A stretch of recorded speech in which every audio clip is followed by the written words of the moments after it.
Please note that this content is for educational purposes and for adults only. Viewer discretion advised. More details available in the description box.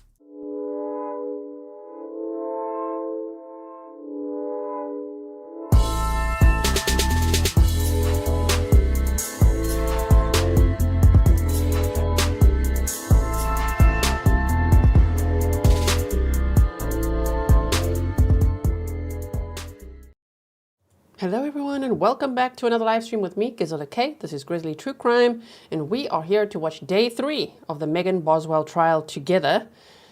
Day 1 and 2 have been quite intense already, so I'm looking forward to see who the witnesses are for day 3. Please remember that we start late on purpose so that we can just skip over coffee breaks, lunch breaks and things like that. So if you've been watching elsewhere, we don't really want the spoilers right now.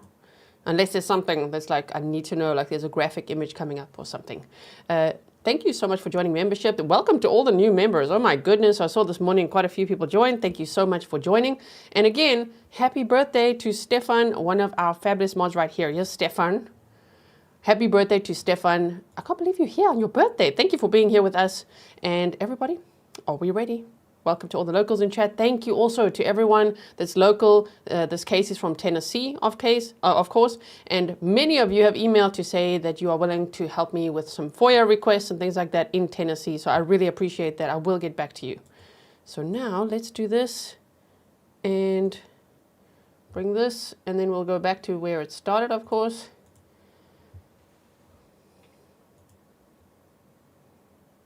There wasn't much that was being said here. Here's the snarky judge.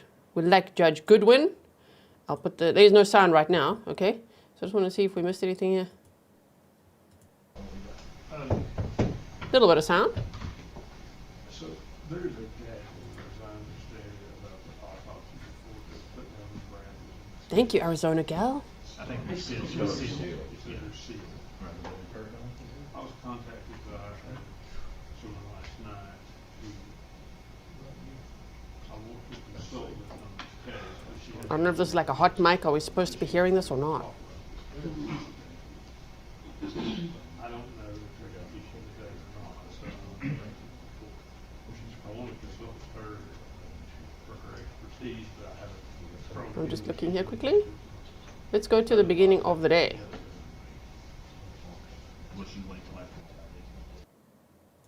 Yeah. Okay.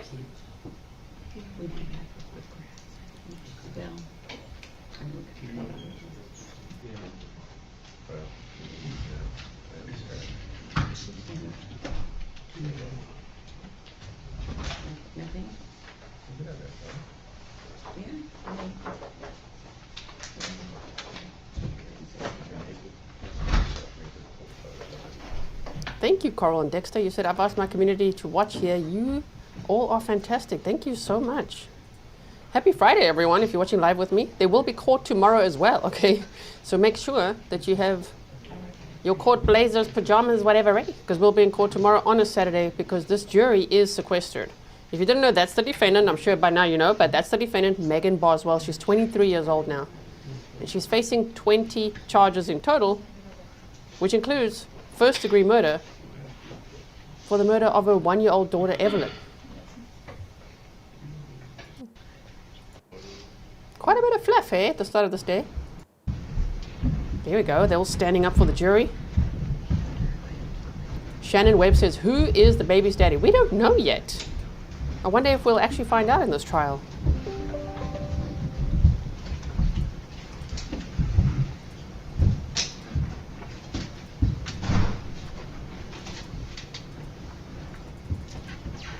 Baby seated, thank you.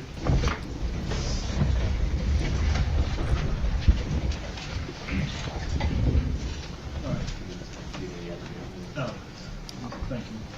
Ladies and gentlemen, yesterday when we left, I gave you certain admonitions. Does any juror have anything to report about those admonitions? If you do, raise your hand. Let the record reflect that none of the jurors are raising their hands.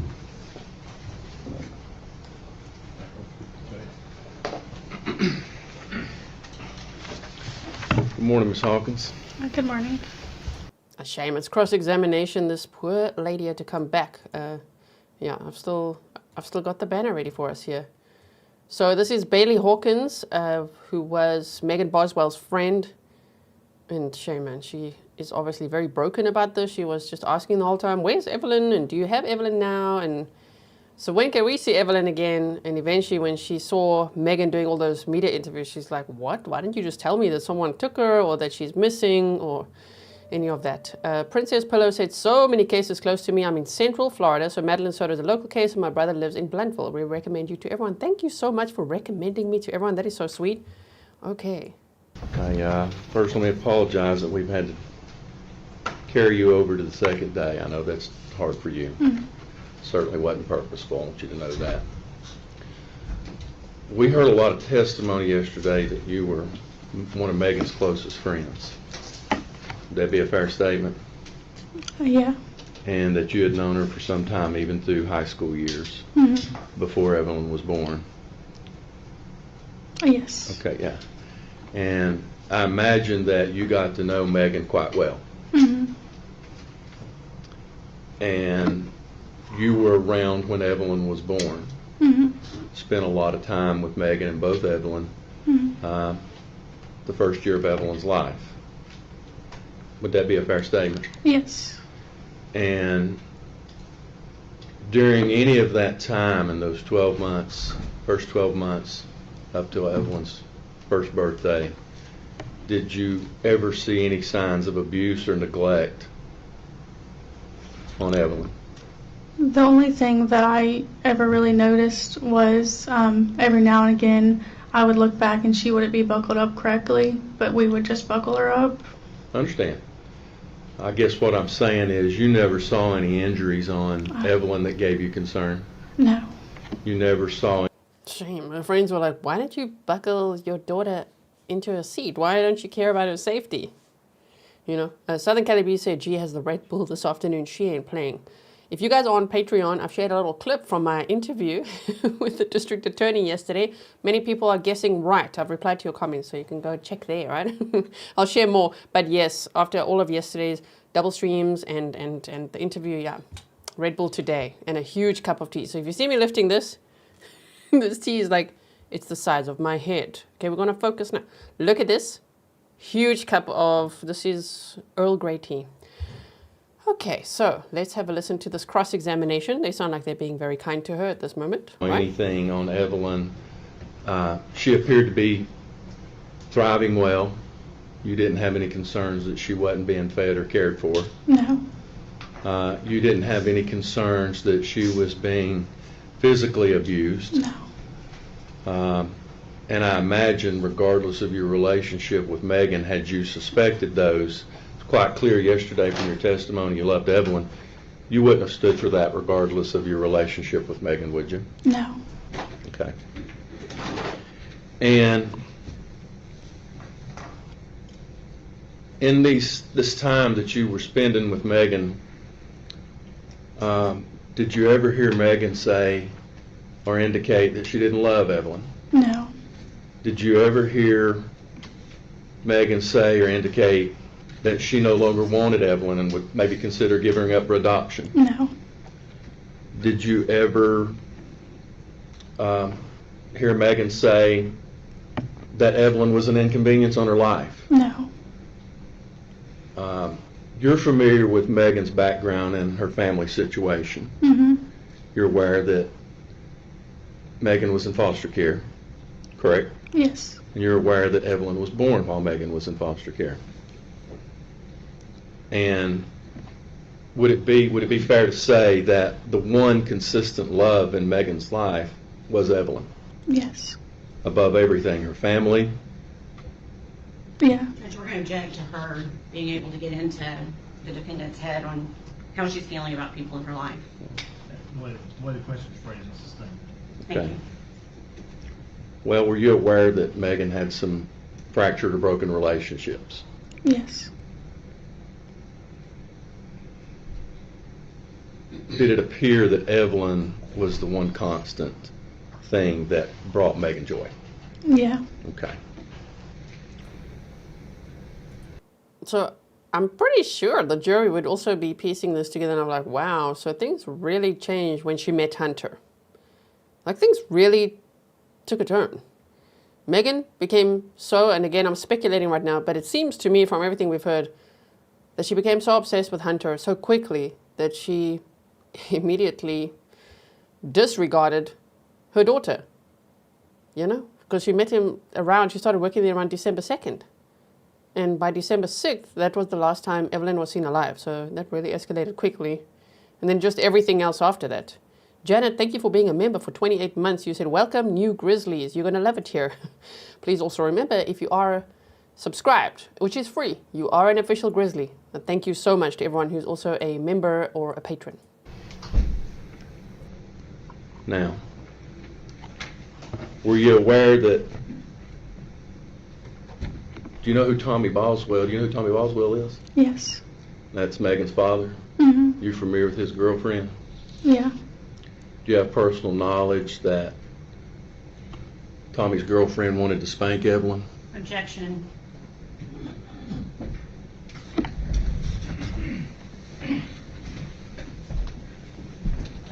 Oh dear.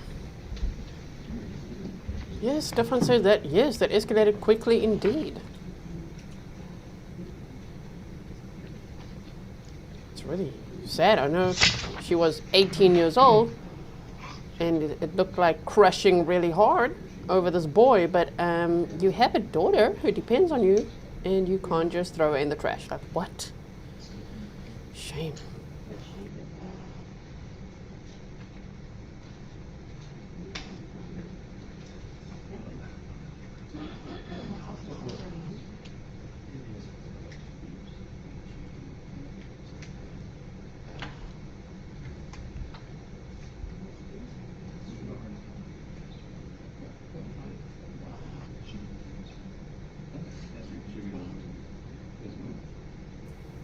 We've got some sidebar. Thank you, Your Honor. Sustained in part, overruled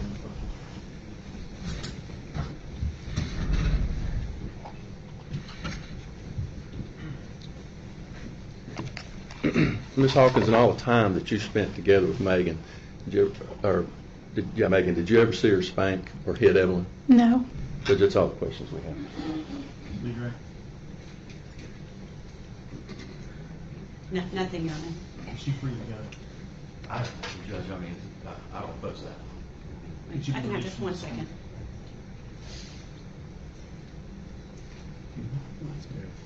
You have one question, Your Honor. Bailey, did you know Hunter Wood? Yes. Okay. Did you know that the defendant, Megan Boswell, was in a relationship with Hunter Wood? Oh dear. Got some Hunter Wood. Preston, you've heard him they called him Preston as well. His name is Preston Hunter Wood. And yesterday, if you missed it, at the end of day 2, obviously day 2 we split into a morning and afternoon session. And so the afternoon session, right at the end, I time-stamped it for you. We re-looked at Hunter's media interview. It was quite something to see again after, everything that we've heard of this trial so far, and we're only on day 3. Oh my goodness. So, yeah, it seemed like Megan was inflating what the relationship really meant compared to what Hunter was thinking. I don't think he was as into it as she was, right?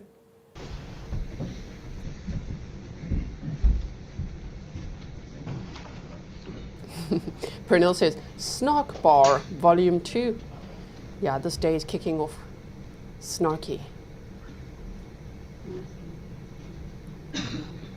I'm sure this court reporter has seen a lot of things and has a lot of snark. I would love to hear from her.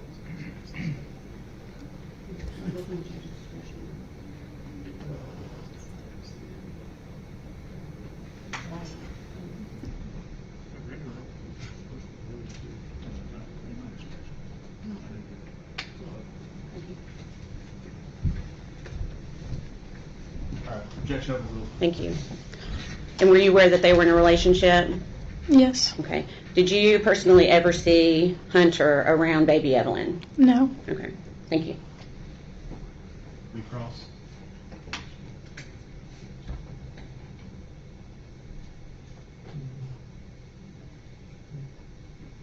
None, Your Honor.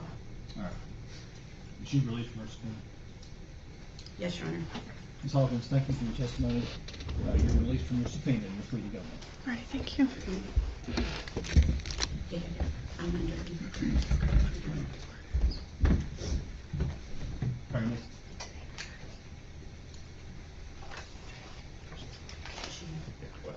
Make sure.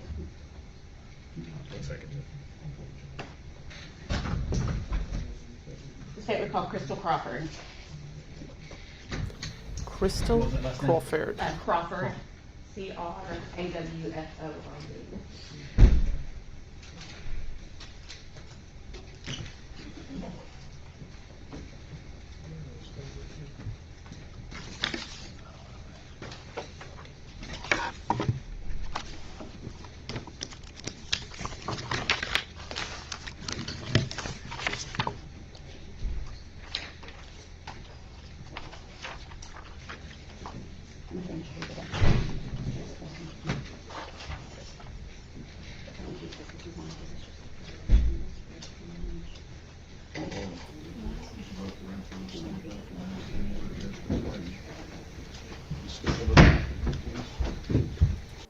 I just wanted to let you know, yesterday, because we had a morning session and afternoon, some people have commented on the morning one saying they couldn't find the afternoon one, like they weren't teleported. So I just want to give you a tip in case you didn't know. If you're ever looking for, well, where is an upcoming live stream on my channel, or like you don't get, redirected, or you don't know where it is, just find the playlist. For example, for Megan Boswell, there's a Megan Boswell trial playlist, and you'll see all the streams on there and the one that's upcoming. Or you can just go to the home page of my channel or the live stream section, and you will see the live streams that are upcoming, okay? And then just click notify me and you should be good.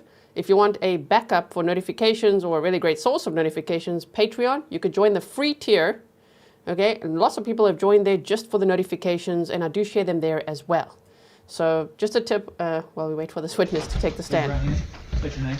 Crystal Crawford. You solemnly swear affirm the testimony you're about to give will be the truth, all truth, and nothing but the truth. Yes, sir. Have a seat, Reverend.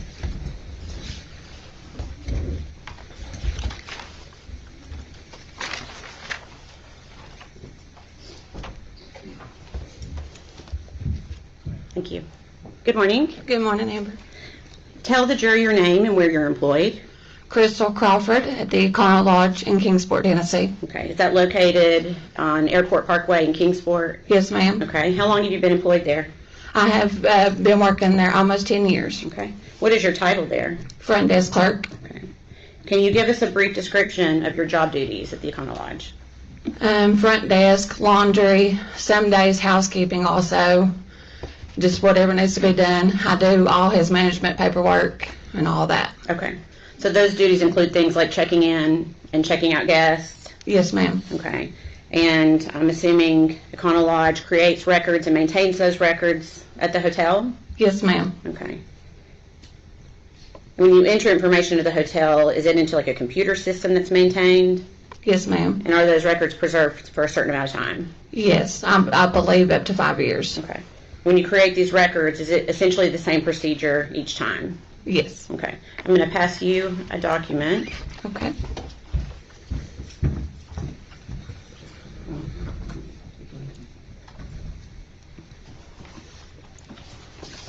You could take a look at that and see if you recognize it. Yes, ma'am, I do. Okay. Can you tell us what it is? It is a check-in and check-out slip on Megan Boswell. Okay. And have you seen that document before? Yes, ma'am. Okay. How was this document generated? In order for this to generate, the guest has to come in and check in and provide ID, and then we give them the room keys, and they sign a registration card stating that they were present at the property. Okay. And was this particular document run, a search was essentially run on Megan Boswell's name, is that right? Yes, ma'am. And is this part of your record keeping that was kept and maintained in the normal course of business at the Econolodge? Yes, ma'am. Your Honor, we'd be asked that made exhibit number 84. Any objection? No, sir. Before we move 84.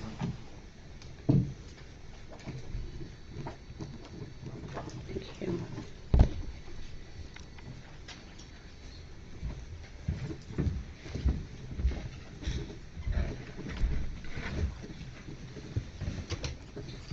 I'm waiting for this screen to. Sorry, Judge. Permission to publish? Go ahead. Okay. Ms. Crawford, you should be able to see this on your screen as well. Yes, ma'am. Okay.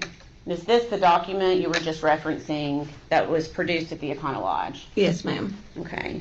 You recognize Megan Boswell's name as having been at the Econolodge on 3 dates in 2019 and 1 date in 2020? Yes, ma'am. Okay. Can you tell the jury the dates that Megan Boswell checked in and out of the Econolodge in 2019? She checked in on 10/11/2019, checked out on 10/12/2019, checked in on 12/14/2019, checked out on 12/15/2019, checked back in on 12/15/19, checked out on 12/16/2019. Okay. And then she had one more, it looks like, on January 6, 2020. Is that right? Yes, ma'am. And if I could please have exhibit number 83 passed to the witness, please. It's that. Would you like to see Oh. that stuff? That's the.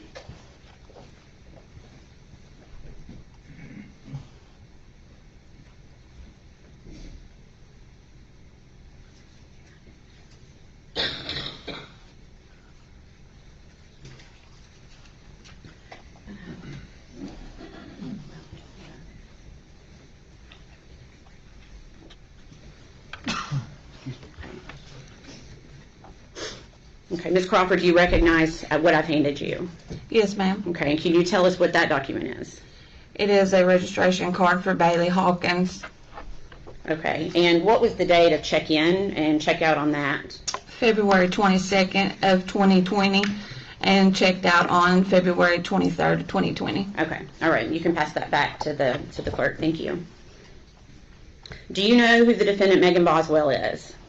Not personally, no, just from coming into the motel. Okay, so you recognize her from coming into the motel? Yes, ma'am. Okay. Did you recognize her because of this case, or did you recognize her before Evelyn was reported missing? No, she came into the motel a few times before I ever even knew that her baby was missing. And of course I didn't speak to her very much in the first couple times she stayed. But after a couple times, you know, the guests get familiar to you. So I did spark up a conversation with her. I think it was around the third time of her staying there. Okay. And you recall her staying at the Econolodge during those months that we just went through of December 14th and December 15th, which would have been, I guess, that third date, December 15th Yes, ma'am. of 2019. And did you talk with her at all during that time? Like I said, about the third time, Okay. I spoke up, you know, a conversation with her probably for about 20 minutes or so, maybe a little longer than that. Okay. Were you aware that if she had a child? Not until the third time, Okay. And how were you made aware that she had a child that third time? because of the conversation we were having. I can't really remember a lot of details. It's been so long ago, but, you know, I can't remember if she brought it up or I brought it up. I really can't remember. Okay. And what did she say about her child? She told me that she was with her father. Okay. So is it fair to say you never saw Evelyn at the hotel with Megan Boswell? No, ma'am, I never saw her. Okay. Do you recall seeing Megan Boswell at the hotel with anybody else ever? No, ma'am. Okay. 1 minute.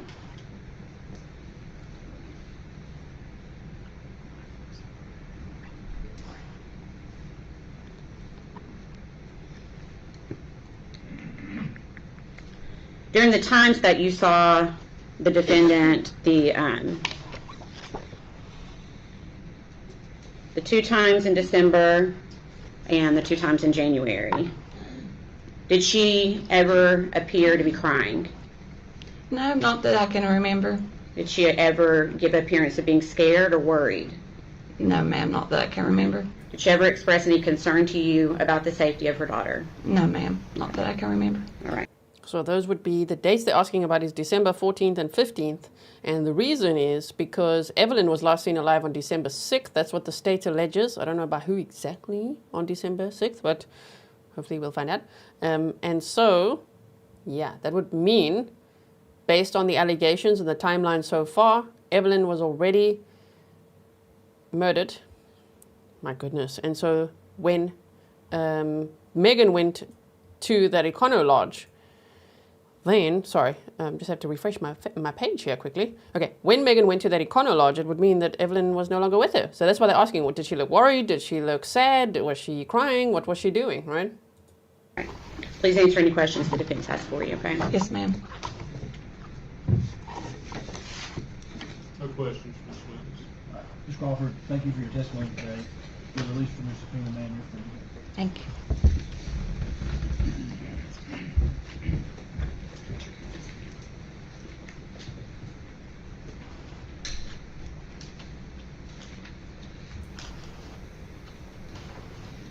So they've had a lot of witnesses so far that saw Megan saying, well, did she look sad? Was she crying? What was her demeanor like, right? One of her friends, it was Bailey Hawkins actually, that said she looked tired, a little bit dissociated, that she wasn't quite herself. And then some other friends were also saying that she was just at that Audrey, the lady that had a baby. She went to go and visit her in the hospital and she was just saying, I love you, I love you, I love you the whole time. And she was like, this is weird, right? So let's, I'm sure we'll continue to hear from more witnesses that saw Megan around that time.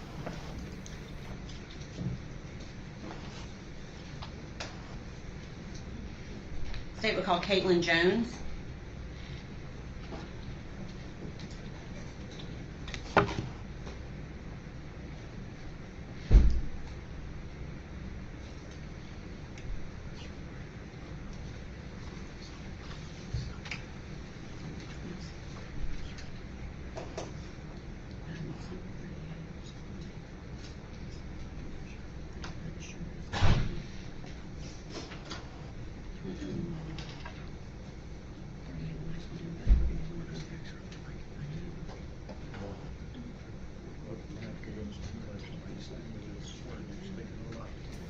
Texas 2 Pug said, do we know if she used any, I'm going to say, substances for YouTube? Not that we've heard of. Katelyn Carter. You solemnly swear from testimony back to you the truth, the whole truth, and nothing but the truth. Yes, sir. Speak up close to nothing. Karen D. Skywarn says, gee, you are the best, and everyone knows it. Thank you so much. Good morning. Good morning. I just realized I called you Katelyn Jones. You are now Katelyn Carter. Is that right? Yes, ma'am. Okay, I apologize. Okay, so you told the jury your name. Where do you live? Kingsport. Okay. Do you know the defendant, Megan Boswell? Yes, ma'am. And how do you know her? We were friends in college. Okay. And if you can, I'm going to ask you to maybe pull that microphone just a little bit closer. There you go. Thank you. You were friends in college. When you were in college or when she was in college? When I was in college. Okay. And when did you first meet her? Middle school. Okay. Did you continue to stay friends for middle school until you were in college? No, ma'am. Okay. Did you reconnect at some point? Yes, ma'am. Okay. And that was when you were in college, I guess? Yes, okay. ma'am. So during that time, is that when you met Evelyn? Yes, ma'am. Okay. So that means you've met Evelyn in person? Yes. Okay. How many times do you think you have been around Evelyn? 4 or 5 times. Okay. And are those times that when you were hanging out with Megan Boswell? Yes, ma'am. As well? Okay. When you hung out with Megan, was Evelyn usually with her? Yes, ma'am. Okay. Do you ever recall seeing Megan when Evelyn was not with her? Yes, ma'am. Okay. And when was that? The end of our friendship. Okay. Which was when? The 1st of December. Okay. Oh my word. Do tell us more. The end of our friendship. When was that? December 1st. That is very specific. Tell us what happened, right? I think she looks very pretty. Right? Listen here. She's trying to dress for court like we are, right? She looks beautiful. So this is Katelyn Carter. I've got the spelling right now. Thank goodness there's local news that also put all the names out there of the witnesses. Thank you all for helping me as well, because they don't ask them in this courtroom to spell out their names, and we really like that at trials. I say it in case anyone from the courtroom ever listens. Tell them to spell out their names. We really like that. We want to get it right.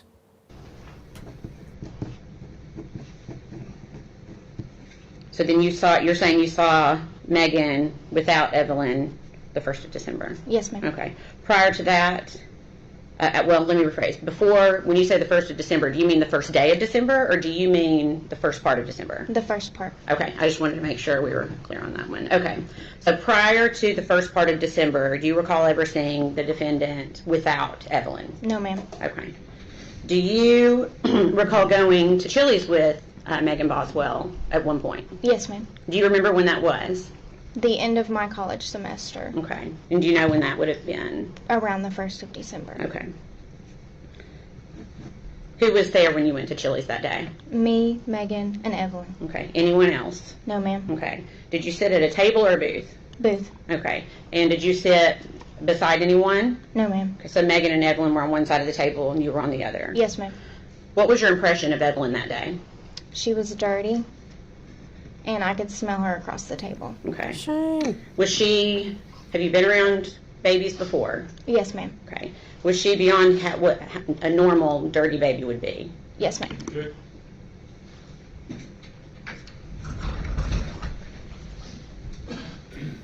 Coral and Dexter said, she grilling her ex-friend. Well, we're here for it. Snark on and tell us the tea. What happened? Shame. So they went to Chili's in the first part of December, so not exactly the first of. The first part of early December. You said you... And what she observed at Chili's when it was just Megan, Evelyn, and Katelyn was that Evelyn was dirty. That's what she said. She was very dirty and she could smell it from across the table, so possibly neglected. Let's hear more. You've been around other babies, is that correct? Yes, ma'am. Based on your personal experience with other babies, did you consider Evelyn dirtier than what your experience was with other children? Based on my personal opinion, yes, ma'am. Okay, and can you tell us how? Can you describe it for us? Her face and hands were dirty, and her clothes were dirty. Okay. Do you recall when Megan started working at the chicken shack? Yes, ma'am. Okay. And do you recall if she was dating anyone when she started working at the chicken shack? Not when she started. Okay. When did she start dating someone? Shortly after? About a week or two after. Okay. And who was that? Hunter Wood. Okay. So around this time, did you notice anything different about the defendant, Megan Boswell? Yes, ma'am. Can you tell me what you noticed? She was spending a lot more time with the gentleman and not Evelyn. Okay. After this time, when she's dating Hunter Wood, did you see Evelyn with Megan Boswell at any time? No, ma'am. Okay. Did you see Hunter with Evelyn at any time? No, ma'am. Okay. Did you have concerns at this point? Yes, ma'am. Okay. Did you talk with other people about it? I don't believe so. Okay. What were your concerns? It was strange that Megan Boswell was not with Evelyn because she was always with Evelyn up until this point. Okay. Did you notice Megan doing things without Evelyn? Yes, ma'am. What types of things? Usually things that you would take your children, such as vacations, going to the aquarium. Okay.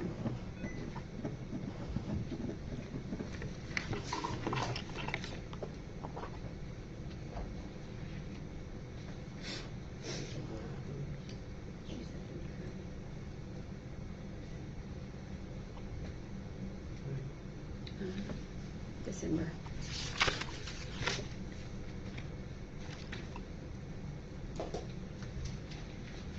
We'll pass you 2 photographs. Thank you. Take a look at those and see if you recognize them. Yes, ma'am, I do. Okay, can you tell me what it is? Megan sent me those when her and Hunter and a few other people went to the aquarium. Okay, and so you got those personally sent to you from Megan? Yes, ma'am. Okay, and what is the photograph of?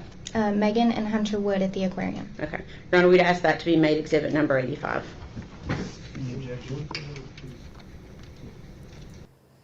So is she saying that it was Megan and Hunter at the aquarium with no Evelyn? Right? Oh my word. That's why she said earlier, well, she wasn't spending time with Evelyn anymore. And Evelyn was always with her until she met the gentleman. I really hope we hear from the gentleman, from Hunter Wood. Please, please take the stand soon. No.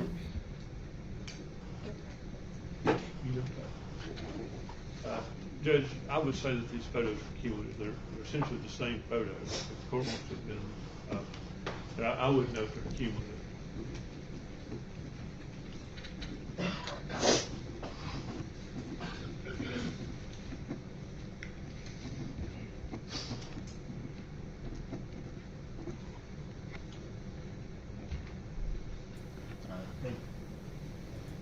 It's really hard to understand how someone can be so selfish.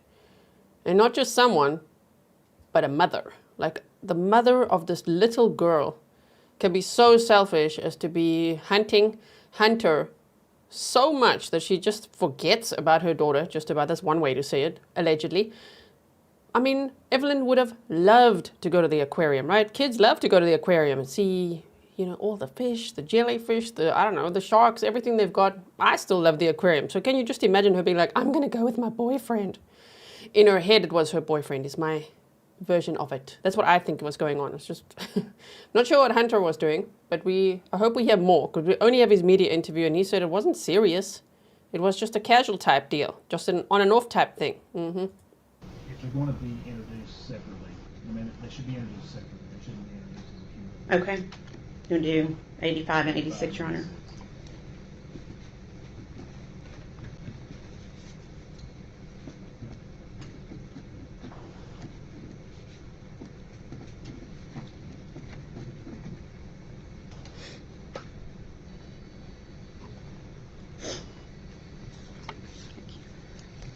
Permission to publish, Your Honor.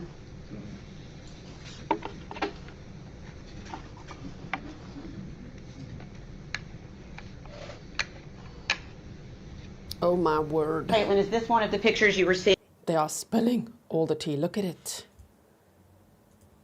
Selfishness right there. Where's your daughter?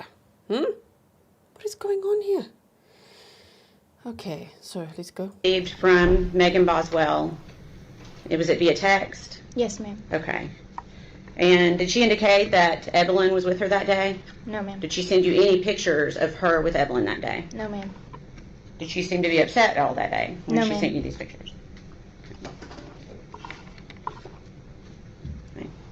Did she also send you this photograph from that same day? Yes, ma'am. Okay. And can you tell me what the date is that's behind her on the photograph? Can you read that? On the top, Yeah. it says 2019. Okay. And you may not recall, but if you do you remember when those photographs were sent to you? I do not recall. Okay. Would it have been after early December? Yes, ma'am. Because it would have been, you said, she started dating Hunter 1 to 2 weeks after the beginning of December. Is that right? Yes, ma'am. Okay. So is it fair to say it was at least 1 to 2 weeks after mid-December? Yes. Is that fair? Yes. Okay. So for mid-December is, well, let me say this. Prior to Thanksgiving of 2019, did Megan talk a lot about Evelyn? Yes, ma'am. Okay. Did you see her post a lot about Evelyn? Yes, ma'am. Okay. What about mid-December? Is she still doing that? No, ma'am. Okay.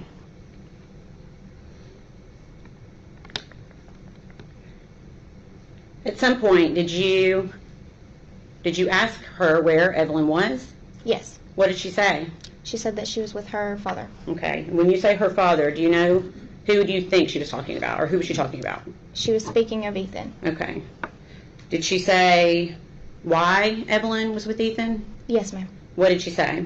She said that Ethan came home and got emergency custody. Okay. Did she ever show you any paperwork? No, ma'am. Okay. Did she ever say why? Ethan seen photos of Evelyn with a bruise on her head, and he used that. Okay. And the defendant told you that? Yes, ma'am. Okay.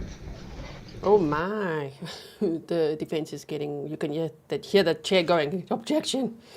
There were pictures that I saw on Megan's, one of her Facebook pages. There's one that's still up called Megan Boswell.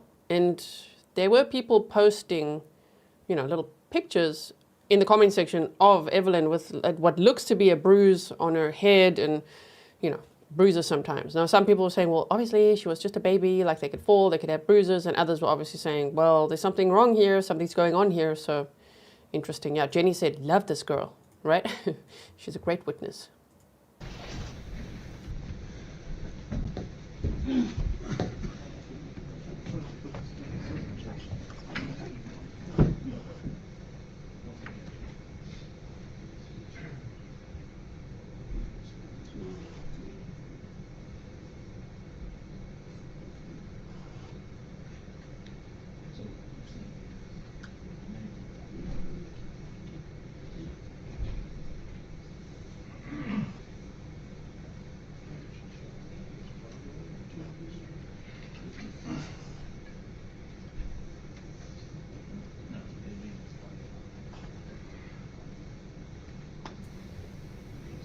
Yeah, give her a look. Thank you.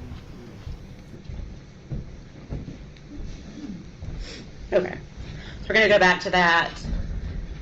Did Megan say why Ethan had taken emergency custody of Evelyn? Yes, ma'am. And what did she say? She said that Ethan had saw photos of Evelyn with a bruise on her forehead. Okay. You said she never showed you paperwork of custody? No, ma'am. Okay.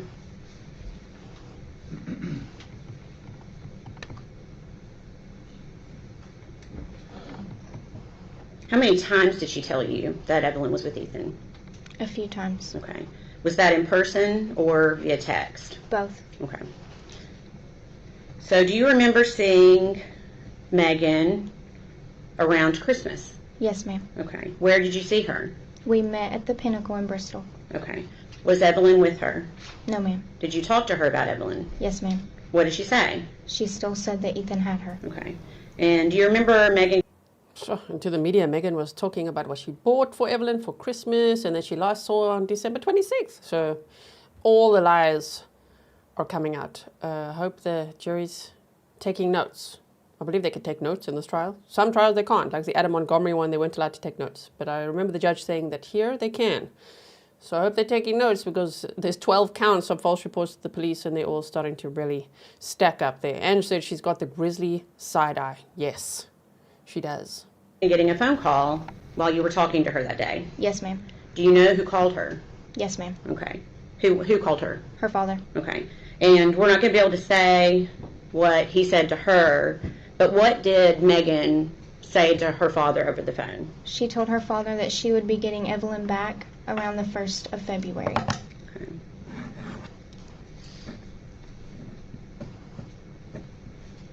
Okay.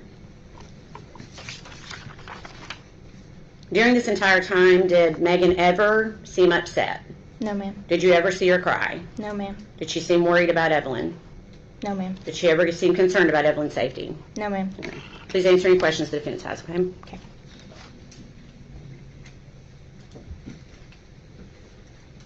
Good morning, Ms. Jones. My name is Gene Scott. How are you? I'm doing well. It's Miss Carter. Oh, Ms. Carter. Yes, sir. Sorry, I got it wrong. Did it used to be Ms. Jones? Yes, sir. Okay. So how often were you around Megan, let's say in 2019? Would you consider yourselves close friends during that time period? Yes, sir. Okay. How often would you see her? About twice a month. Twice a month. And you described a meal, I think it was Applebee's? Chili's. Chili's. When was that meal? Around the 1st of December. You say around the 1st of December. Can you be more specific? And let me ask you this way. You equated it to your college semester or your earlier testimony. Mm-hmm. Had you taken your exams? Were you waiting to take exams? What part of the end of the college semester were you at? She actually took me out to eat for celebration of finishing my exams. Okay. So the exams were in December. Yes, sir. That's typical, I think, of a college schedule, isn't it? Yes, sir. So this would have been sometime, say, after the 5th or 6th, maybe? I would say so. Okay. Do you know what day of the week it was? I do not. Would have been a weekday. Yes. Okay. Oh dear. So around the 5th or 6th? Or around then? After? Was it then exactly or when?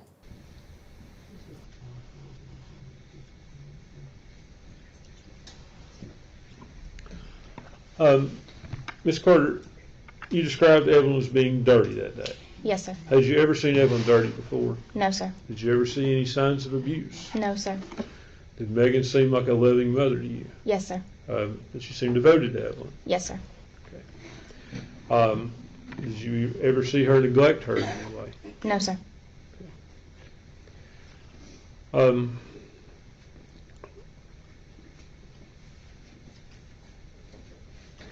Would be fair to say that at some point your friendship with Megan ended? Yes, sir. When did that occur? Around the 1st of January. Okay. And did that have anything to do with Evelyn? No, sir. Why did your friendship end? She lost or misplaced her phone and did not have a way to communicate with me. Okay, so y'all just quit talking? Yes, sir. What? It sounds like there's more behind that story, right? She lost her phone, we stopped talking. And that was the end of your friendship? Come on, tell us more. That's not it. That can't be it.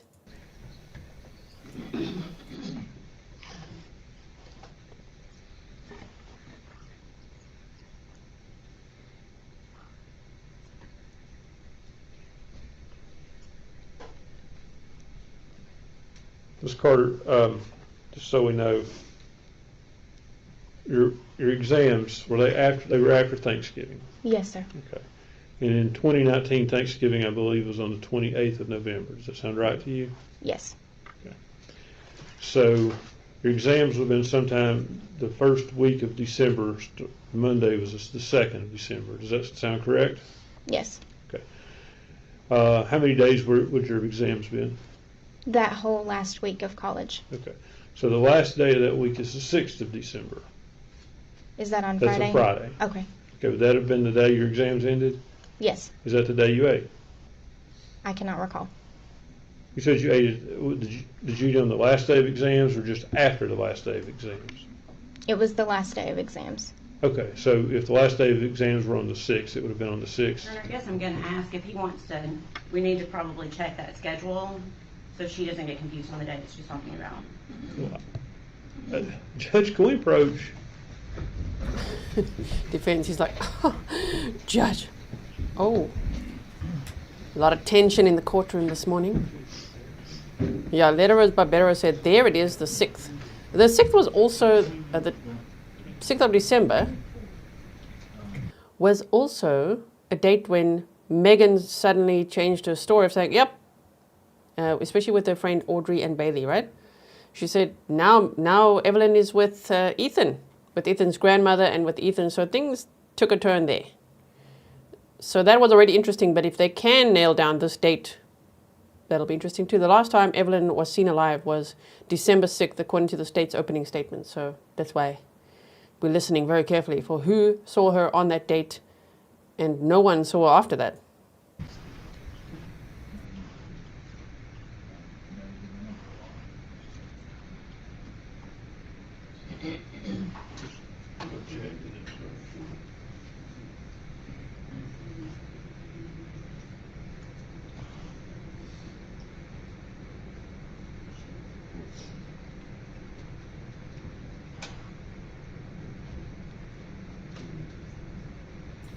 Okay. Oh, that's a long sidebar. After Ms. Carter, you were certain that the meal was after your exams, correct? Yes, sir.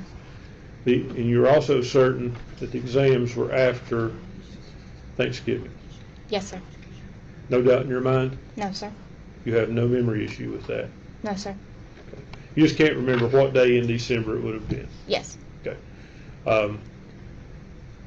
You would agree with me that your exams were definitely in December? Yes, sir. And do you know for sure they ended on Friday? Yes. Okay. So it would have been the first Friday of December. It was before Christmas.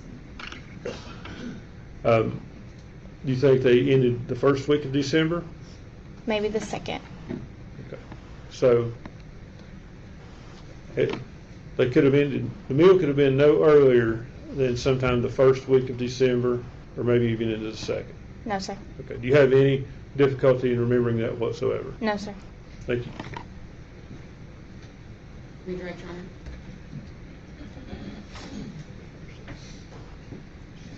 Do you remember giving an interview to law enforcement?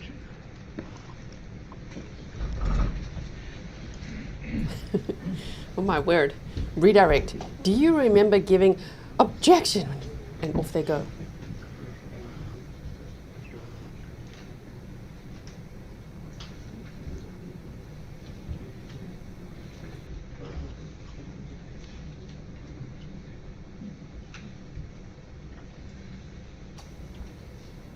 V. Aguilar said December 6th in 2019 was a Friday. Peter O'Neill says, who's Ethan?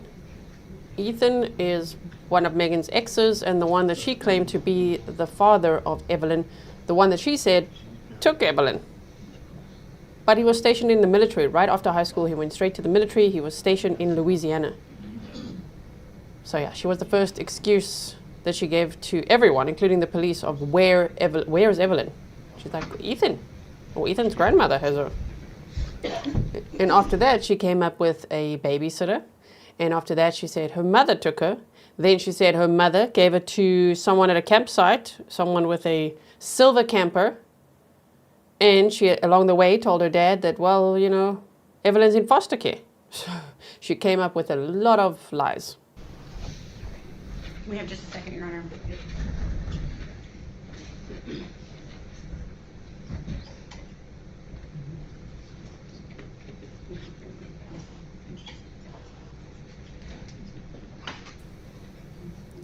Stefan said December 6th, 2019 is the day Evelyn was last seen, right? December 6th. Yeah, if anyone's asking. That's what the state says. December 6th, 2019 is the last day Evelyn was ever seen alive. Thank you so much. Katelyn, do you remember the last time that you saw Evelyn? Yes, ma'am. Okay, when was that? It was the day we went to Chili's. Okay. I know Mr. Scott was throwing a lot of dates out at you. How do you, let me ask it this way. Was that before or after Megan started working at the Chicken Shack? That was after. Okay. How long after? 3 or 4 weeks. Okay. See, that timeline's a little weird. But then again, Megan lies so much that, you know, when did she really start working there? Megan said she started working there on December 2nd.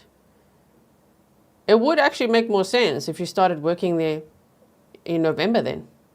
If it was 3 to 4 weeks, and then sometime in this first week of December, Katelyn sees Megan and Evelyn, and she knows that now Megan is spending a lot more time with Hunter. That would make more sense to me, because to escalate within 4 days from meeting Hunter to suddenly murdering a child, that's wow, that's really crazy. But if it was 3 to 4 weeks, that would make more sense to me of how long Megan was interacting with Hunter and then getting obsessed with him and then neglecting Evelyn, right?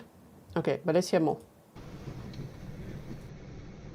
So you think that that was after she had started dating Hunter? Yes, ma'am. Okay.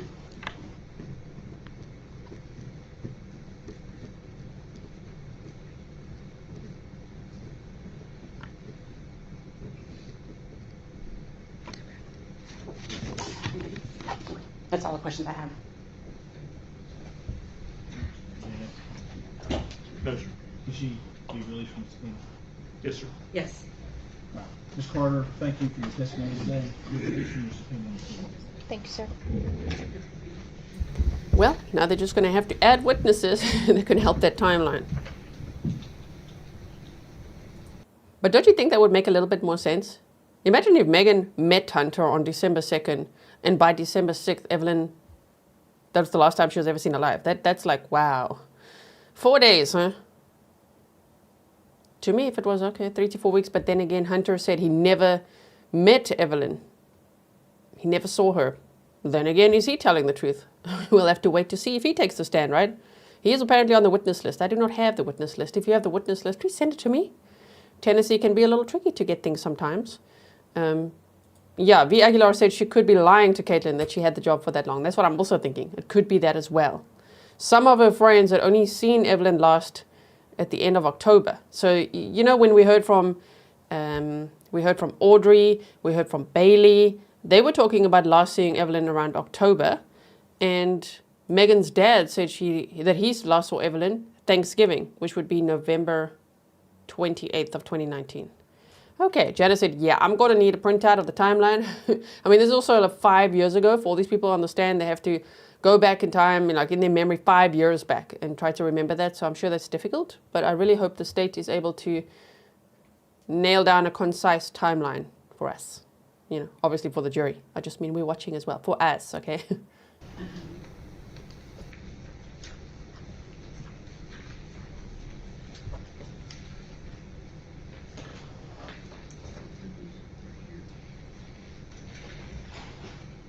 Say it was called Gayle Kyte.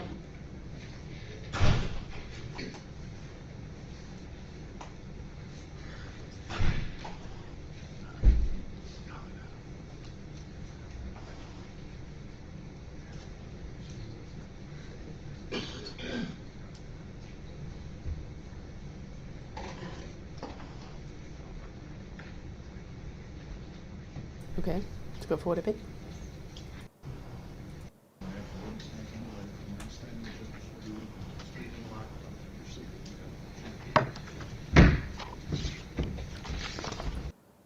Somebody says, can you, Tootsie Mom, it's on your device. I can't do that for you. You can do that though.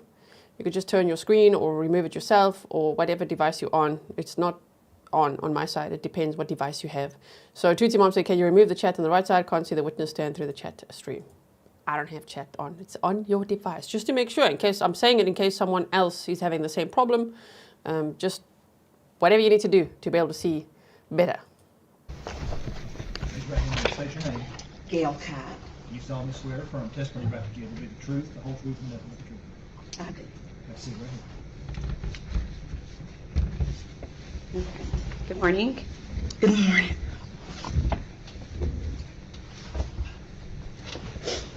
Okay, so we get that you're spelling, your name's spelling correct. Your last name is spelled K-Y-T-E, is that correct? That's correct. Okay. And where do you live? Rome Mountain. Okay. And do you know Megan Boswell? I do. Okay. How do you know her? I was her foster mother for 4 months. Okay. Do you know what year that was in? 2018 to February of 2019. Okay. Do you know how old Megan was when she came to live with you? 17. Okay. And do you see her in the courtroom today? I do. Can you point her out to us, please?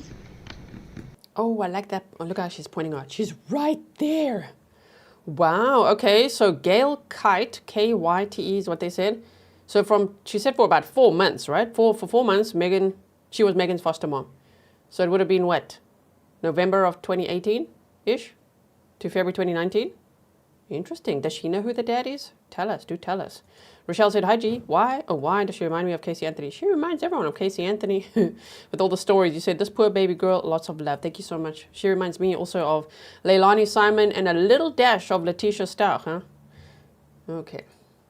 Okay, and I'm going to ask that you describe what she's wearing, please. Looks like a black and white shirt. Okay. We'd ask the record reflect she's identified the defendant. Were you also living in Rome Mountain during 2018? I was. Okay. Was Megan pregnant when she came to live with you? She was. Do you may not, but do you recall how far along she was? 7 months. Okay. And do you remember when Evelyn was born? I do. Okay. What month was that? November. Of 2018? 2018. Okay. And did Megan and Evelyn continue to live with you during that time? They did. Okay. Did Evelyn appear to be developing normally? She did. Okay. I'm assuming you have children of your own? I do. Any concerns, based on your own personal experience, that you had with Megan caring for Evelyn? No. Okay. Everything seemed to be appropriate? It did. Okay. And did Megan take Evelyn to all of her pediatric appointments? Yes. How did she get there during the time she was living with you? I took her. You took her? Okay. To your memory, did you take her to all of those appointments? While she was living with me, Okay. yes. Okay. And I think you've already said they lived with you about 4 months, and she moved out in February 2019. Is that right? That's correct. And do you know where they moved? To her father's home. Okay. That'd be Tommy Boswell? Yes. Okay. Did you continue to have contact with her after they moved out? I did. Okay. How did you keep in contact? Most of it was Facebook, texts, calls. Okay. And do you remember Megan bringing Evelyn to visit you in September of 2019.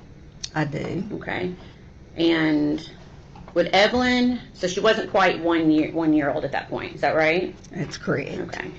Was Evelyn walking yet? She was toddling. Okay. So still occasionally holding on to things, but letting go occasionally, or she wasn't letting go yet? She was letting go. She was taking a step or two on her own. Okay. And again, this is right before, 2 months before her first birthday. Did she appear to be developing normally? She did. Did she appear healthy? She did. Okay. After that visit in September, do you remember Megan contacting you regarding babysitting? She did. Okay. And do you remember when that was? What month that was? She reached out to me several times. The first time was in August. She was wanting to go to school. Okay. And then she reached out to me, I want to say, again, towards the end of December. Okay. Let's see here. Okay. I'm going to show you a document to see if that helps you with your date a little bit.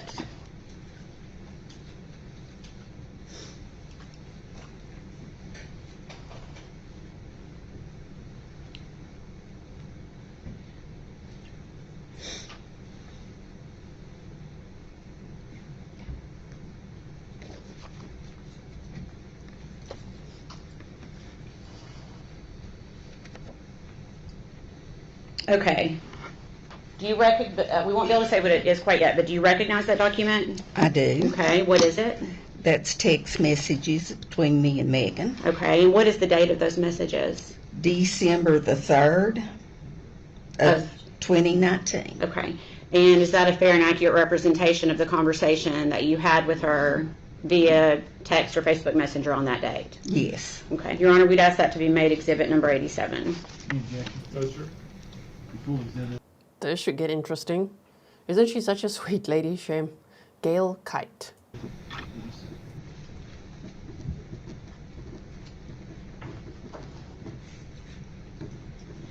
And permission to publish. Okay.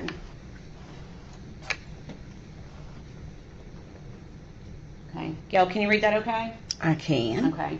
So is this one of the times that Megan was looking for a babysitter? It was. And what did she say to you there on December 3rd, 2019? She says, do you think your sister would babysit and let me pay her at the end of the week? I just got a job and won't get paid until next week. I just started today. Okay. And I told her, yes. See, if we see that I just started today, that matches the timeline that we know so far when Megan started working at Hunter's chicken shop. So then still it would be shocking how quickly that escalated for Megan to allegedly, according to the state, want to get rid of her daughter because she wanted to be with Hunter. That's their theory, right? So it seems to be panning out that way. It's just that friend that testified before. She said that Megan said she'd been working there for 3 to 4 weeks already, around the time when they had lunch in that first week of December. That was probably just a lie. Yes, I knew she would. Okay. She said, what's her number? Sometimes, mommy gets sick, and she already keeps her for school. I talked to her. She said that was fine. Okay. So essentially she's indicating that Sue can babysit. Is that right? And Sue is your sister? She is. Okay. And then what do you say to Megan? Sue wants you to call her. She wanted to know if you had a pack and play you could bring. Okay. And what does Megan say? I'm at work. Yes, I have one. Okay. Does that help refresh your memory a little bit on the date? It does. So it would have been early December, not late December? Correct. Okay. Now, is there a reason you were not able to babysit? I had broken some ribs. I had 2 broke ribs. Okay. And so you essentially gave her the name of your sister, Sue Whitson. Correct. Where does Sue live? Or where did Sue live at the time? In Elizabethton. Okay. Does she still live in Elizabethton? She does. Okay. And to your knowledge, did Sue in fact babysit Evelyn a few times? She did. Around the same time, do you remember talking to Megan about, excuse me, a new boyfriend that she had? I do. Do you remember what that boyfriend's name was? Hunter Wood. Okay. And did Megan ever reach out to you about Hunter Wood? She did. Okay. And do you remember when that was? December the 22nd. Okay. How do you remember that date? It was a Sunday. There was a church play, and we were getting ready to go, and she wanted me to meet Hunter. Okay. And I told her that we were getting ready to leave for church, so she said that they would meet us at the church. Okay. What type of play was it at church? A Christmas play, Okay. children's Christmas Okay. play. And did Megan and Hunter actually come to church that day? They did. Did they have Evelyn with them? They did not. Did you ask Megan where Evelyn was? I did. And what did she say? She told me that Ethan had her, that they were sharing custody. Okay. Did she appear sad when she told you that? She seemed fine. Okay. Did she act like anything was wrong that day? No. Okay.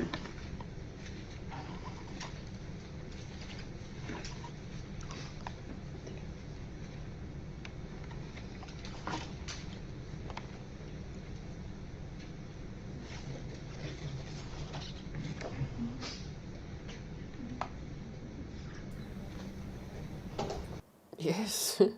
Lois Thomas says she was stuffing Hunter down everyone's throat. I mean, she's like, please, you need to, I want to introduce you to what? My boyfriend? My man. My imaginary husband. What? And then she even made up a pregnancy? Remember that? She was telling the media that we're expecting. She told her friend we may or may not be expecting. No, she wasn't. She wasn't pregnant. Oh my word.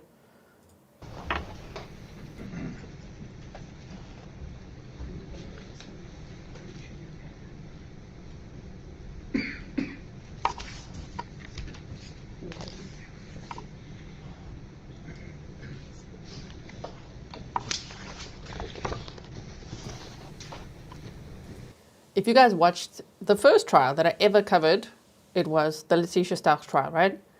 And, you know, we've never looked back after this. We love watching trials together, right? But remember the stories that Letitia Stark was telling with Iguardo and just like all the different vehicles and all the map time we had to do to keep track of that. That's what this case reminds me slightly of that, just trying to keep track of all the lies. TMA said, so a slightly different story of sharing custody, not losing custody to Ethan. Which she obviously didn't ever think that all these people would talk to each other. It's quite risky, you know, what Megan was doing, obviously just telling the one that Ethan took emergency custody of Evelyn because he saw a bruise on her forehead. And then, I mean, that's not a great story either. That's terrible. But then telling her foster mom, yeah, she was sharing custody with Ethan. And poor Ethan wasn't even the dad. I hope we get to see him on the stand soon too.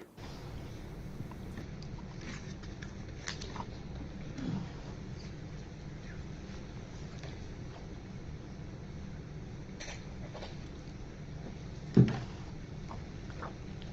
you have any intention?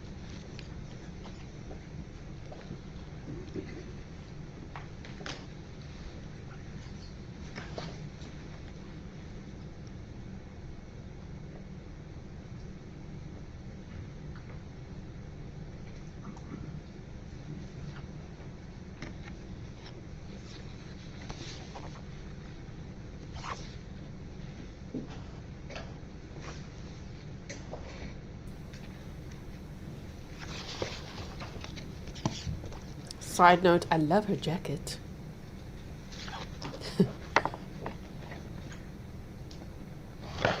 Okay, we're going to look at more text messages. I'm sorry. I thought they were discussing it. Take a moment to look at that and see if you recognize it.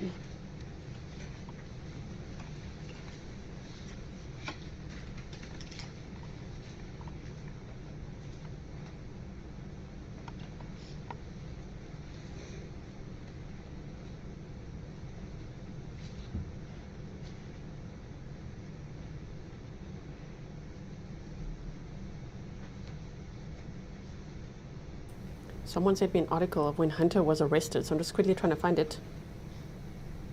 While we wait. Do you recognize that? Okay. Can you tell me what it is?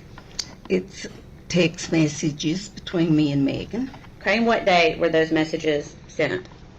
January the 13th. Of 2020? Yes, ma'am. Okay. Is that a fair and accurate representation of your conversation with Megan on that date? It is. Your Honor, we'd ask that be made exhibit number 88.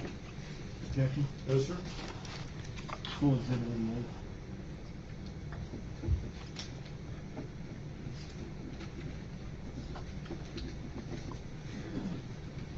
Permission to publish? Okay, we're going to look at these texts now. I just didn't want to forget this article, so it was for a DUI crash. Thank you to the person who sent me this about Hunter being arrested. People had been talking about that. So this article is from April. I'm just reading it on my phone because I need a VPN on, to access it. So, okay, April 5th of 2021.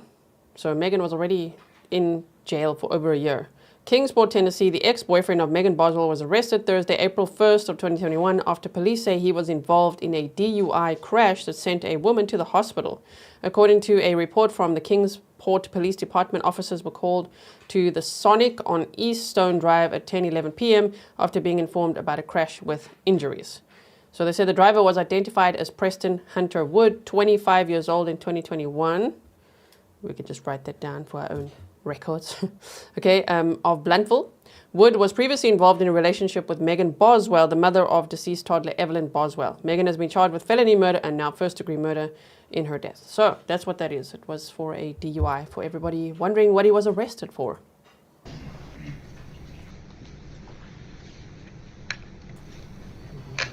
And just to be clear, because there's always new people here, Hunter Wood is the guy that Megan was saying that she was dating in December. She started working at his chicken shop that he owned, and the state's theory is that she wanted a life with him without her child, so she got rid of her child. That's the theory. So he's a very important, hopefully, witness in this trial. Okay. So it looks like you start this conversation by asking how she and Evelyn are doing. And what does Megan say in response? Good. Ethan has half custody now. Okay. And then you respond, I almost bought Evelyn a beautiful dress at Cracker Barrel, wasn't sure what size. And what does Megan say in response? She wears 18 months now. Isn't that crazy? Hunter and I can come when we get off work. Ethan has Evelyn until Friday, though. Okay. And continuing the conversation. Did you see that lie? Megan would literally make up the lie to her foster mom that, wow, Evelyn's wearing up to 18 months now. Isn't that crazy? You know what's crazy? Is that Evelyn was deceased at that point already for well over a month, according to the state's evidence so far. And what they said when Evelyn was last seen on December 6th of 2019. So on January 20th and here on January 13th. That's what she's saying. Let's go to the slide before. January 13th, 2020. She wears 18 months now, says Megan. Isn't that crazy? No, there's a lot more crazy. There's a lot more crazy. It's the truth is crazy. Hunter and I can come when we get off work. Ethan has Evelyn until Friday though. That is a completely fabricated story. What? Good. Ethan has half custody now. Okay. And then you respond, I almost bought Evelyn a beautiful dress at Cracker Barrel, wasn't sure what size. And what does Megan say in response? She wears 18 months now. Isn't that crazy? Hunter and I can come when we get off work. Ethan has Evelyn until Friday, though. Okay. And continuing the conversation. I told her wait until Thursday. We're having a DCS home inspection tomorrow, and I'm cleaning and getting ready. It makes me nervous. Okay. LOL. Okay. And what does Megan say in response? Don't be nervous. You and Rick are hands down the best foster parents anyone could ask for. In a lot of ways, you are my family more than my actual family. Okay. And what do you say? Thank you. We love you and that baby. Is Ethan out of the Army? And then what does Megan say? We love you, and yes, he is. Okay. No, he isn't. No, he wasn't. He was fully in the army. What the hell? Oh, my word.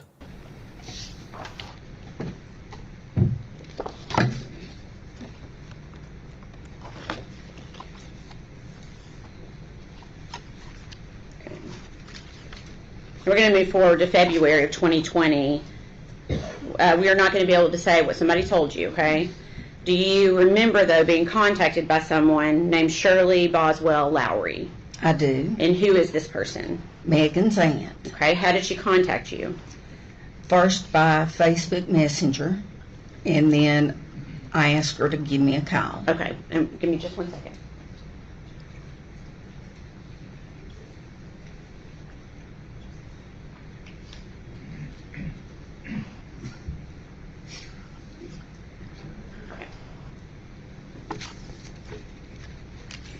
Had you ever been contacted by her before? No. Okay. Okay.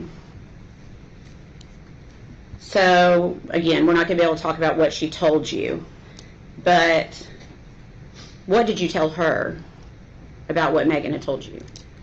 I told her that I didn't know where Evelyn was. I also told her that last time I'd spoken with Megan that she had told me Ethan had half custody of Evelyn. Okay. And did you have Evelyn? I did I know not. that may be a crazy question, but you did not. No. Okay. What did you do? Based on that conversation, what did you do? I tried calling Megan. Okay. And did you call her phone?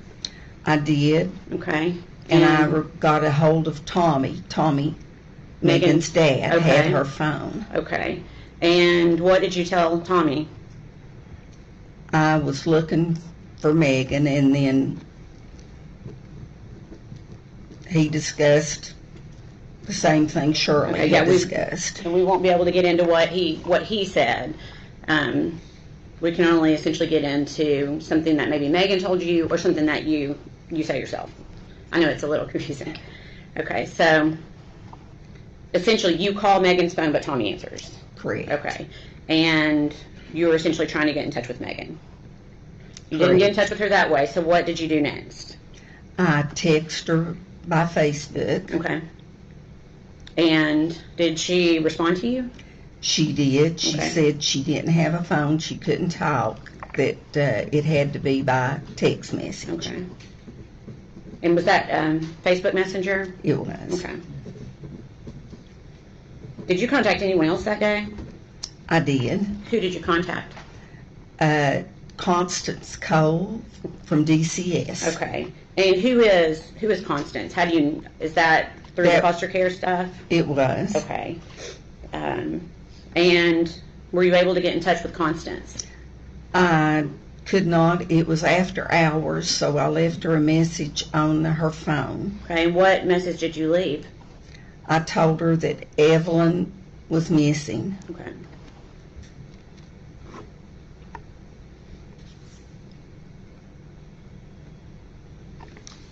So when is the last time you yourself saw Evelyn alive?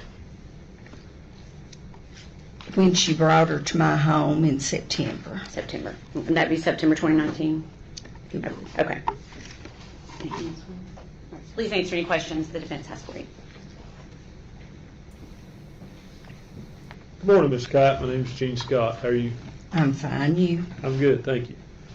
I want to talk to you just a little bit about, you came to know Megan when she came into your care in foster care.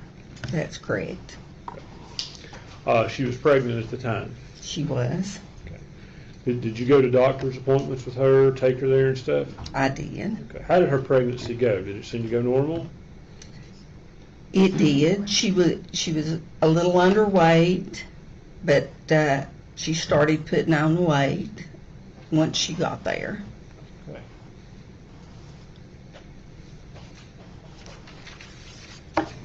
You said Megan was underweight when she came to live with you? She was 7 months pregnant, and you couldn't even tell she was pregnant. Goodness. Were you present for any medical procedures she received while she was pregnant? No, I would take her, but I would stay out in the lobby. Do you know if she had any medical issues while she was pregnant? No, You don't know, or? I don't know. Okay. Had you been told she had intrauterine growth restriction? The room check, do you hear saying? Probably is. So you didn't witness any procedures? No. I feel like you're wanting to say more. Well, I do know that she, Okay, don't. If unless it's The defense is being naughty there. I feel like, look at her face. It's like, I feel like you want to say more. Well, objection. Okay, there we go. You're in the naughty corner, lady. Don't worry. It's the defense that should be in the naughty corner, not you. She's so cute. something you know of your own knowledge, you can't talk about it. I appreciate that.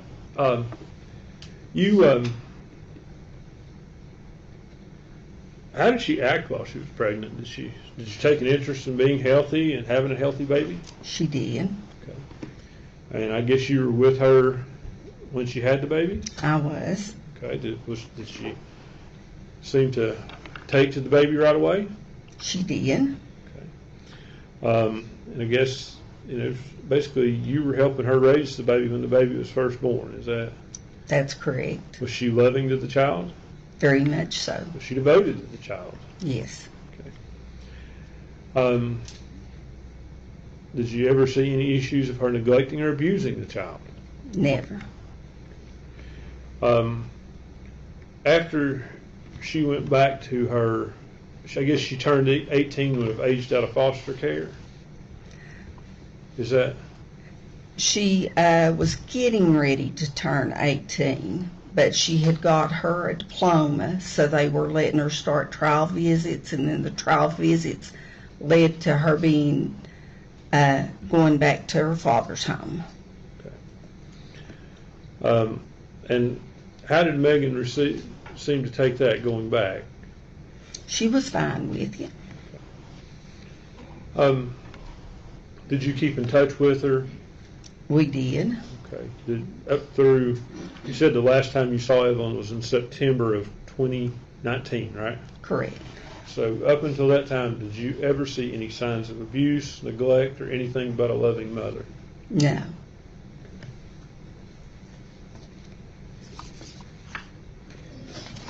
That's all the questions I have. Thank you, Ms. Kyte. Nothing from the state? It should be released. From the state, yes. Yes, sir. Ms. Kyte, thank you for your testimony today. You're released from this subpoena, ma'am. You're free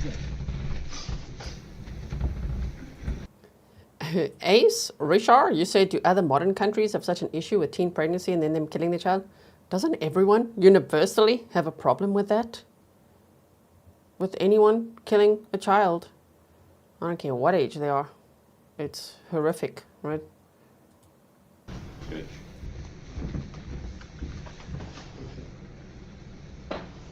Yeah, Stefan says it really looks like Megan loved Evelyn until she met Hunter and thought she had to get rid of her. It really does look like that. The state's theory is making sense. We're only on day 3. So I'm looking forward to, if they have cell phone record evidence. I know they're showing text messages. Obviously, the medical examiner will have strong evidence about how Evelyn died.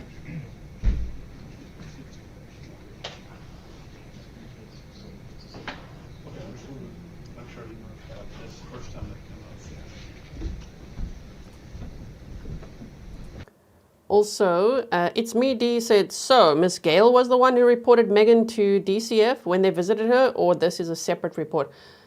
I wish they were a little bit more clear with the dates, but it could be. It could be Gayle's reports to DCF or CPS, as we know it, right, that triggered that visit. But I'm not sure. It could have also been after Tommy Boswell reported her missing. What do you guys think? Welcome, Jessica. Welcome to all the new members. Okay. Are you next? Today we'll call, excuse me, Sue Whitson.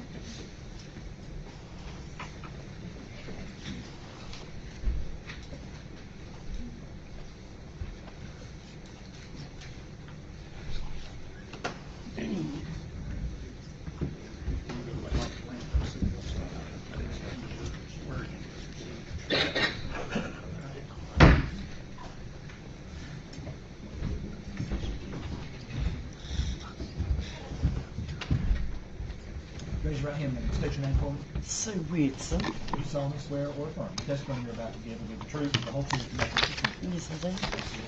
You need to speak up.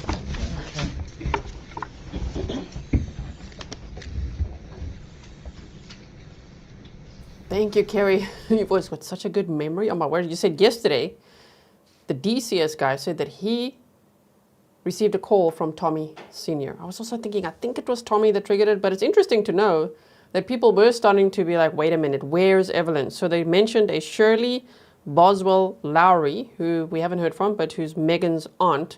And she was already being like, where's Evelyn? And she contacted Megan's foster mom, former foster mom, because Megan had moved back to her dad's property. And so Gayle then called CPS, some lady called Constance at CPS. So people, I guess there were multiple calls, right, around February of 2020 to be like, wait a minute, these stories are not adding up anymore. Where's Evelyn, right? Which took some time, but it would take time with Megan telling so many lies.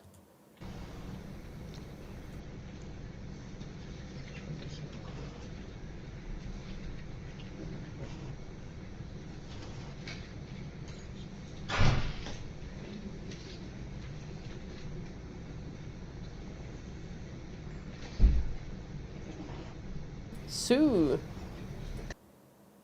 That lady that was just on the stand before, Gayle Kyte, mentioned her sister Sue, so this is probably her sister. Good morning. Okay. Your name is Sue Whitson? Yes. And is your last name spelled W-H-I-T-S-O-N? Yes. Okay. Where do you live, Sue? In Elizabeth. Okay. And do you know Gayle Kyte? Yes, I do. Who is Gayle Kyte to you? She's my sister. Okay. And to your knowledge, has your sister taken in foster children through the years? Yes. Okay. And was Megan Boswell one of the foster children that came and lived with your sister for a while? Yes. And were you aware that Megan Boswell had given birth to a child named Evelyn? Yes. Okay. And were you aware that at some point Megan and Evelyn moved out of Gayle's house and got their own place? Yes. Okay. And were you contacted by Megan to babysit Evelyn? Yes, I was. Okay. Do you remember how you were contacted by her? Text message. Okay. And did you actually babysit Evelyn Yes. for her? Yes, I did. Do you remember how many times? I think maybe 3 or 4. Okay. When you babysat, was it in your home or Megan's home? My home. Okay. So she would bring Evelyn to you in Elizabethton? Yes. Okay. Do you recall when you babysat? I think maybe last week of November or the first week of December. Okay.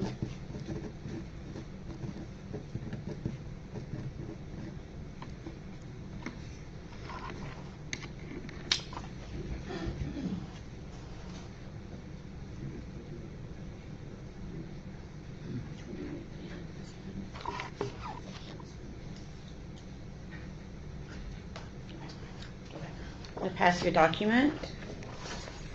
See if you can identify it.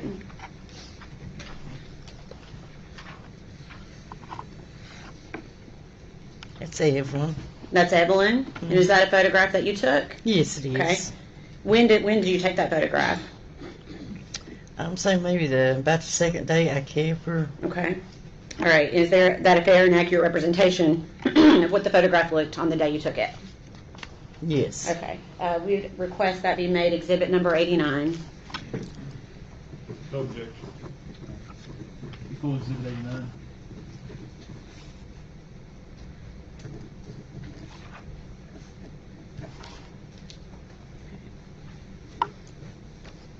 And permission to publish, Your Honor. Go ahead. Shame. Look at her. Well, I made it worse. I'm sorry? Yeah. Doesn't want to do that for me. Okay.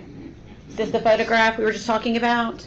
Yes. Okay, so that photograph would have been taken, you said you babysat her last of November to early December. Yes. So this would have been taken around that time. Yes. Is that right? Okay. And does Evelyn to you appear healthy here? Pardon? Was she healthy? Oh, yes. Okay. And was she walking? Yes. Okay.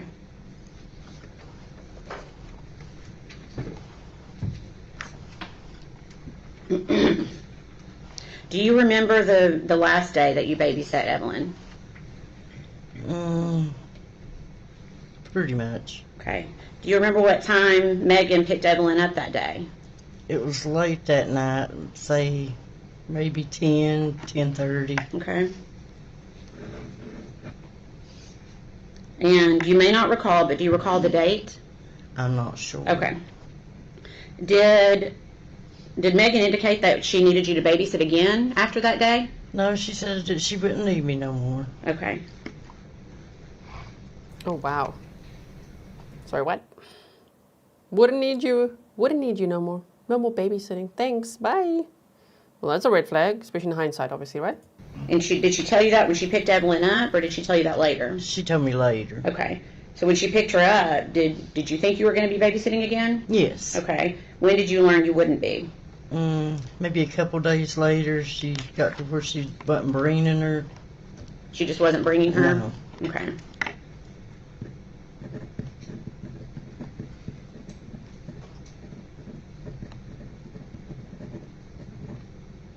Okay. During the days that you watched Evelyn, did you have any concerns? Yes. Okay. What concerns did you have? She had a terrible diaper rash. Okay. When you say terrible, can you describe it, please? It was just really like sore looking, had marks through it, maybe scratches. It was just really bad looking. Okay. Have you kept other children Evelyn's age before? Oh, yes. Okay. So you feel like you've got pretty good experience Yes. with babies and toddlers? Yes. Okay. Did that seem more than the average diaper rash? Yes. And how? It was just, I'd never seen a diaper rash look that bad. Okay. Did you tell anyone about this? Yes, I called Gayle Kyte. Okay. Or Casey Schultz. Okay. And you won't be able to tell us what Casey said, but what made you tell Casey in particular? She worked in a doctor's office. Okay. So they're talking about November, December of 2019. Am I following this? Because wow, if Megan's like, don't worry, not gonna need you to babysit anymore, that's very premeditated then, given what happened next, right? And so that would be the time around which people noticed the diaper rash. And also when Evelyn had missed her 1-year pediatrician appointment. Remember all of that we heard yesterday as well? Interesting. Okay. For the days that you babysat Evelyn, was she clean and when Megan would drop her off? No. Okay. Can you tell us what Evelyn was like when she'd be dropped off by Megan? She was dirty. She smelled like urine. I would give her a bath and clean her up. Okay. And was that every time that you babysat was like Yes. that? Okay. What about her clothing? Was her clothing clean? No, it was dirty. Okay. What about her face? Was her face clean? No, it was dirty. Okay.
pass the document to you.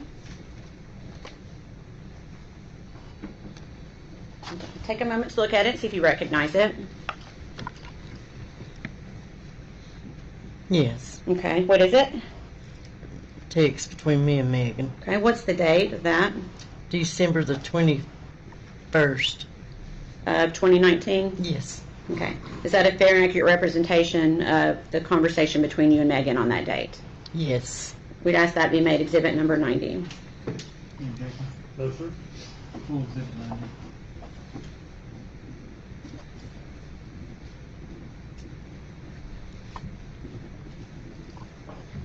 Okay. Permission to publish, Your Honor? Okay. Before I put this up, do you remember discussing with Megan about payment Yes. for babysitting? Had Megan paid you prior to this date? No. Okay. Why not? Did she say why she wasn't paying you? She was supposed to be in a custody battle with, I guess, the baby's daddy. Okay. Did she eventually pay you? Yes, she did. And how did she pay you? She put it in a mailbox and sped out. Okay. You said sped out? Yeah, sped her tars. Oh, okay. Okay. All right, I'm going to show you this conversation.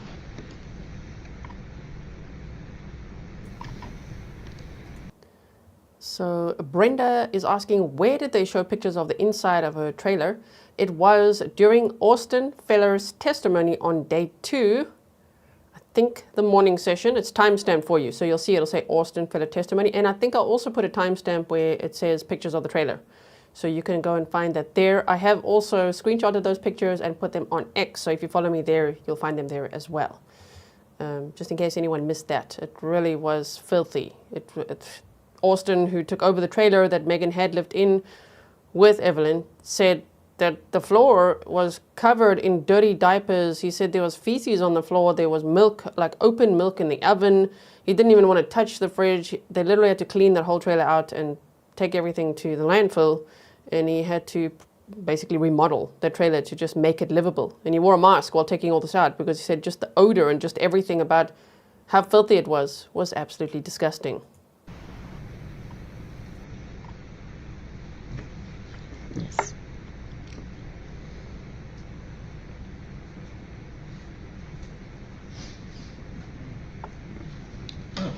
It's okay. Okay. Second, it wasn't me. That's okay. Okay. Can you see that okay? Get a little bit bigger. Let's see here. There we go. Okay. So we've got the date of December 21st, 2019, and you're saying to her, I don't know why you don't want to pay me. I could sure use the money. I'm broke, out of gas. Please pay me. I hope I didn't do something to make you mad. And what does Megan say to you? She said, I'm sorry.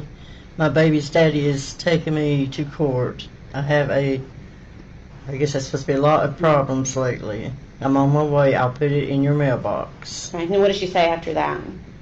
Sorry, I've been crying, or I would have stopped and talked. I'm sorry. It took me so long. It just been a process, and he has temporary custody of her. I've not gotten to see her in days. Okay. Thank you. And that was December 21st, right? December 21st. The state says Evelyn was last seen alive on December 6th. So a few weeks later, she actually says this. She told the babysitter, don't worry, I don't need you to babysit anymore. And then Evelyn disappears forever. Eventually, obviously, they find her body on March 6th of 2020 in a trash can, wrapped in a fleece blanket, foil wrapped around her head, wrapped in a garbage bag and put upside down in this trash can, with diapers on top of her, eggshells, cookie wrappers, and more trash bags. In the playhouse, Megan's childhood playhouse on her father's property. That was March 6th of 2020, right? So if you look at this, wow, from December 6th to 21st, telling that babysitter, Sue, I'm not going to need you to babysit anymore. And Sue thinking, well, she'll probably be back. And she wasn't back and wasn't even paying her. It's very premeditated then to just be like, I'm done with this babysitting. I'm done paying a babysitter. I'm done with my daughter is what it seems like, right? Wow, and even this is all a lie in case you haven't been following the case. Wow, I'm sorry, my baby daddy is taking me to court. That's a lie. Firstly, Ethan was not even the baby daddy. Secondly, there's no records, he wasn't taking her to court, there was no custody battle going on. She said, I've had a lot of problems lately, I'm on my way right now, put in your mailbox. And Sue just said she got there, put in the mailbox and sped off. And then she said, sorry, so that was at 5:32 p.m. and then at 6:08 p.m. So let's see. Wait, what time did she send it? At 4:38 p.m. There we could see on top there. 4:38 p.m. and so just an hour later or so there, Megan said, I'm sorry, all of this, and then suddenly half an hour later she's there. Okay, sorry, I've been crying. I would have stopped and talked. I'm sorry it took so long. It's just been a process. He has temporary custody. Now he's got temporary custody?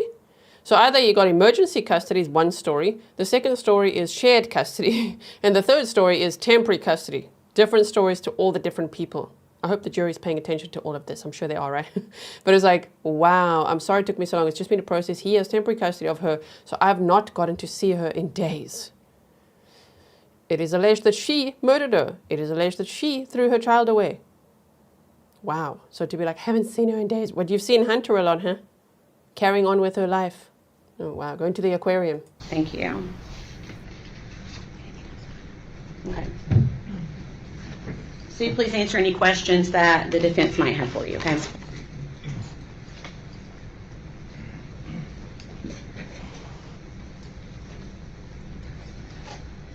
Good morning. My name is Gene Scott. How are you? How well did you know Megan? Not well at all. Okay. Did you ever interact with her when she was at your sister's home and as part of foster care? No. So how many times did you meet her? Maybe 3. Okay. And the picture you took, you said was the last time you kept Evelyn? Yes. When was that? In I realize you may not have the exact date, but you know the month? December, I think. Okay. Was it fair to say it was after Thanksgiving? Yes. And do you remember the day of the week it was? I'm not sure. Okay. And there was some talk, testimony you said Megan later after that had told you that she wouldn't need you anymore. Is that right? Yes. Do you know, was that a week, 2 weeks, 3 weeks? I'm saying maybe 2 weeks. Was it up around the time she paid you? Yes. She ultimately paid you, I think, for that babysitting in December? Yes. So around the 22nd maybe? Does that ring a bell? I'm thinking it was maybe the last week. Up close to Christmas? I mean, first week of December. That's when you said that, okay. Oh, that's what I was supposed to. Yeah, I'm not quite sure. Not trying to confuse you, but your testimony was that you last watched her sometime in December. Yes. Okay. And then we've seen your text messages here. I think they were. Can I withdraw the last exhibit, please?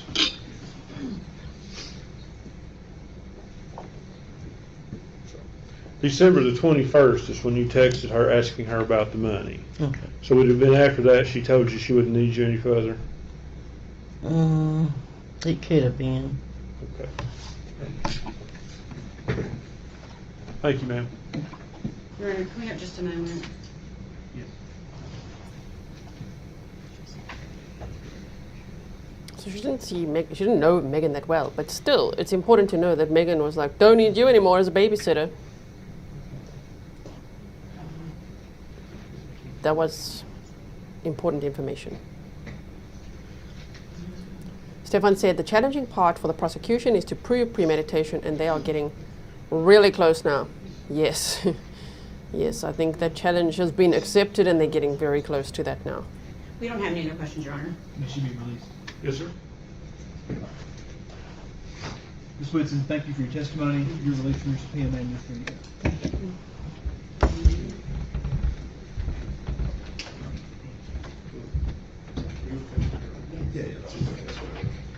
We'll take about 15 minutes. Oh, One stand, please. it's time for us to fast forward. Are we ready? Let's just see if they just literally skip to it. So if it's your first time here watching a trial with me, please let me know. It's always nice to know who's new here. There's lots of people here. There's 6,500 people here. Holy crap. Thank you all for being here. Megan. I wonder who's organizing her clothing. I know people were saying, like, what is she wearing, like a blanket or what? But I was like, it looks like yesterday she had such a nice jacket on. Who's organizing her clothing? Anyway, so these are her attorneys. This attorney is actually a different name to the one we knew. This one is Gene Scott, and he did an interview yesterday with the media. I don't know if you guys saw that. I don't want to play it now because sometimes even a small clip like that could get like a copyright claim or strike or something. Who knows? But you can find it out there, right? It's a local news station. Just hold on one second. It was Ansley Daniel who interviewed him. She's from WJHL 11. And so she asked Gene Scott, what exactly are you trying to convince the jury of, like what happened to Evelyn? And he's like, well, we don't know what happened to her. Okay, it could have been an accident. It could have been like, wow. It was just like, I can't believe he did that interview and said what he said, because he's like, we don't know. Oh dear.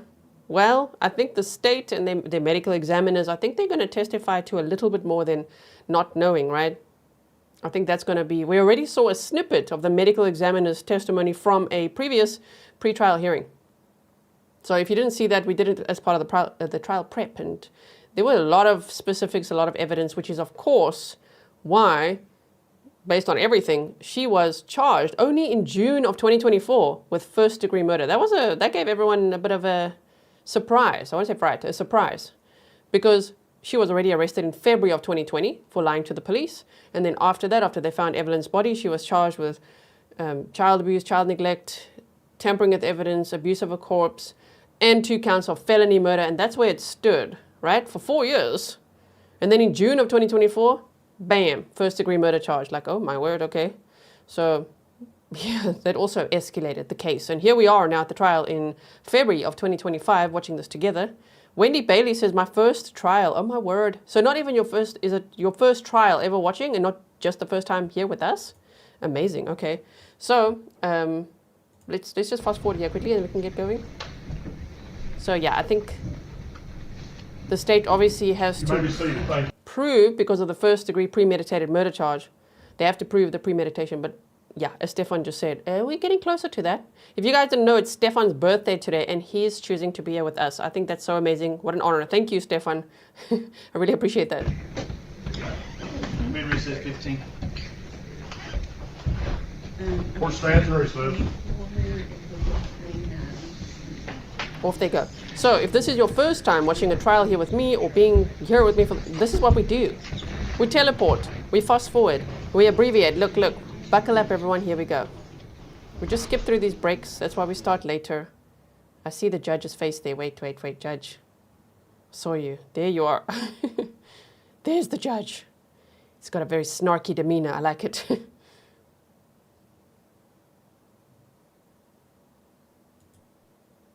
Okay. So there's Megan. I think she's got nice court clothes. I'm not saying I love the jacket, you know. I'm just like, wow. It's better quality than we've seen most defendants have, right? Okay, so they're back in the courtroom after their morning break. And then, of course, when it's the lunch break, we'll just skip right over that as well. Yeah, Ms. Kay said that this I do know, but I'm just wondering, did the defense in this case do that? Defense provides clothing for a defendant if they do not have family support who can. Interesting. I didn't actually finish my sentence. So we've got Gene Scott, who did an interview with WJHL 11 yesterday, saying they don't really know what happened to Evelyn. And this guy's name is Tim Horn. I think from our presentation, if you haven't seen the trial prep, okay, this is what it looks like. We'd gone over this entire presentation and timeline, Megan Boswell, her family, right, and all of that, okay. This story with a car, on the top there is Hunter Wood. That's who we're just dying to see on the stand. Please, sir, take the stand now. Okay. Megan's changing stories, of course. It's interesting, they searched this mobile home as well where her brother was also staying. And onlookers said they took like an evidence bag from something from under the house. So I wonder what that was. What did she hide under that house? That would be interesting. But the point that I'm trying to get to is this. Megan facing 20 counts in total, and if convicted, she faces a maximum sentence of life without the possibility of parole. Even though Tennessee is a death penalty state, she's not facing the death penalty, I think because of her age at the time. She was 18 years old at the time when this crime occurred. So 1 count of first-degree murder, 2 counts of felony murder, aggravated child abuse, aggravated child neglect. We're also starting to hear a lot of evidence about that child neglect, those charges, right? tampering with evidence, also abuse of a corpse, and count 6 to 19 were false reports to the police. She is currently on bail. She's in jail, but she's got a $1 million bail set. But she's been in the Sullivan County Jail since February of 2020, so she's been in there for a long time. Megan's trial obviously started with jury selection on February 3rd of 2025. We are now on day 3 on Friday the 7th of February, and the jury is sequestered. The trial is expected to last 2 to 4 weeks. At the pace that they're going, I think it'll be 4 weeks. I was always like 2 to 4 weeks, it's probably 2. Now I'm like, wow, it's probably 4, okay? Let me know what you think as well. We'll see. The judge is James Snarky Jim Goodwin, I'd like to add, as a compliment as well. Deputy District Attorneys William Harper, and the defense is Gene Scott and Tim Horn. It's not actually Michael Templeton.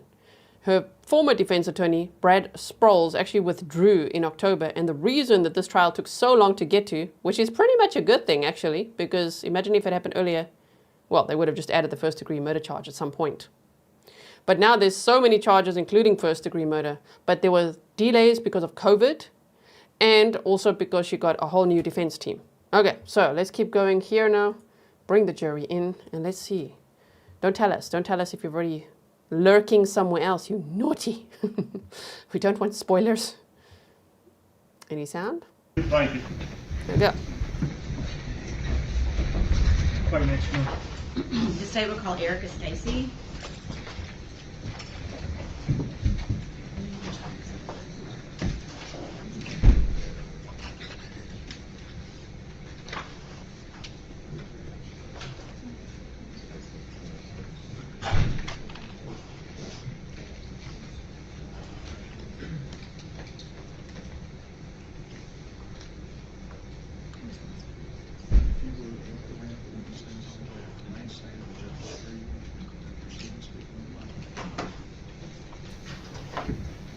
Dorothy says it seems longer than 3 days because of the horrendous details, I guess. Raise your right hand, ma'am.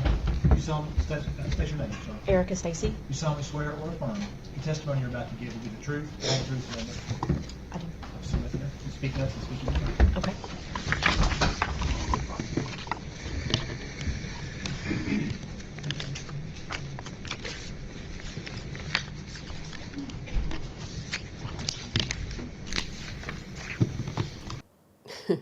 Lewis says, spoiler, Megan was not a good mom. Yeah, in case anyone didn't know, spoiler alert, yeah, she was not a good mom. Well, at least not from the minute she met Hunter. You ready? Okay. Good morning. Good morning. Okay. Look at the judge. Look at the judge's face. He just looks so snarky. I really like it. I mean it as a compliment. Obviously, we love snark over here, right? Just look at him. He's just like, Get on with it, lady. Her name is spelled E-R-I-C-A. Yes, ma'am. S-T-A-C-Y. Is that correct? Yes, ma'am.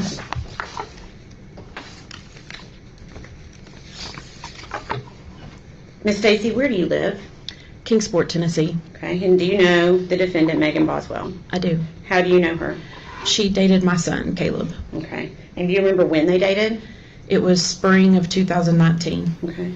Sorry, I was like rolling my eyes because it's like, she dated my son. I'm like, oh my word, Caleb. Okay, who's Caleb? Damn, is he the dad? We're going to hear. Do you know how long they dated? 2 or 3 months. Okay. And during that time, did you get a chance to meet Evelyn? I did. Okay. Can you recall how many times you met Evelyn, like in her face to face? It was a handful of times, probably no more than 10. Okay. Did you have a relationship with Evelyn? I feel like I did. Okay. What was your relationship like? I mean, I would see her when she would come to the house, and her and Caleb were hanging out. Okay. So, what city did you say you lived in? Kingsport. Okay, so she would come to your house in Kingsport? Yes. Okay. During those 10 times-ish that you said you thought that you had seen Evelyn in person, was Megan always with her? Yes. Okay. Was there any time that you saw Megan where you did not see Evelyn? Yeah, There was- but let me ask it this way. Before Thanksgiving of 2019? No, Okay. no, they were pretty much connected at the hip. Okay. So every time you saw Megan, you saw Evelyn? Yes. Okay. To your knowledge, personally, did Megan ever allow anyone to babysit Evelyn? Just family. Okay. Did you ever babysit Evelyn? No. Okay. Did you ever offer to babysit? Yes. Okay. So you said did you say they were together just a few months? Yes. Okay. When they broke up, did you continue your relationship I with did. Megan? And why did you do that? I wanted to help her. Okay. Did that include Evelyn? Yeah.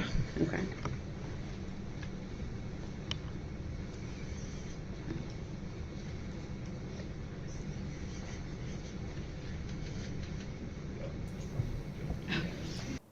That is interesting. Carrie said, interesting how Megan had Evelyn with her dating her son, but not when seeing Hunter. Well, we don't know why they broke up. Maybe she thought, oh no, I'm not going to have anyone leave me over a child again. We're just speculating now, okay? So.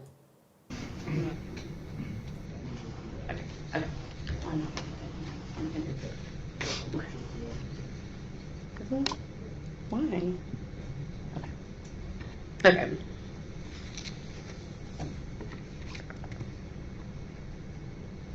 Okay, do you remember Megan bringing Evelyn to your house in September of 2019? Yes. And do you remember why they came by that day? I was putting decals on Maggie's car. Okay. And just so the jury understands, you occasionally make things on like a machine? Yes, on a Cricut. Okay. So you'd made like vinyl stickers? It was like a Chevy decal. We were covering her Chevy emblems. Okay. And was Evelyn with her that day? Yes, that was the deal, that I wouldn't charge her for the decals if she brought Evie with her. Okay. And so you just said Evie. Is that what you would call That's what we called Evelyn? her, yeah. Okay. And did you ever see Evelyn again after that date? Not that I remember. Okay. September 29th. Do you remember seeing Megan again in November of 2019? Yes. And do you remember why you saw her then? I made Evelyn birthday shirts. Okay. And a gift for her Okay. birthday. Okay. And was that something you also did on your Cricut machine? Yes. Okay. Were you aware of when Evelyn's birthday was? It was November 21st, I believe. Okay. So this would have been for her first birthday? Yeah. Okay. And did you meet up with Megan to get those things to her? I think she come by the house to pick them up. Okay. Did she have Evelyn with her that day? No. Okay.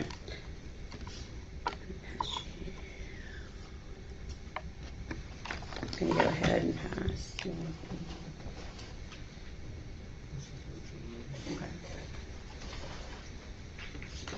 Can we approach?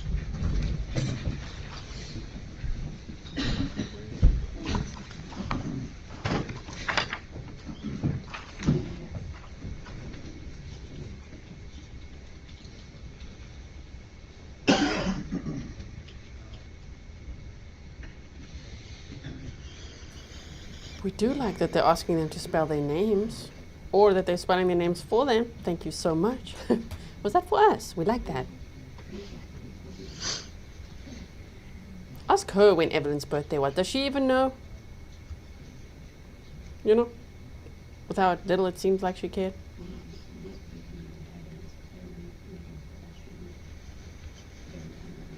And Evelyn had so many people who loved her, cared for her. Why throw her in the trash? Never do that.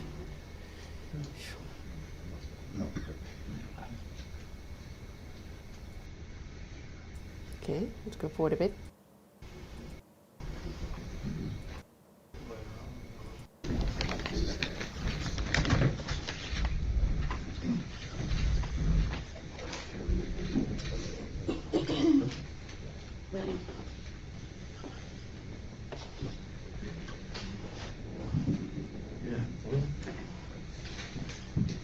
Okay.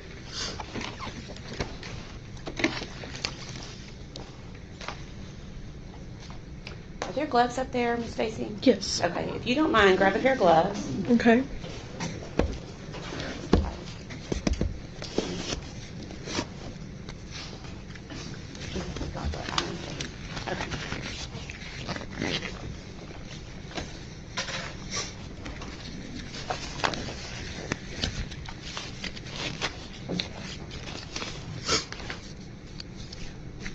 I'm going to pass up what has been labeled as piece of evidence. That was Okay. What is in it? evidence with Sullivan County, okay? Okay. And the reason you need to wear the gloves essentially is to, well, there may be something. Will the scissors work okay? Just be very careful when you cut the top of the package. Just cut it across straight if you can, like we Cut open across an right up envelope. here? Yes.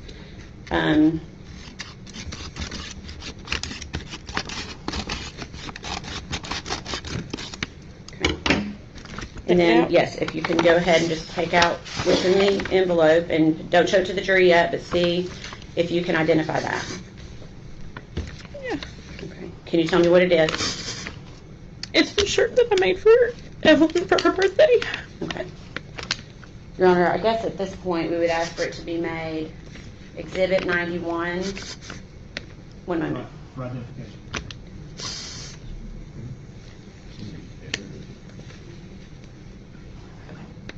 For identification only. Okay. If you could, place it back inside the envelope for me. Shame, that must be so sad to see. So, if anyone's just joining now, this is Erica Stacey, and Megan dated her son Caleb, but only for 2 to 3 months. But this lady cared so much about Megan and Evelyn that she, she wanted to help. She wanted to show Evelyn love. She made her these birthday shirts. Megan picked it up, and Erica hadn't seen Evelyn again. Evelyn was born on November 21st of 2018, so her birthday would have been obviously November 21st of 2019. Yeah, it'll be interesting to hear, well, what was that first birthday like? What did Megan do for Evelyn around then, right?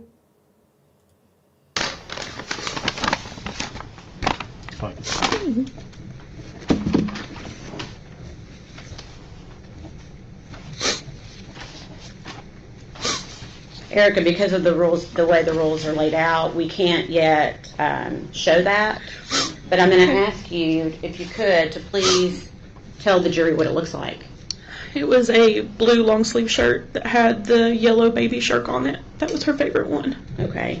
And did you put anything personalized on it for?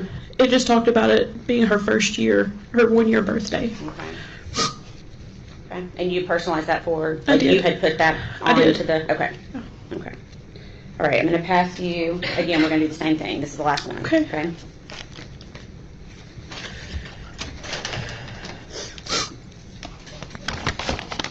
And again, so you try to take care in cutting it if you can.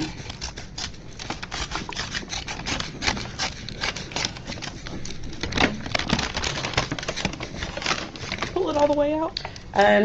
Yes, if you can identify it without pulling it all the way out, that's fine. I want to see if you recognize it. Yeah. Okay, you do? I know. Okay. Can you tell us what it is? It's a baby shark blanket that I had put Evelyn's name on in pink glitter. Okay. And is that also what you had given to Megan for her birthday, for Evelyn to wear for her first birthday, or to have for her first birthday? Yeah. Okay. And what color did you? So at least we can hear that, okay, so because Megan lies so much, we can't believe a word she says. But Megan did say on her media interviews that Evelyn loved Baby Shark. It was her favorite song. It was her favorite thing in the world. So we can hear that now from at least a different witness, someone credible, right? Did you say what the color of the blanket was? Blue. It's got the Baby Shark characters on it. Okay. Your Honor, at this time, we'd ask that to be offered as Exhibit 92 for identification only.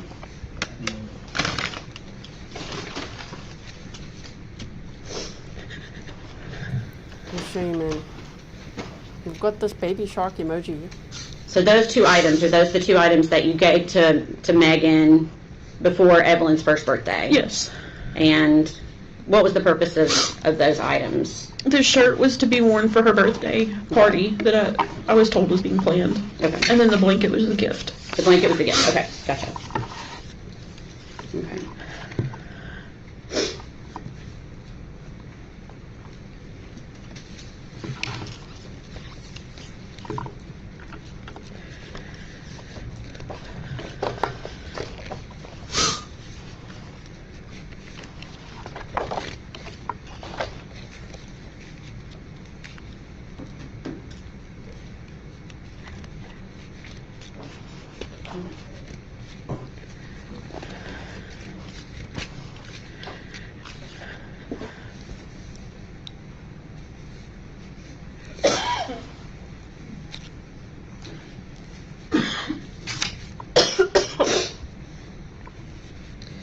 During this time that you were around Megan, did she ever say anything about Evelyn that surprised you? She would always say that Evelyn was mean as crap. Okay. And is that the word she used, crap? No, she would say mean as shit. Okay. Did she say that more than once? Yes. Okay. And that would have been around the time that Evelyn was a year old? Yes. Okay. Why did that surprise you? I was raised, you just don't say that about a child. Was Evelyn a mean baby? Not that I ever saw. Okay. What type of baby was Evelyn? Very happy, very smiley. Okay. And do you recall trying to reach out to Megan to continue to try to see Evelyn again? Yes. Okay. And would Megan respond to you? She did for a little bit, and then there was a time that she didn't respond. Okay.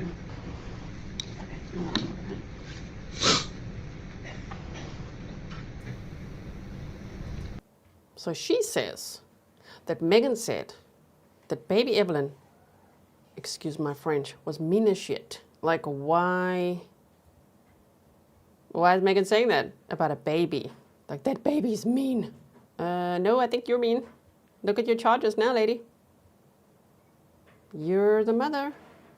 I did hear, when we watched the media interviews, and she said that Evelyn used to just like pull her hair and pull out clumps of her hair, and there was this time when Evelyn just came over to her and like kissed her, and she cried, and she realized it's the first time she's ever kissed anyone. And that was very sad to hear. But I was thinking in the back of my mind, I wonder if she like resented her for being a baby and like pulling at her hair or pulling, how babies, I've never had a child, okay, I don't have children, but I just mean, how babies will pull at your jewelry or something, or maybe like your hair. I was just wondering if Megan maybe felt anger about that, but like, she's a baby. Megan was a baby once too, Did you buy Christmas gifts for Evelyn? I did. I bought gifts for Maggie and Evelyn. Okay. And did you reach out to? I did. Okay. And did she acknowledge when you reached out? She did. She was supposed to come by our house on the 24th. Okay. And did she come by? She did not. Okay. Did you see Megan again after Christmas? I saw her in January. Okay. So January of 2020? Yes. Okay. Where did you see her? Her and Hunter came to my church twice. Okay. And who was Hunter? Hunter was her boyfriend at the time. Okay. So she came to your church twice. Were both of those times in January? Yes. Okay. Did she have Evelyn with her either of those times? No. Did you find it strange that Evelyn was not with her? Yes. Why? Because anytime I saw Maggie, for the most part, Evie was on her hip. Okay. Did you ask Megan where Evelyn was each time you saw her in January? Yes. And what did she tell you? She told me she was with her father. Okay. And did you know what his name was? Ethan. Okay. Do you remember when you saw them at church asking Megan what Evelyn thought about Hunter, Megan's new boyfriend? Yes. What did she say? That they had not been around each other. Okay. Did you ask that question both times that you saw her? Yes. And what did she say? That they hadn't been around each other. Okay. When you saw Megan at church those two times, did she ever seem to be upset about Evelyn not being around? No. Can you describe her? So she admitted that Hunter and Evelyn had not been around each other? Interesting. It's really interesting hearing from all these witnesses and piecing together all the layers of Megan's lies. Demeanor. She seemed happy. Okay. Did she ever verbally express worry for Evelyn or her safety? No. Okay. Did she give you any indication that anything was even wrong with Evelyn? No. Okay. At some point, did you learn that Evelyn had been reported as a missing child? Well, yes. Detectives just showed up at our house. Okay. Wanting to know where I was, and I was on my way to Knoxville taking my daughter to an appointment. Okay. And is that how you learned that Yes. Evelyn was missing? Okay. So not from Megan? No. Okay. So during the time that Evelyn's missing, did you see Megan Boswell again? I did. Okay. And do you remember where you saw her? I picked her up at the Walmart in Bristol. Okay. Do you remember what month that was? And there it is, ladies and gentlemen. Walmart has entered the chat. People were asking the whole time, where's the Walmart in this case? There it is. We just heard it. Okay. I do not. Okay. I want to say February, maybe. Okay. And why were you picking her up at Walmart in Bristol? She said she didn't have anywhere to go. Okay. And I thought maybe she would talk to me if it was just me and her. Okay. Because you felt like you had that kind of relationship? I did. Okay. What was your purpose in talking to her that night? To see if she could tell me where Evie was, who had her. Okay. And are you doing this while you're driving Yes. with her? Okay. I'm assuming you asked her those questions I did. when you got in the car. What was her response to you about where Evelyn was? She didn't know. Okay.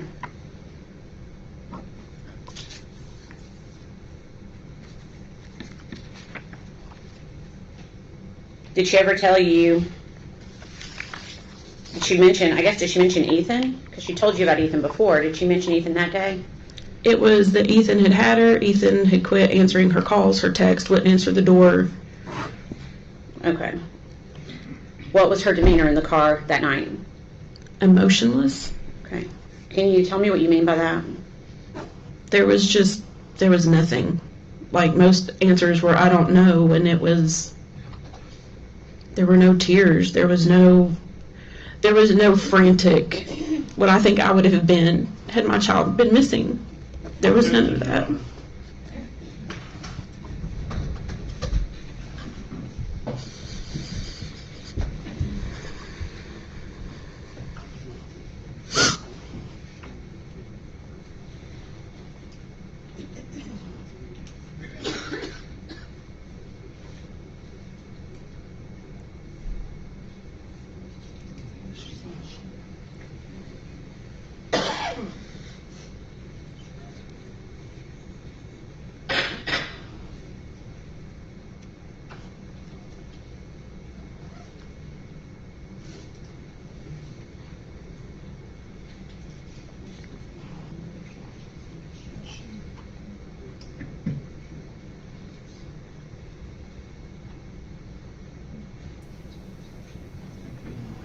How do I say your name? Baja? Baja? Cowgirl says, I cannot wait to hear Ethan and Hunter's testimony. I'm telling man, I can't wait either.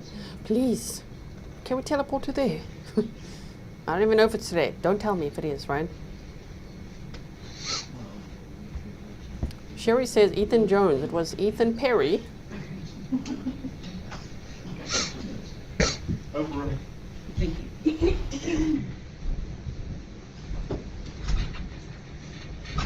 Just to clarify, and this is after Evelyn had already been reported missing, is that Yes. right? Okay. Yes.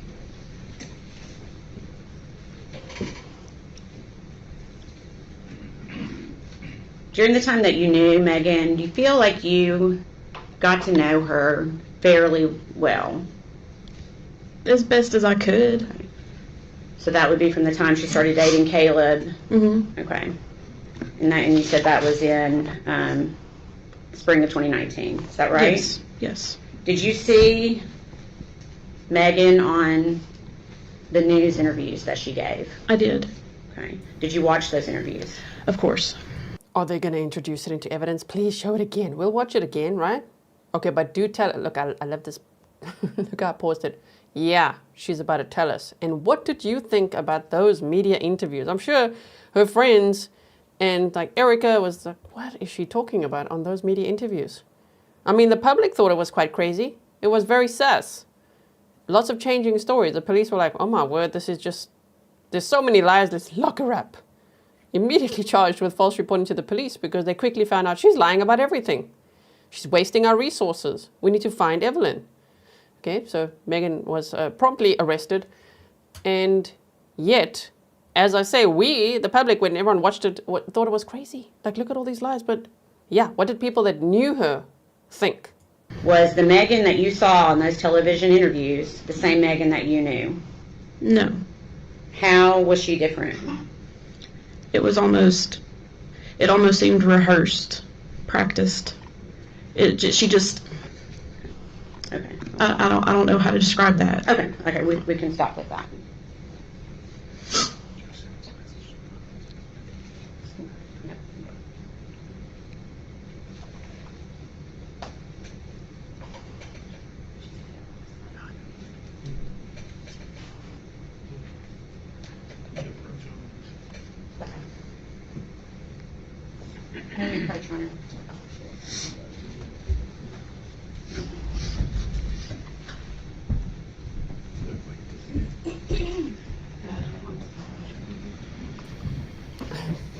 A lot of sidebar action today. Snark bar is in session.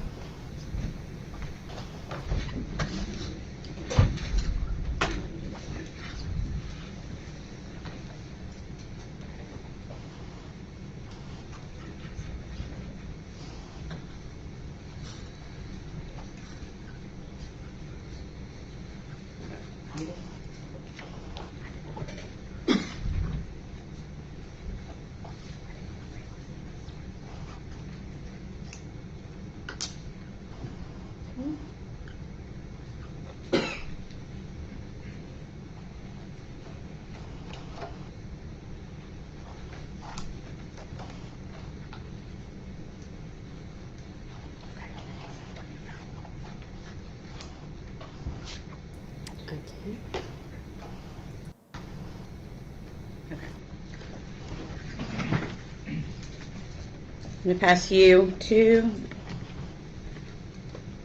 papers.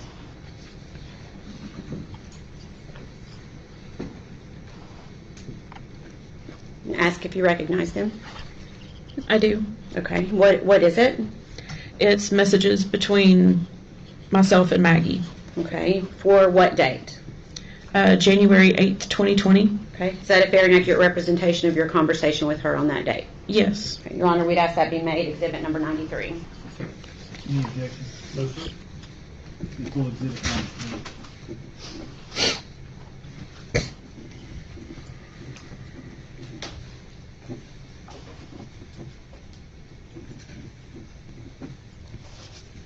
Thank you. Okay. Permission to publish?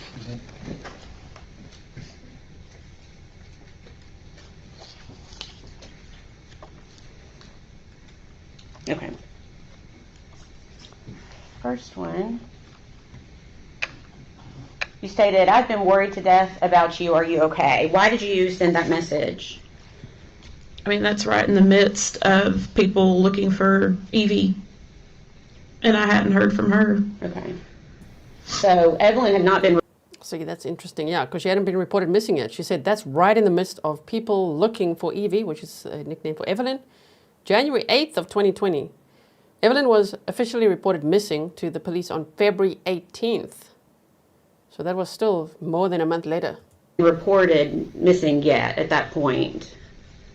So... Then that was if I've not heard from her, because we talked quite a bit. Okay. And then you asked her, did you and Evelyn have a good Christmas? And what did she say in response to you? She says we did. Did we read all of that? Actually, that's not verbatim. One moment, Your Honor. This is not.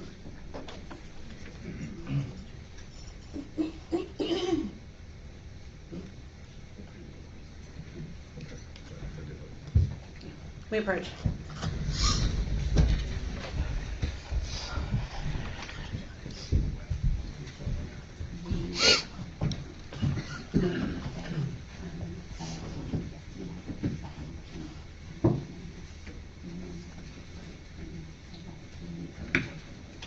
Oh, we can hear it a bit. I think we're supposed to hear that. What is she doing?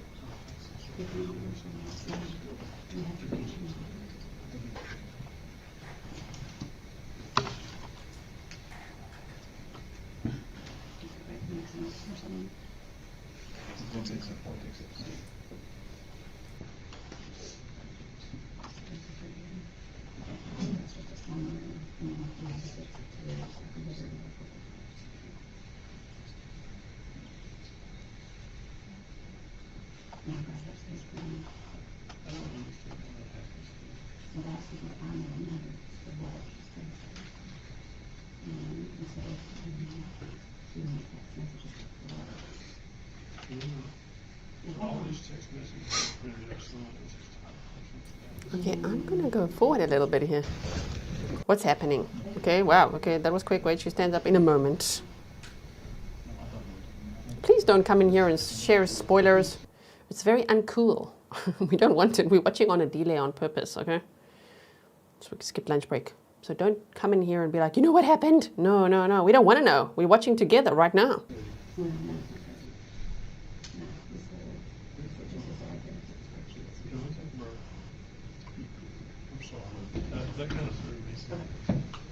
Ladies and gentlemen, I'm going to have you go with the officer. Oh, boy. Everyone stand, please. Oh, the jury's being sent out.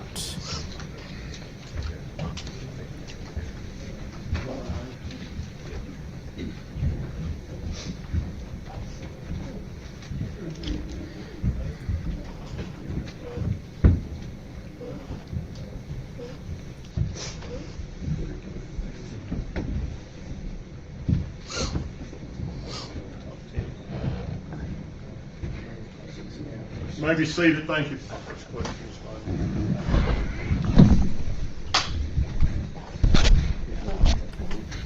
Oh, the defense is getting ready here. Time for change. There has absolutely got to be justice for sweet Evelyn. She's playing with the angels and never to be harmed again. I do hope there will be justice for Evelyn. Time for change. Thanks for being a member for 18 months. Nice. Okay. And then, okay, a big break going on here. We're teleporting. I see the judge's head. I see it.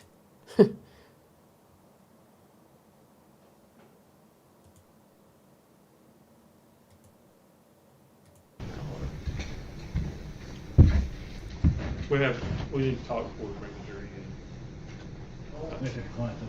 Oh, okay. The jury's outside.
Judge, it appears what has happened, we have been admitting what I believe to be screenshots, what I think the court believed to be screenshots of text messages, which were ultimately a created document that were taken from a cell phone dump. We have, I don't know how many exhibits of that. Notice that on the last one, that exhibit, it came in admittedly without objection because I thought it was a screenshot of the cell phone dump. Or a screenshot, not of the dump itself, but of a screen, hence screenshot. When the last exhibit was published to the jury, it contained a note that Mr. Horn noticed in the letter of our objection that contained a note made by the district attorney's office. It's already been up on the screen and published to the jury. And the public, yes. I have concern. You guys saw that, right? I don't know if they show it again. Did they show it again? If you didn't see it, it's just quickly look here. Just go here. There. This is the problem that the defense has right now. I mean, when I read this, I'm also like, what is that? What is going on here? So it's supposed to look like, it's supposed to be screenshots of messages. I've been worried to death about you. Are you okay? Did you and Evelyn have a good Christmas? And then this is like, what? Megan Boswell, Maggie _Wood 23. We did. When asked if she and Hunter are a couple, Megan responds to Erica, more or less, lol, Ethan's leaving to go home tomorrow, so I won't have Evelyn tonight, but I'll bring her next week. So that's not a screenshot of a text message. That's the state creating this, if you know what I mean. Right? So I think that is now, I wonder if did the defense never spot that? Or were they like ready for this moment? Yeah, there, they brought it in. Okay, anyway, so let's go back to where they were here.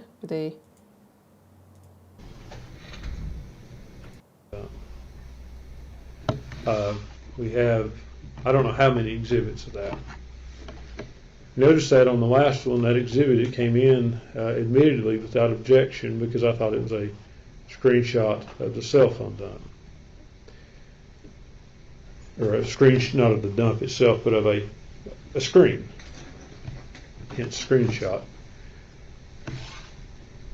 When the last exhibit was published to the jury, it contained a note that Mr. Horn noticed in the letter of our objection that contained a note made by the district attorney's office. It's already been up on the screen and published to the jury.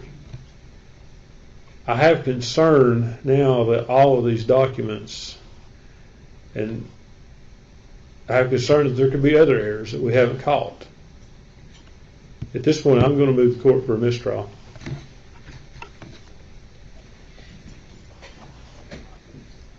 Judge, a couple things in response.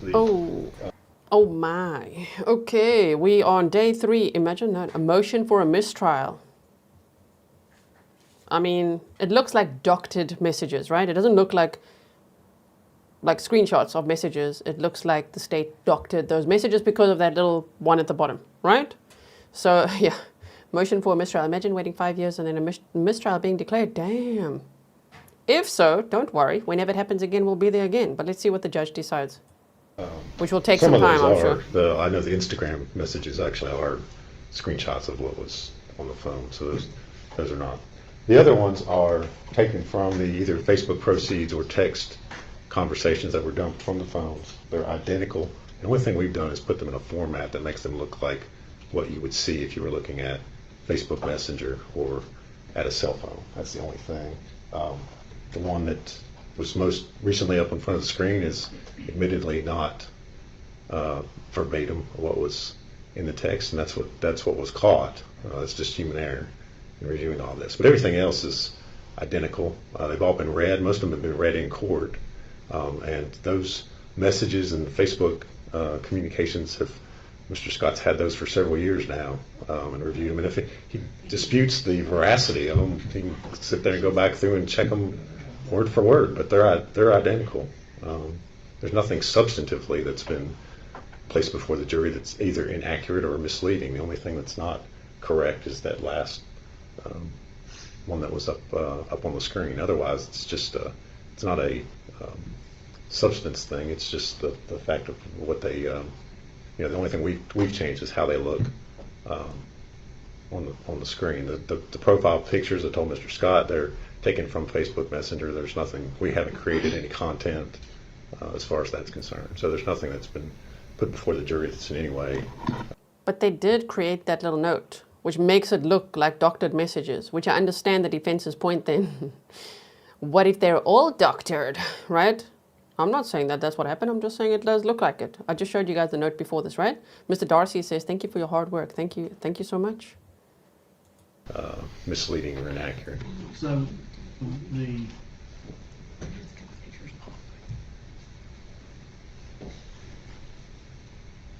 raw data was from the cell phone. Correct, from the forensic extraction, yes. Correct. And those were placed in, basically, you made a demonstrative Correct. evidence.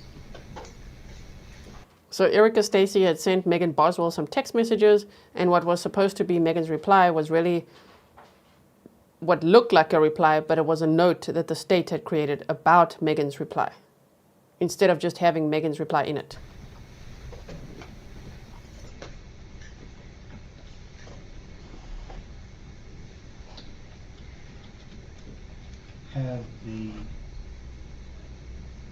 Has the raw data been provided in discovery? Oh, yes, Judge, that's been provided. They've had that for years. And the demonstrative, That was made available. Mr. Scott wanted, we had him and his investigators at our office several weeks ago. They wanted to look at it. We didn't specifically identify which things we were using, and as the trial's going on, some we've used and some we haven't used, so. But yes, they've been available. Because I was not aware of that. We did meet with Mr. Harper and Ms. Massinger. They were very kind to have us up there, but you have to understand, we talked over generally what data we had.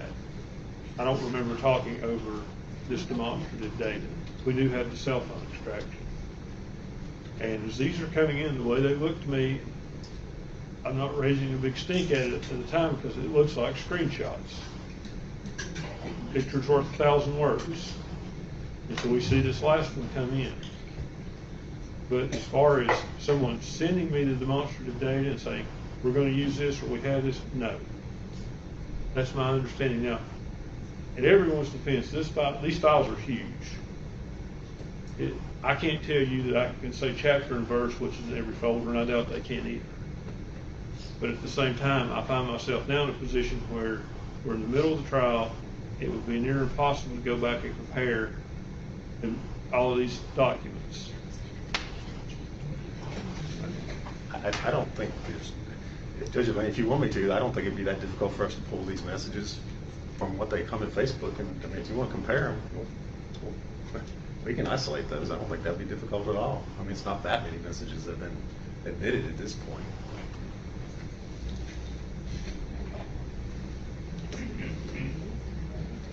Well,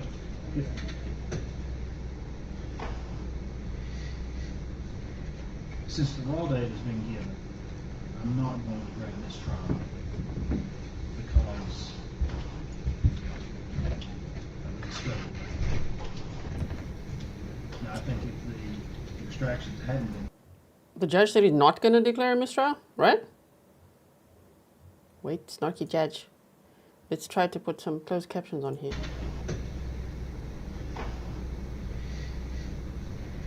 Since the raw data has been given, I'm not going to drag this trial. Okay. Because of the discovery. Now, I think if the extractions hadn't been provided, I would have to. Well, the judge says because the extractions were provided, he's not going to declare a mistrial. But if they hadn't been provided, whoa, he would have to at this point declare a mistrial. That was close. That was close. Sure, everyone take a deep breath. Pernille said, correct, G. Yeah, I had to just double check that. And I see there's a WJHL article that says from 5 hours ago. Clearly that I've been updating all along. But the title for it is that the judge said he would not order a mistrial. And then it says, but he instructed the jury to not consider the flawed message. So we're waiting for that, okay? That's just, I just saw, like, why does it say 5 hours ago? Because it's happening now. They went to lunch, okay? And they're not back yet, so let's just keep watching what happens next. The other question would be, do I need to declare a mistrial? Because the one inaccurate demonstrative aid was placed up on the monitor. And I will note that part of that message was not read to the jury.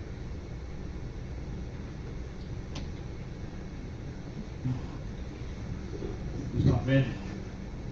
And I know that General Massengill is the one that first brought to our attention until the trial.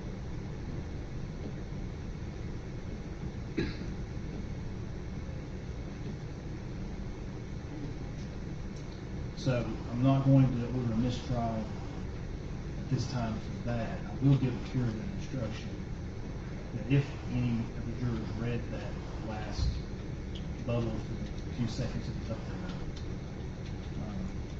but to put that out of the mind and you're not to consider what was there. Now my concern, so I'm going to deny the motion for Mistrial. Those three reasons. Denied. Manifest necessity. To mistrial the case. Now, going forward.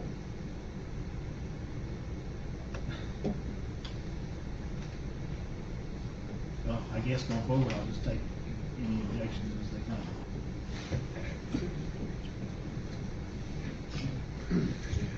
Since I can't give any advisory opinion.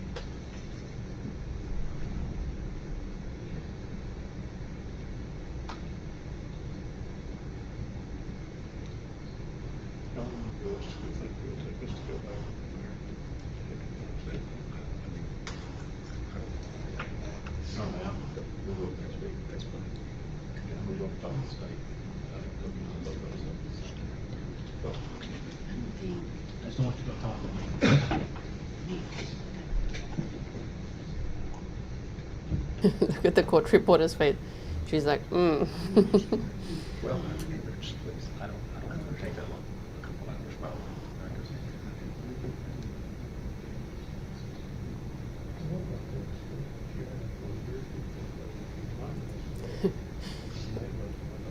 Poetry Skip says, if someone tells me to put something out of my mind, it goes to the top of the pile.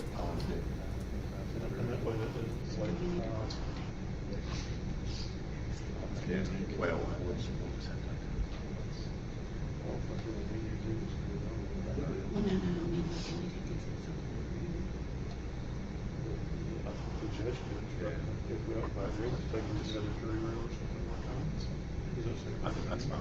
I think that's fine. I understand. And from there forward, we identify that these are demonstrative. If they are, might not be. That's fine. Yeah, that's fine. Who approach? Yeah. Who approach? Another sidebar. So the defense declared a mistrial, and the judge has denied the motion for a mistrial. Yeah. And it was over text messages, screenshots of text messages with a note from the state instead of a text message, but they made the note look like a text message, and that's the problem. So the judge is going to tell the jury to just not consider what they saw in that bubble that looked like a text message, but really was a note from the state.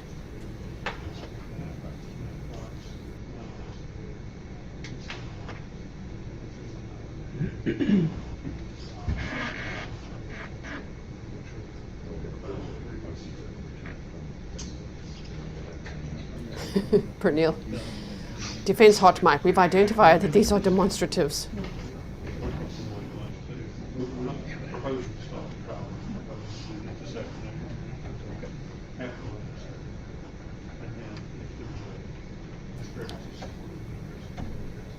So, to correct what I said, the defense requested, they filed a motion now right there for a mistrial. The judge denied it. Okay, there will be strict jury instructions, and the state better not mess anything up going forward. Southern Calibre says the judge is putting the state in a timeout. Kerry says this is why the exhibits are shown to the defense first, though. They should have stopped the evidence being presented. Yeah, but they were gearing up to request a mistrial. Yeah, Laurie said no mistrial. That would be such a waste of time and money so far. Megan would have to go back to jail and eventually go back to trial sooner or later. Exactly.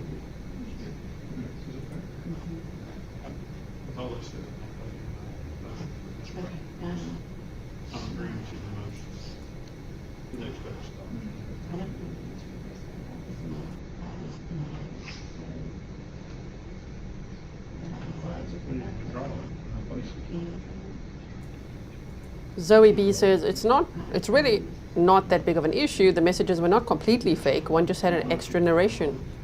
But you know, the defense would be like, how do we know the others weren't narrated? Eleni K said, can I exhale now? I think so. The judge denied that motion for a mistrial. You can breathe.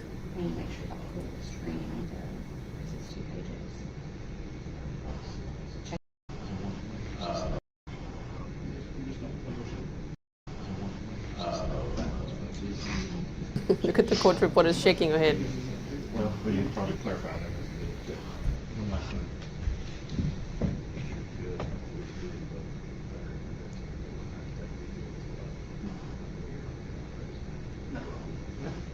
Well, and one of, yeah. One of them has Okay. So let them start that at 1 o'clock. Now, you need to go through them over lunch, pull out. Yeah. Don't, you don't need to take them off, just pull out the screenshot. Yeah.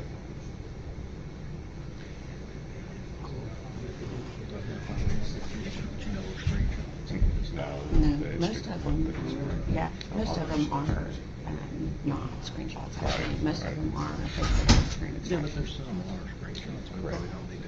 I don't think we put any screenshots in. Yeah, we did. Audrey Gibbs. We did, that's right. Yeah. I don't think those need to go back. It's just gonna be. No. Are we in recess? I think so. Are we in recess, Judge? We will be in recess till 1 o'clock. So do you want us to go? They said in recess till 1 o'clock.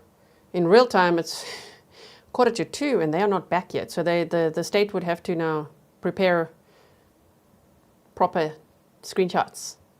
And I think that would take a little bit of time. They're like, don't worry, it won't take long. I think it's going to take a little while, based on how late they are. Taylor Trejo said the trial is getting heated.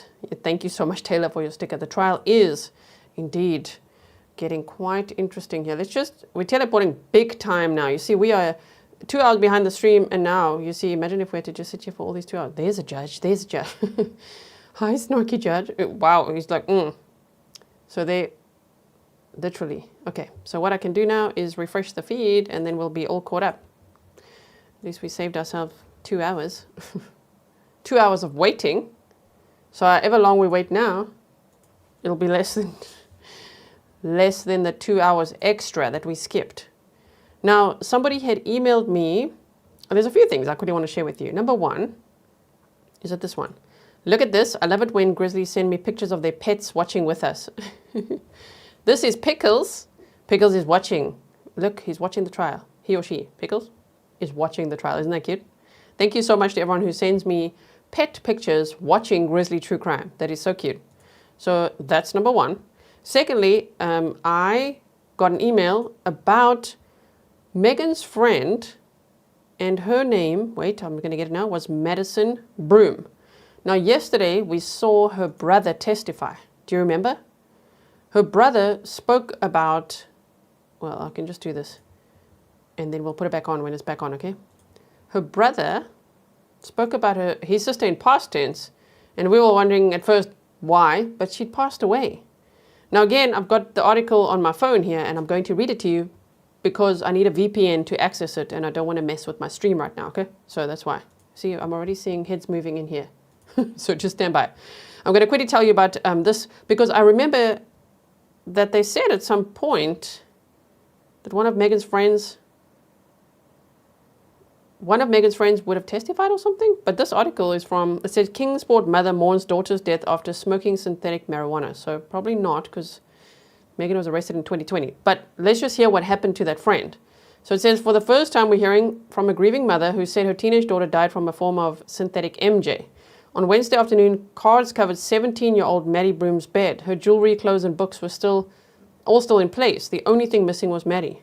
Christy Broom, Maddie's mother, said her daughter would always lend a helping hand to those in need. She truly was a selfless person, Broom said. A friend could message her or call her with their issues, and she would drop everything and be there for that friend. Maddie was a senior at Central High School. She loved to sing and had plans to pursue a career in nursing. She was pretty much a straight-A student. She had the compassion and she had the brains, and that's why I can't make sense of her passing. It just makes no sense. She said she doesn't understand how her daughter could get hold of such a dangerous substance. I'm censoring for YouTube. I want people to know it's out there, Broom said. After nearly a month in a coma at East Tennessee Children's Hospital in Knoxville, Chrissy said doctors told her Maddie had global brain damage from what they believed was K2, a form of synthetic MJ. So that is what happened to that friend. They said on Sunday, Maddie passed away at a hospital in Knoxville. As friends and family remember the life of Maddie, her mother remembers her daughter, left a lasting impact on the community. Thank you to everyone. Lots of locals are sending me lots of really great emails with, interviews or articles or things that maybe we'd be interested in hearing. So I really appreciate that. Thanks so much. Mallory Beaver said, geez, always ready with supplemental information during downtime. Always. So thank you so much. I appreciate you sticking there.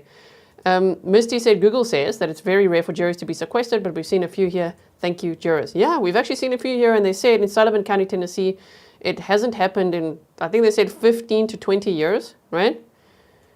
Now, I can already see that heads are moving here. People are walking past here. So something's happening in this courtroom. There's no sound yet. So I just quickly want to find, if somebody knows which interview I'm talking about, please send it to me. There's an interview of, I think it was Megan's great-grandfather. And he was talking about, I saw Hunter sitting in the living room telling Angela she could take the car. I want to find that interview again. So if you know which one I'm talking about, can I please send it to me? grizzlytruecrime@gmail.com. Okay, so Sister Golden here said, gee, can you tell some of us what we might have missed? Looks like this might be a mistrial. No, it's not a mistrial. A motion for a mistrial has been denied by the judge. I've gone over it several times now, so for replay viewers, it will not be fun to go over it 5 million times. We've just gone over it, so if you go back like 5 minutes, you'll hear everything at least 3 times. So basically, the state has to, though, come back with screenshots instead of screenshots of messages with their little notes that look like screenshots of messages. I think that was the problem. It looked a little misleading. So that was close. The judge said if it wasn't from extracted raw data that was included, he would have had to declare mistrial, but a mistrial motion has been denied. So we continue on. Let me just read this last sentence here from an article which says, court resumes. Let's just see what they said here. Okay, so let's go to the last testimony. I'll recap it like that because that's going to be new for those joining now. So there was a witness called Stacey who took the stand, right? I'll put this on in a moment. So just stand by. Stacey. So when court resumed, Stacey was called to the stand. Stacey knows Boswell through her son Caleb, who dated Boswell in the spring of 2019. Stacey said that she met Evelyn a handful of times and believes that she had a relationship with her from the times they would visit her Kingsport home. Stacey said she never saw Boswell, that's Megan Boswell, the defendant, without Evelyn before Thanksgiving of 2019. And many people have said that, right? So Stacey said she offered to babysit Evelyn but never did. Stacey's son and Boswell dated for a few months. They said about 2 months or so, 2 to 3 months. But Stacey stayed in touch with her because she wanted to help her. Stacey began tearing up at this point in her testimony. She recalled that Boswell and Evelyn came to her home in September of 2019 so she could put decals on Boswell's car. That was the last time Stacey remembers seeing Evelyn. Stacey did see Boswell in December of 2019 when she wanted to give her a birthday shirt that she had made for Evelyn's first birthday. Boswell came to Stacey's house to get the gifts but did not have Evelyn with her. Interesting. Massengill asked Stacey to put on gloves. That's the prosecutor, right? Amber Massengill. To put on gloves, to remove evidence from an envelope. When she removed the evidence, Stacey began crying and informed the jury that it was a shirt that she had made for Evelyn for the child's birthday. The next piece of evidence that she removed was a blue baby shark blanket that Stacey had put Evelyn's name on for the child. Now, they didn't take it out. They didn't show it to us yet because they said because of the rules of evidence, they can't show it yet. So hopefully at some point we'll see that. They said Stacey, still crying, said the shirt was made for Evelyn to wear at a birthday party that she believed was being planned, and the blanket was a gift for the child. Now, we're getting to the motion for a mistrial. That's why I'm recapping what happened here, right? So Stacey said around that time, Evelyn would be turning 1 year old. Boswell would say that Evelyn was mean as shit, which shocked Stacey. I mean, Megan was 18 years old, and she was saying that her baby was mean as shit. Again, sorry for my French. I'm just reading it as it is. Okay. Dawn, thank you so much. So then We saw that. Stacey said she also bought Christmas gifts for both Boswell and Evelyn, but Boswell did not come to collect them. In January of 2020, and now we get to the screenshots of the messages, Stacey saw Boswell again twice at church with Hunter Wood, but did not see Evelyn. Each time she asked where Evelyn was, Boswell told her the baby was with Ethan Perry. Stacey said it was strange to see her without Evelyn, but she described Boswell's demeanor as happy. Not even just like neutral or sad, happy. Wow. Stacey learned that Evelyn was missing after police showed up at her home hoping to speak with her, although Stacey herself was not at the home. She later picked up and spoke with Boswell at another time. Stacey thought it may have been February and asked where Evelyn was. She described Boswell as emotionless, not crying, despite her answers that she didn't know where Evelyn was. Stacey told the prosecutor that the Boswell that she saw on the news during interviews after the Amber Alert for Evelyn was not the girl that she had come to know. Stacey described Boswell's behavior in those interviews as rehearsed. Oh, that was pretty accurate, right? The prosecutor produced messages, and here's where the problem came in, between Stacey and Boswell from January 8th of 2020. On that day, Stacey texted Boswell that she had been worried. She said, "I've been worried to death about you," and worried about her and Evelyn. Stacey asked in a separate message if Boswell and Evelyn had a good Christmas. The response from Boswell read as follows on the document. And here's the problem. And why did they make it look like a text box? Anyway, it said, "We did." When asked if she and Hunter are a couple, Megan responds to Erica, more or less, lol. "Ethan's leaving to go home tomorrow, so I won't have Evelyn tonight, but I'll bring her next week." The prosecutor seemed confused by the message presented, and the attorneys approached the bench. And Goodwin, the judge, asked the jury to leave the courtroom for a moment, which ended up being 90 minutes or more. 90 minutes. When court resumed, Scott said that he and the defense were under the impression that the messages were provided were all screenshots. However, some were reformatted in other documents for evidence. Because of an error that is reflected on the messages between Stacey and Boswell, Gene Scott, the defense attorney, called for a mistrial. Deputy District Attorney said the evidence has been available and are verbatim of the messages except for the error on the last one shown. Harper attributed it to human error. That's William Harper, the district attorney. He said it was human error and said the messages had all been copied over to be better viewed in an easier to understand format. He also argued that both legal teams have had all the evidence for some time to review. Judge Goodwin said that he would not order a mistrial, but instructed the jury to not consider the flawed message. He told the district attorney's office to ensure that there were no further errors on pieces of evidence. And then the court was dismissed for lunch. Now we've just skipped over lunch and we are ready to resume, everyone, I think. let's fire up the courtroom again. The timing has been impeccable. I hope it carries on like that for us, because if we didn't start later, man, we would have been sitting there for 2 hours. Just looking at the wall. Obviously not. We keep ourselves busy, but you know. Okay, there's Megan. There's no sound yet, by the way, if you're wondering, where's the sound? There's no sound yet. It's only me talking. I hope my mic sound is a little bit better today. Yesterday people said it's a bit softish. I've boosted it. It's a new microphone. I hope it sounds better than the previous one. I'm still not convinced I love my Yeti microphone. Stefan says, great recap. Thank you. Oh, thank you, Stefan. Listen, Judge, we can't hear you, okay? Excuse me. Message it was an error, everything else matches up. There are gaps in the conversations, which is concerning to me that they are not sequential. So the jury could be, I think the jury is left with an impression that these are screenshots. I think that's what several of us in the room thought when they were coming in. So without waiving my earlier motion for a mistrial, my suggestion would be, if the court, since the court has denied that the court craft a curative instruction to explain to the jury that these are not screenshots. These are text messages selected by the state, which are a portion of the text messages contained on a telephone download. I think that in fairness would at least let the jury know that this is, because for instance, there could be more conversation between Megan Boswell and the Hawkins, Bailey Hawkins. There could be more conversation between there, and it may not be relevant, but to make it look like they haven't had any more conversations between there, it's like they're talking about this and they're talking about it again. I think we just need for the jury to know that if somehow these are portions of conversations, and what the state is deemed to be relevant to their case. And Judge, I don't have any problem with you giving them an instruction, telling them that's a portion. To the extent it anyway insinuates or infers that there's like stuff that's been left out that might otherwise.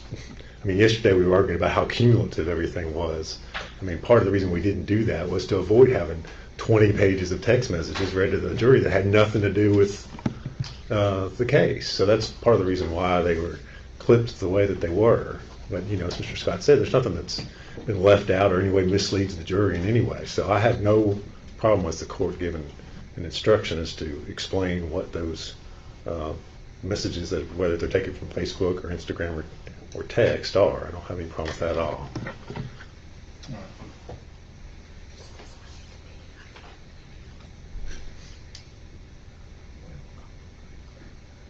I'll do that when we bring the jury back in.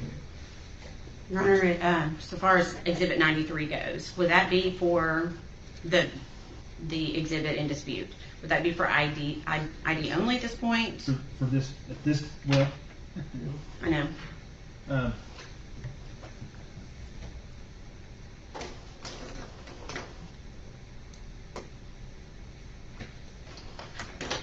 I can't actually make it ID only at this point because it's been partially shown to the jury. I've got to talk with them about that as well. But what I will do is I will make it not published to the jury. Okay. Okay. So Sherry, you need to make a note that 93 does not go back to the jury at the end of the proof.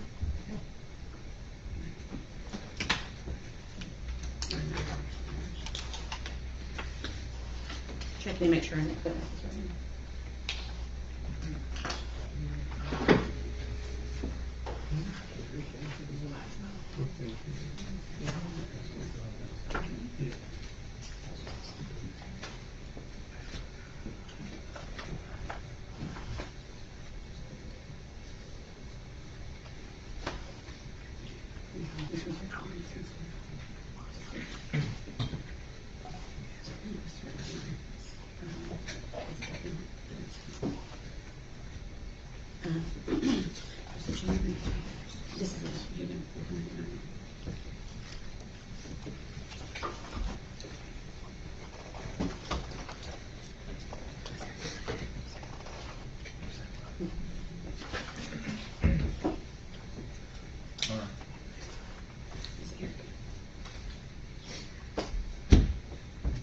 Jerry, and I don't remember where it was done.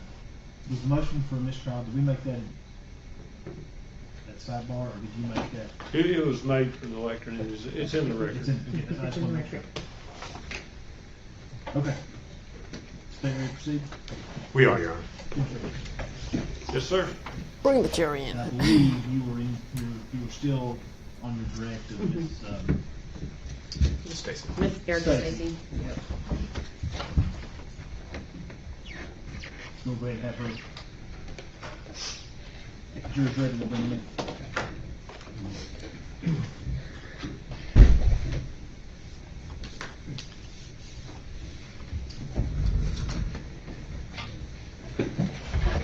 Everyone stand. Bring in the jury.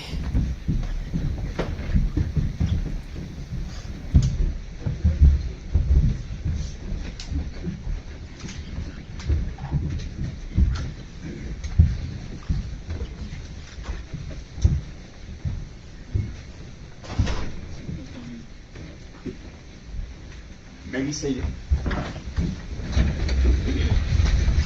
Ladies and gentlemen, I apologize for the delay with an issue that we had to get sorted. The last exhibit that was flashed up on the screen, the very bottom blue box contains some information in there that shouldn't have been put up. I'm instructing you not, if you read it, it wasn't there long, if you read it, I'm instructing you not to consider it for any purpose. during your deliberations. Does each and every juror understand that instruction? If you do, raise your right hand. Let the record reflect that all the jurors raise their right hand. Now, the other thing I want to talk to you about, just very briefly, and I'm not commenting on the evidence at all.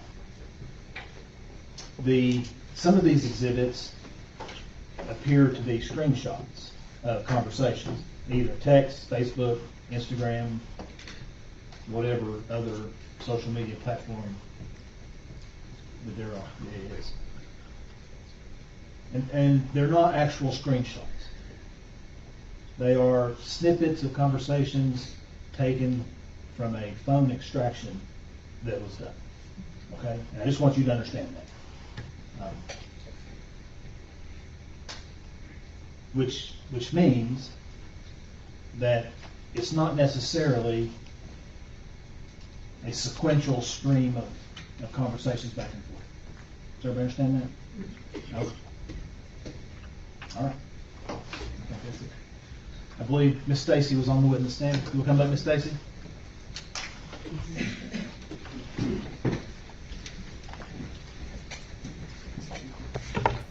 Shame. Poor Erica Stacey.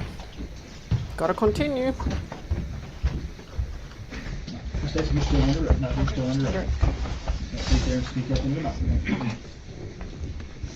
All right, go ahead, Jim. Okay, thank you. Give Mr. Scott just a second to look at that one.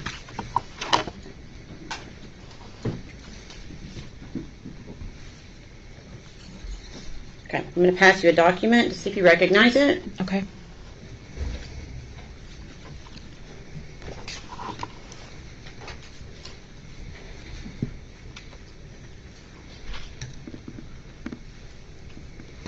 Yes. Okay, and can you tell me what it is?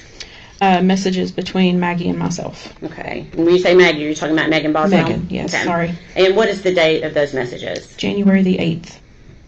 2020. Okay. And is that a fair and accurate representation of your conversation with her on that date? Yes. Okay. We'd ask that be made exhibit number 94, please. Ms. Scott? No objection.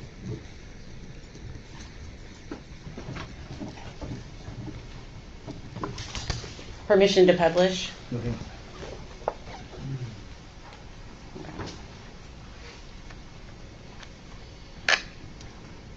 Okay. See if I can make that a little bit bigger. Okay. So what does Megan tell you at 4:34 on January 8th, 2020?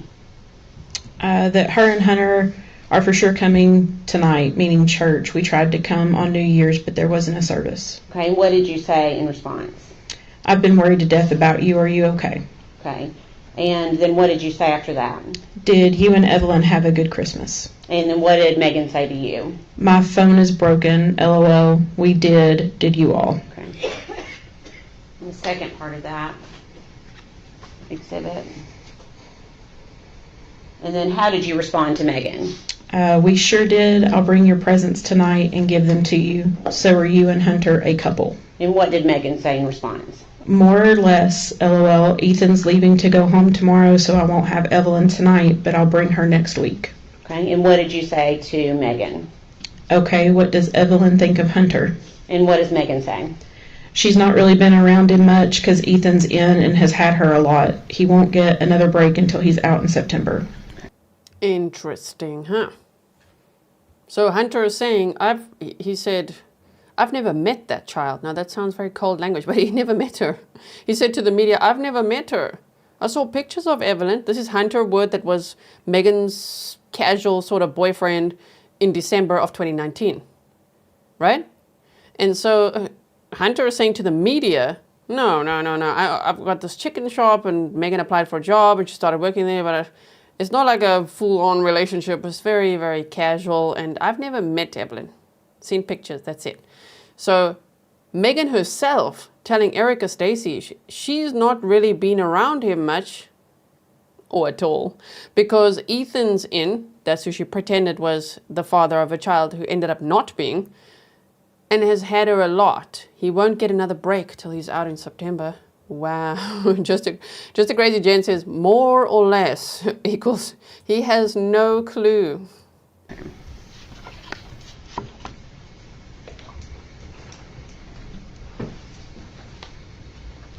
going to give you this one, Gifford. I'm going to pass another document to you. Okay.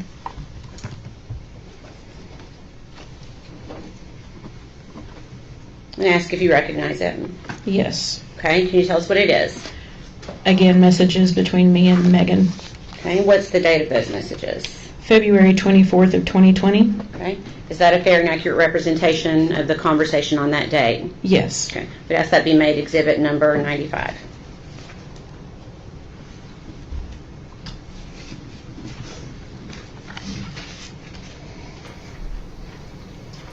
It's quite hectic, right? Southern Kelly said he drove straight up to the news station to report, I've never even met the child. And after that, what did she do?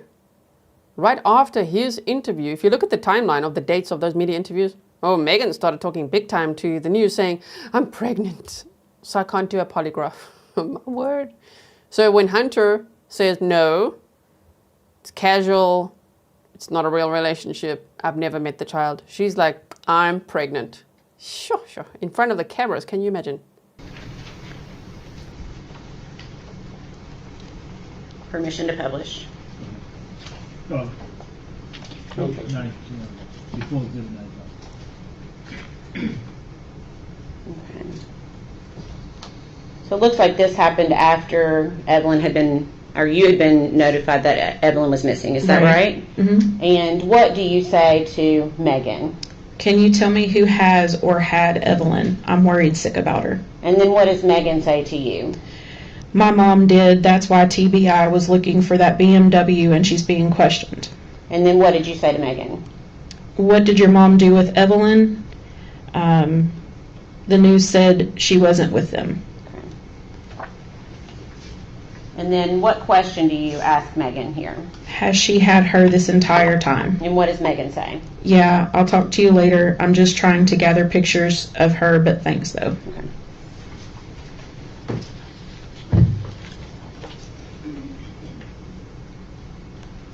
Is that the first time she told you something different than Ethan? Yes. Having Evelyn? Okay. Please answer any questions the defense has for you. Okay.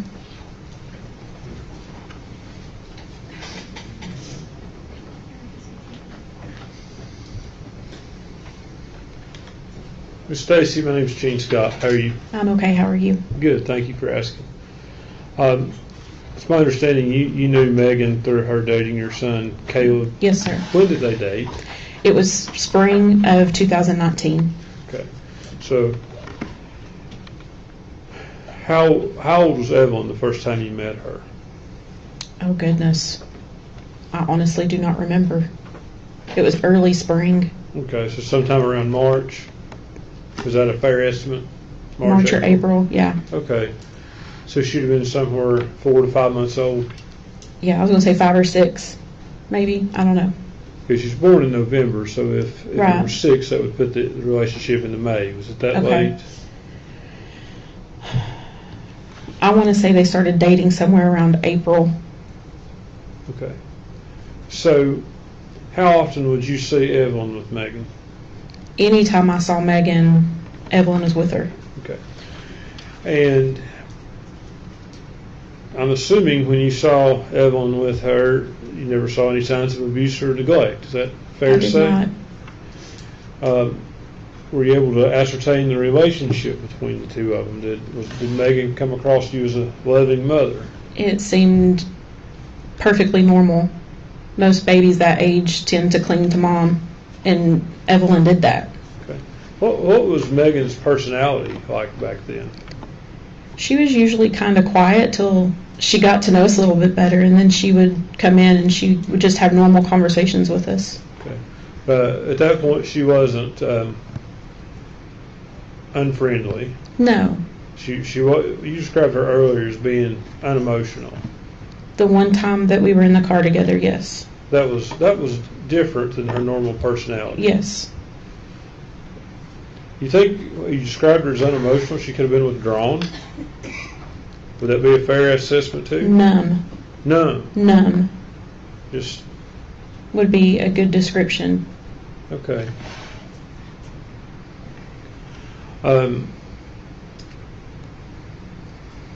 Just want to make sure I'm clear. Did you ever see any interaction with Megan and Evelyn where Evelyn wasn't dressed appropriately, she was dirty, or anything like that? Mm-mm. No, sir. Okay, so I'm assuming you thought she was a good mother. I did. When is the last time that you saw Evelyn? September 11th, 2019. Okay. Ms. Stacey, I thank you for being here and for your testimony. Yes, sir. Redirect. No, Your Honor. May she be excused. Yes, yes, sir. Yes, sir. Ms. Stacey, thank you for your testimony you. today. You're released from your subpoena. Thank you. All right, next. Statement called Randy Wood. Randy Wood. Okay, who's that? Wait. Randy Wood. Are we getting closer? Hunter Wood, huh? Preston Hunter Wood. I'm hearing Wood. What? Who's Randy Wood? Do tell. Is it Hunter's dad, huh? I'm very excited. Here we go. By the way, thank you so much. There's 7,200 people here. Thank you all for being here, watching this trial with me. I wanted to say something, and I just looked at that. I'm like, damn, there's 7,200 people. Thank you so much all for being here. Please like and share so others know we are live right now. And no, that's what I was going to say, that we are all caught up, okay? We're actually 5 minutes behind. We're 5 minutes behind the live court feeds. So normally we're a little bit more behind, but just know, yeah, we are pretty much watching live right now. We defluffed that whole 2-hour lunch break.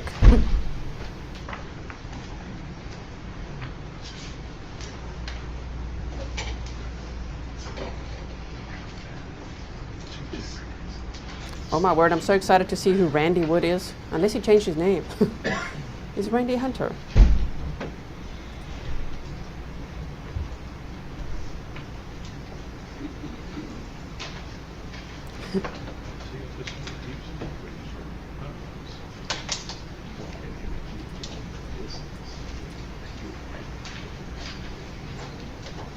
Yes.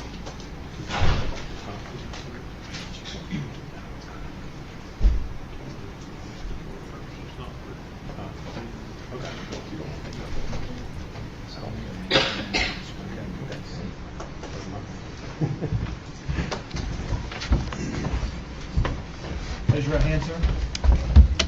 State your name, please. Randy Wood. You solemnly swear or affirm the testimony you're about to give will be the truth, the whole truth, and nothing but the truth. Yes. Proceed.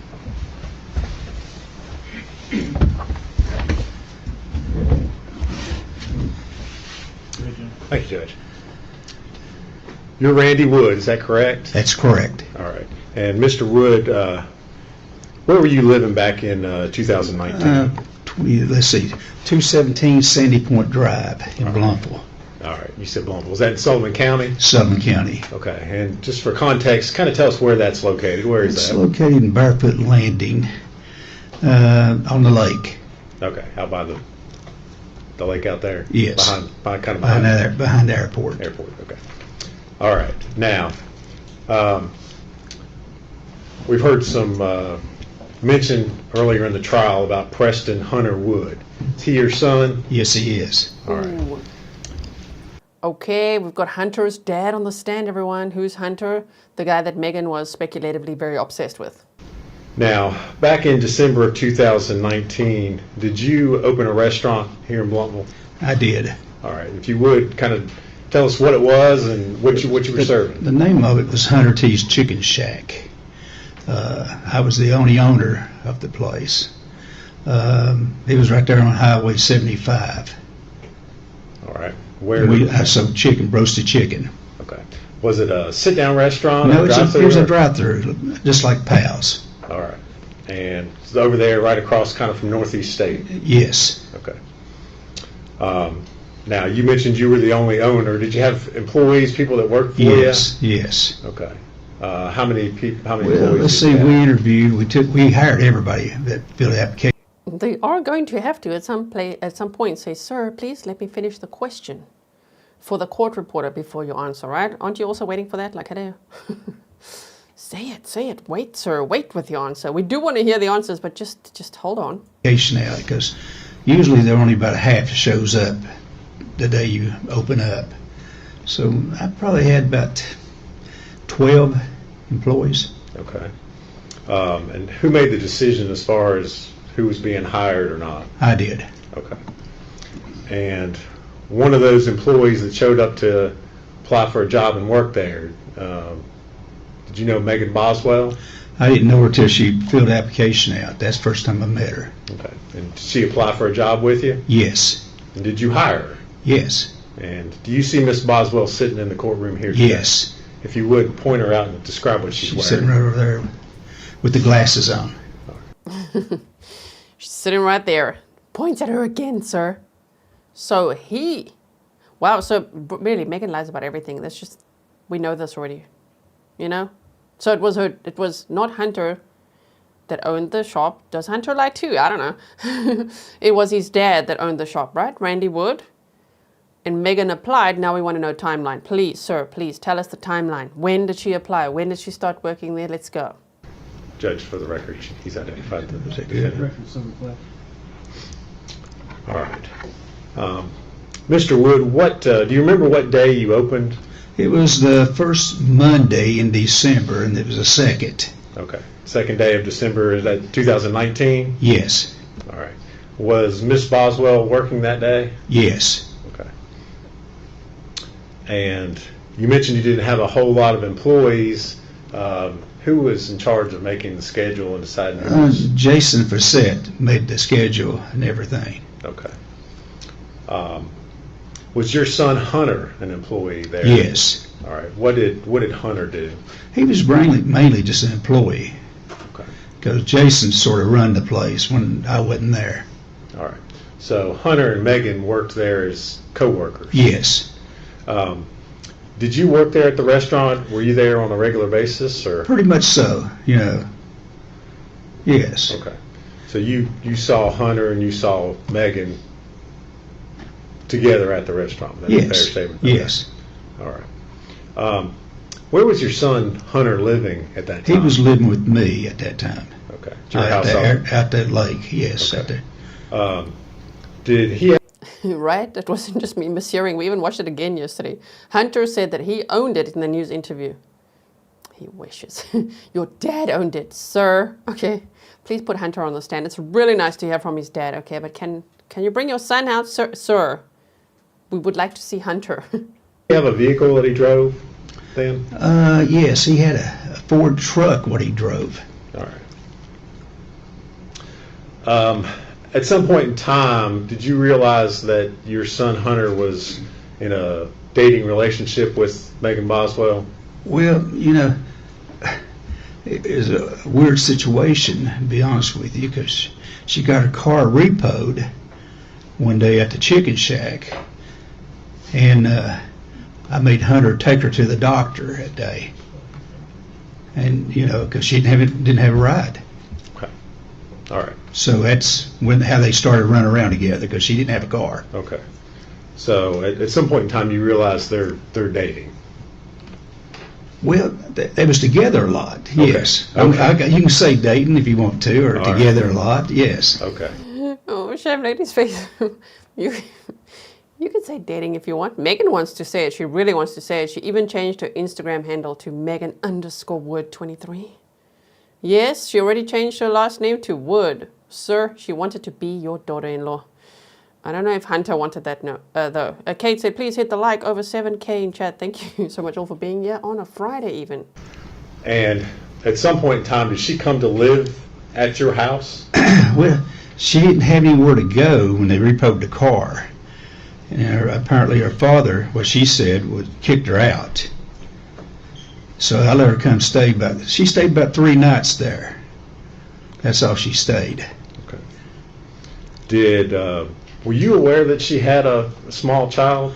Yes. Okay. Did you ever see Evelyn? No, never saw the baby. Okay. She never brought Evelyn to work there with her at the chicken shack? When I hired her, because one of the questions is, do you have any kids? Because we work around schedules. Because you got a child, you can't work a lot of hours. So I asked her, she said, yes, I have a baby girl. I said, well, do we need to work around your schedule? She said, no, the baby daddy had the child.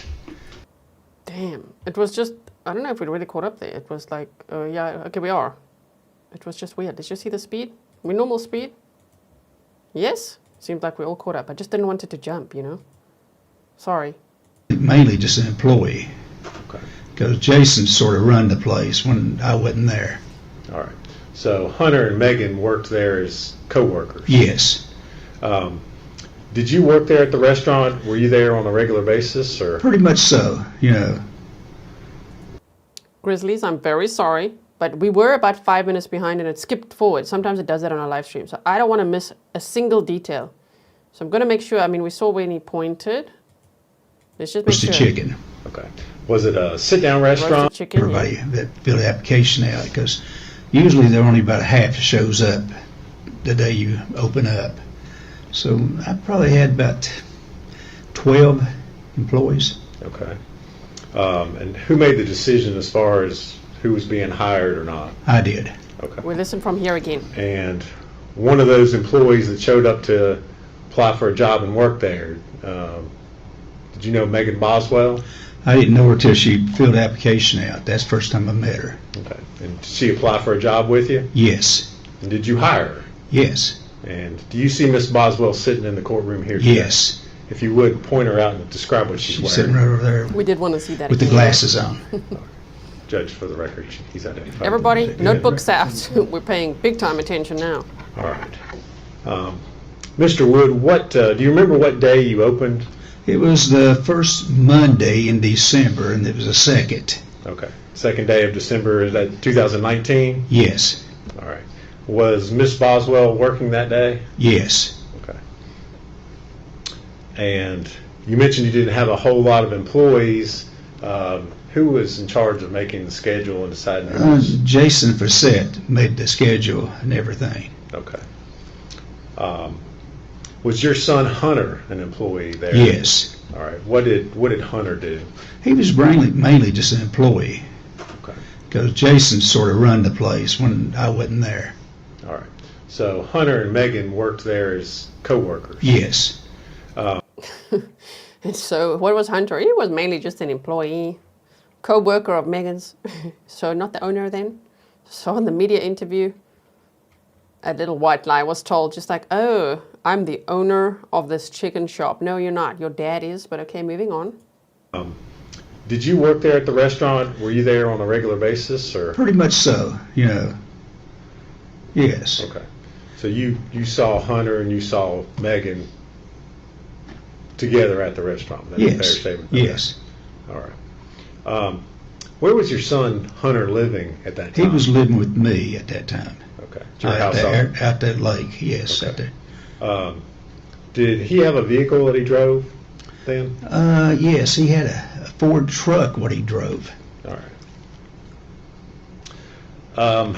At some point in time, did you realize that your son Hunter was in a dating relationship with Megan Look Boswell? at his reaction again. Well, you know, it was a weird situation, to be honest with you, because she got her car repoed one day at the chicken shack, and I made Hunter take her to the doctor that day, and you know, because she didn't have a ride. Okay. All right. So that's how they started running around together, because she didn't have a car. Okay. So at some point in time, you realize they're dating. Well, they was together a lot. Okay. Yes. Okay. You can say dating if you want to, or All together a lot. Yes. Okay. And at some point in time, did she come to live at your house? Well, she didn't have anywhere to go when they repoed the car. And apparently her father, what she said, kicked her out. So I let her come stay. She stayed about 3 nights there. That's all she stayed. Give us the dates, sir. Give us the dates. Somebody said something about the car here. Wait. April CCG, the dad said he bought her a car in cash, so how did her car get repossessed? We all have that question now. And what I'm wondering is, did the dad take it back? Or did Megan just make up things like that to be a damsel in distress and get closer to Hunter? I don't know. I don't know what her MO is. That's plausible too, as a speculation for now, right? Carrie said, is it the same car that her dad paid cash for that she got repossessed? I don't know. It seems like it could be another lie, or maybe her dad's just like, you know what? I don't know if he kicked her out, or we had heard from the dad as well. He told her that she was causing problems for him and his soon-to-be ex-wife, as he said. Something like that, but I don't know if he took the car back or if it got repossessed or what happened. Okay. Were you aware that she had a small child? Yes. Okay. Did you ever see Evelyn? No, never saw the baby. Okay. She never brought Evelyn to work there with her at the chicken shack? When I hired her, because one of the questions is, do you have any kids? Because we work around schedules. Because you got a child, you can't work a lot of hours. So I asked her, she said, yes, I have a baby girl. I said, well, do we need to work around your schedule? And she said, no, the baby daddy had the child. She said, I can work as many hours as you want. Okay. I said, okay. Oh my word. So he says, listen, we got to work out the schedule. Do you have a child? Nothing to worry about. The baby daddy has, she means Ethan, has the baby, but he didn't. Firstly, Ethan wasn't even the dad. Secondly, Ethan didn't have Evelyn. So she really must have left Evelyn alone in the trailer or wherever they were living for hours, because she worked there from December 2nd. That's what Randy just confirmed. And Evelyn was last seen alive on December 6th. So the 2nd, the 3rd, the 4th, the 5th, and probably the 6th, 5 days, Evelyn was probably left alone. I'm speculating, we don't know, but that sounds very sad. TMA said, yep, she's saying they are there, that Hunter doesn't see Evelyn. I do wonder if she was leaving the baby alone sometimes to go see Hunter. That, maybe dragging her, knocking her out somehow, who knows, you know? We've seen cases like that. Yeah, and maybe it's Cluster B said, so she was already planning to get rid of Evelyn. It sounds like it. Well, so there really is, yeah, that intent, the premeditation, it's really, the state is really building their case, huh? Did she work a lot of hours? She did work a lot of hours. Okay. Now, you said she had stayed at your house. Did you ever bring Evelyn or Hunter at that time? Every day. Okay. Yes. 2 months. Okay. What, have you been up there to see him at that facility? Yes. What is his mental status this time? Well, some days he's pretty decent. Other days he don't know who I am. Okay. What? So it is, the stream is buffering a little bit. It's on all sides. So I just want to see quickly. Now what are they doing? Okay, let's just keep going from here. Let's go back a minute or so. Say dating if you want to, or all together a lot, yes. Okay. No. And at some point in time, did she come to live? Just stand by, everybody. We want to fix this issue now. Well, if we can. If there's a court feed that's buffering, I can't do much about that. Yeah, you see now. You see now. Something was going on. What is going on? What is happening? Interesting. Okay, let's find another one. Then we will find another one.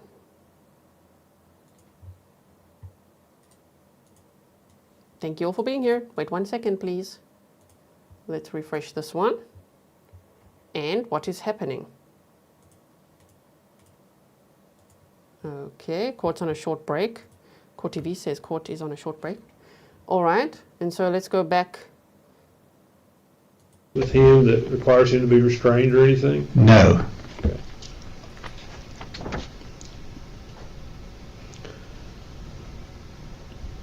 When you talk to him, does he talk about things that are not real, things that are not there?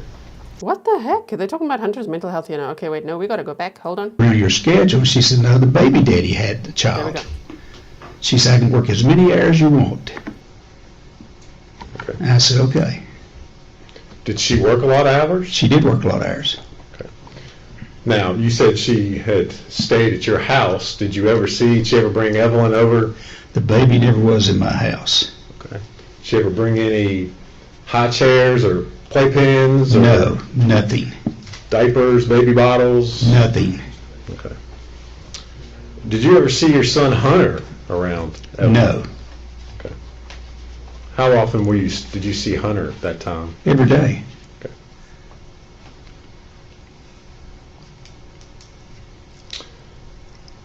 Now, your son Hunter, does he still live with you?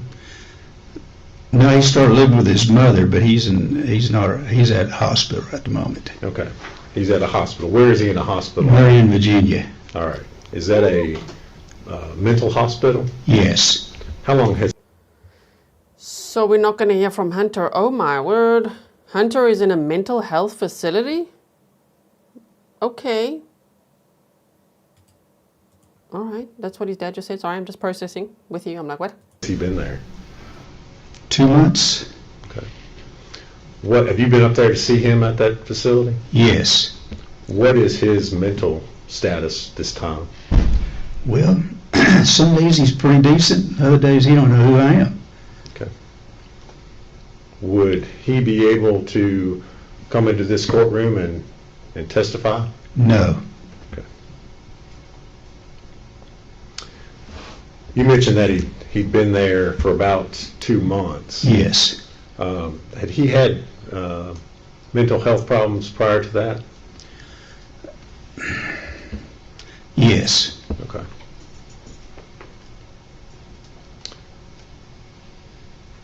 When did he, if you know, when did he start having mental health problems? Well, when he got accused of being a baby killer. Oh my word. Sure. When he got accused of being a baby killer, his dad says his mental health went downhill from there. And his dad has just revealed that Hunter is in a mental health facility, so yeah, he will not be able to testify. I'll just draw it, Jay. I will draw it. All right.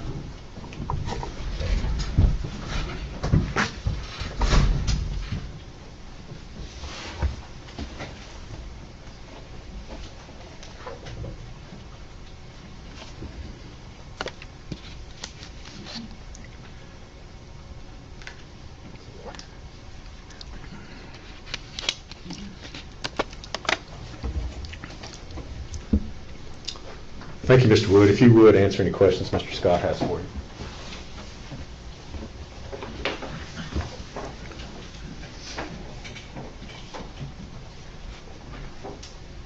Mr. Wood, my name is Gene Scott. How are you? I'm doing good. How you doing, Jess? I'm doing good. Take my reading glasses off. Let's talk about your son. It's Preston Hunter Wood, is that correct? That's correct. All right. And you said he hadn't had any mental problems until people accused him of being a baby killer. That's true. Okay. Since then, he has had quite a few mental problems. Is that true? Okay. He has been diagnosed as being schizophrenic, suffered hallucinations. That's probably true. Yes.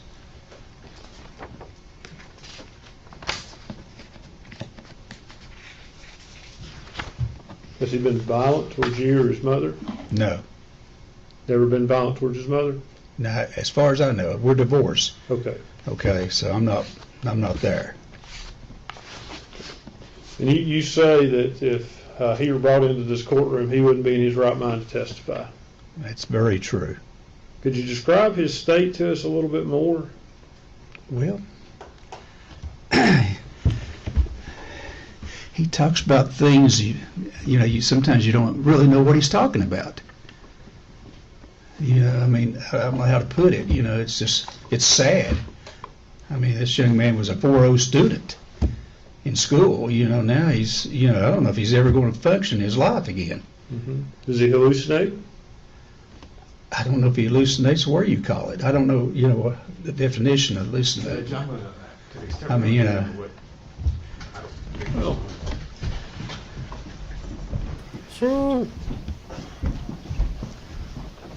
Shane, let's put Dad. So earlier we read an article that someone had sent of Hunter being arrested in April of 2021. So Megan had already been in the jail for a year and a half or so.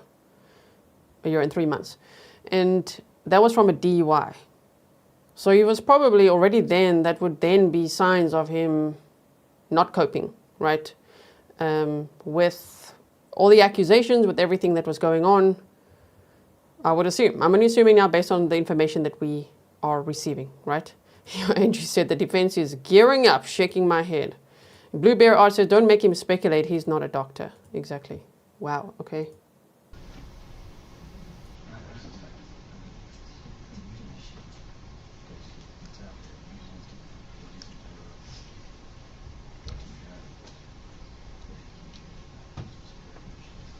Yep. So we won't hear from Hunter. But at least his dad really straightened out some of the timeline as well by saying that Megan started working there on December 2nd, said that they don't even have to worry about her schedule because her young baby, you know, her daughter is with Ethan, with the dad. That's what she said on December 2nd.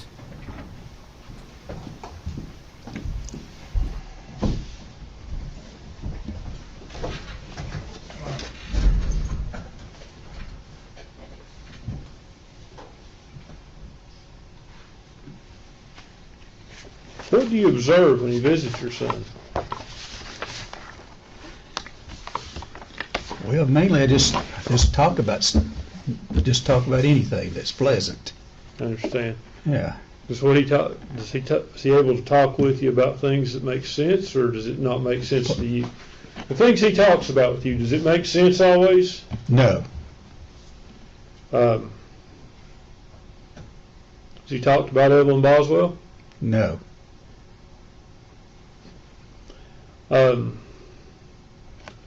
Are you aware that he has in the past been diagnosed with violent threats, hallucinations?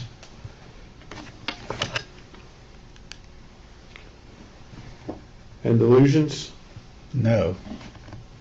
Okay. Would that surprise you if I told you that's the case? It'd give me a little shocker, yes. You know, because I'd never seen it.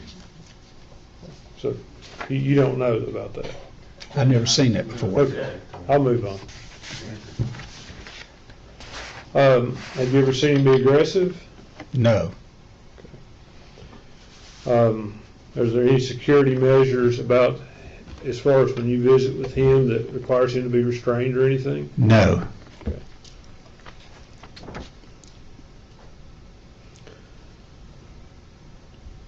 When you talk to him, does he talk about things that are not real, things that are not there? Well, he talks about the future sometimes, like maybe taking a cruise or things of that nature. Just good stuff. Never bad stuff? Never. We don't talk about bad stuff, no. Okay.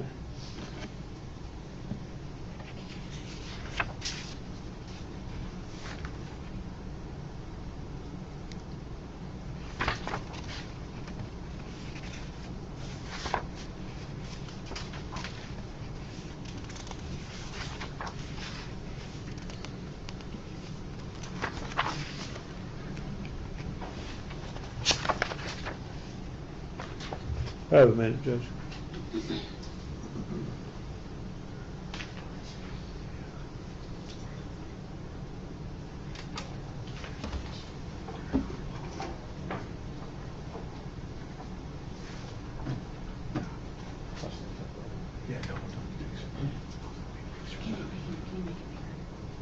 I wish it was smaller.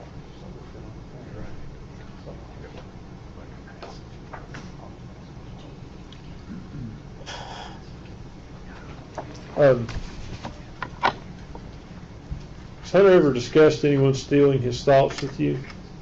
Pardon me? Has Hunter ever discussed anyone stealing his thoughts with you? One more time, okay. Has Hunter ever told you that someone or something steals his thoughts? He usually informed me with everything, yes. Talked to me about everything. So he's told you that some... Judge, I object. It's hearsay. It is hearsay, but I mean, yeah. It's kind of a unique situation. I'm sorry. The defense. It is hearsay, but it's kind of a unique situation. Yeah, the defense is like, we have something to work with here. No, defense, back off, right? Jess said, used to enjoy watching trials. I now only enjoy watching Grizzly trials. The literal optimization of watching trials does not go unnoticed. Thank you, Jess. Sure, wow, I did not expect that today, right? Wow, okay.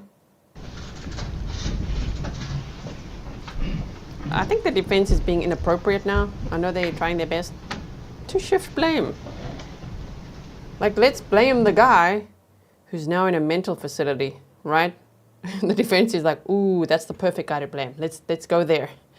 Let's ask inappropriate questions. Yes, it's hearsay, but it's a unique situation. Sidebar happening.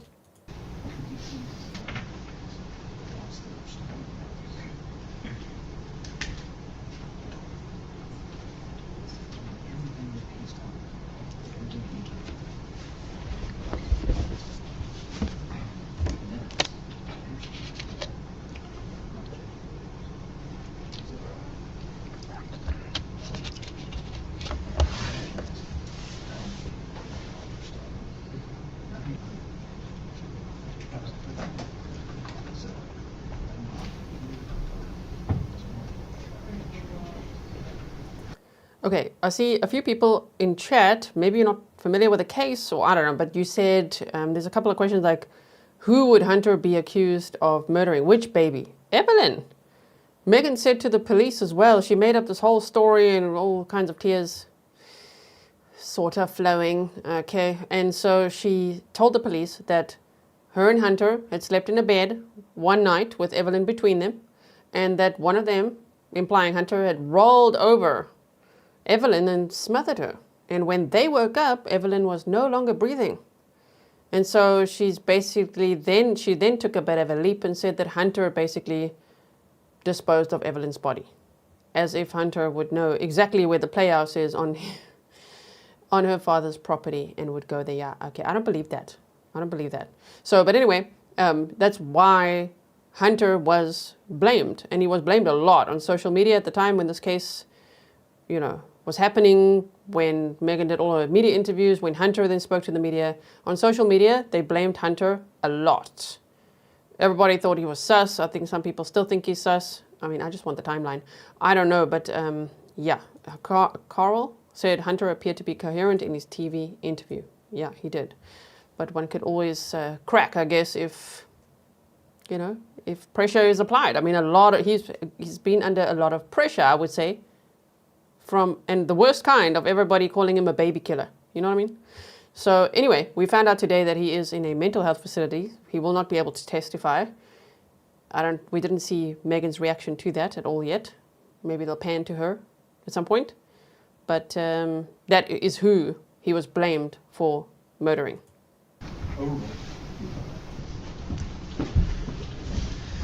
Mr. Will, can you hear me okay? Sometimes I can hear you, but at the very beginning you go real low and then you get higher. Sorry about that. That's okay. Let me ask you this. Has Hunter ever talked to you about someone or something stealing his thoughts? Stealing his thoughts? Yeah. Been able to read his mind? No, he's never done that to me. Are you aware of him ever talking to you about aluminum foil preventing that? He's said some stuff off the wall stuff, you know. I will say that. So that wouldn't surprise you? It probably wouldn't surprise me, no. Okay.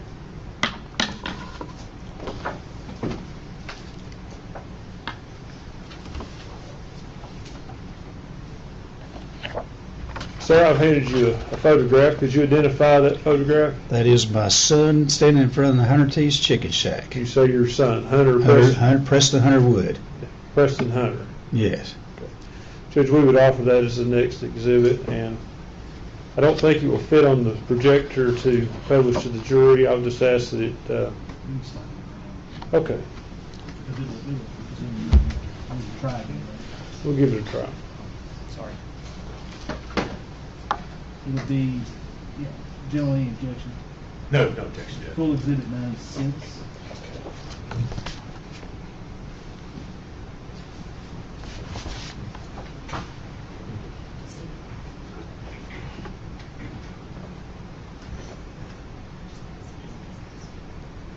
And that's the picture we're showing the jury. That's what you just identified, sir? Yes.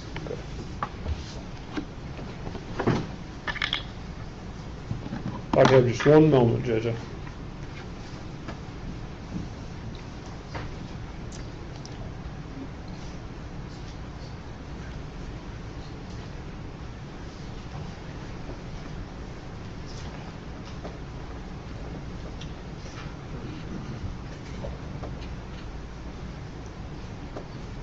Judge, I may need just a minute.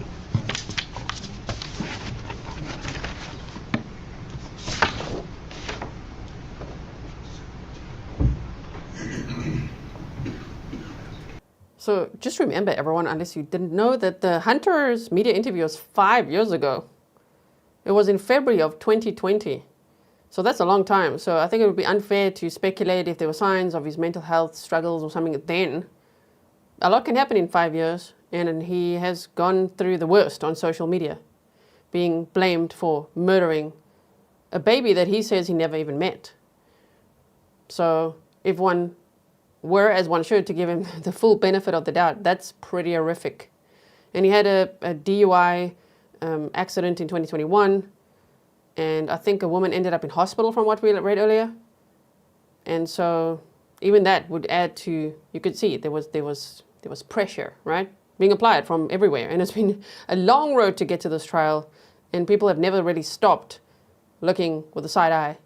Well, more than a side-eyed Hunter. They've really been blaming him for a lot. Whereas he might really never have met Evelyn and be like, what the hell? I was just giving this freaking crazy girl, I'm saying it like that because she was like so obsessed with him, rides. I was just spending some time with her. I felt sorry for her. We don't know. Megan was out there saying like, we're having a baby. No, that's how over the top she can go, right? She literally told the media and her friends that she's pregnant when she wasn't. I think she needs the mental health analysis right now. You know what I mean? Like, let's not focus too much on Hunter's interview that we've watched from 5 years ago and try to be like, ooh, did he look crazy? Because that would be so inappropriate, right?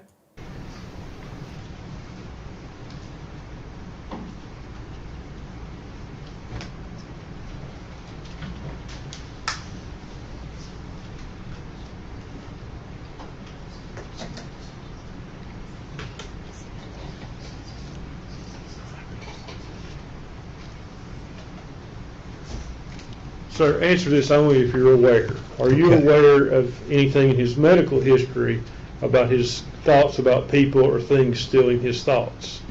I'm not aware of that. Okay, so you're not aware that it's there? No.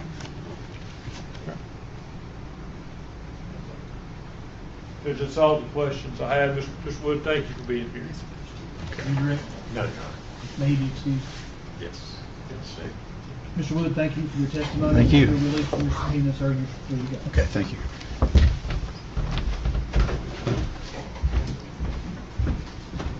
Judge, may we approach for a second?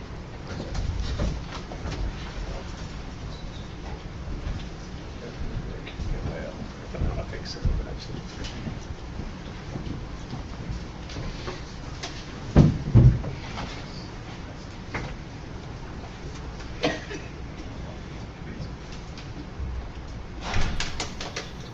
I was going to say, can you believe I'm still busy with my tea? But with the cup this size, I don't think it's a surprise for anyone. I'm still drinking my tea. Oh. Does she feel bad?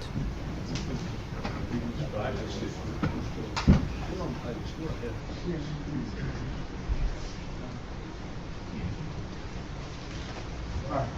We'll go with the officer. Everyone, please stand.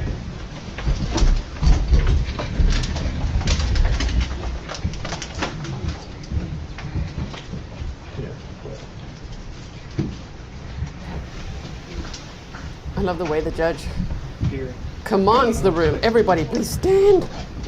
Everybody up.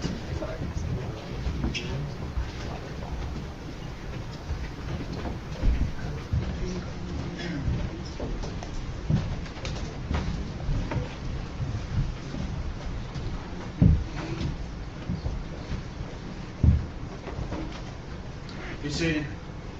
10-minute recess.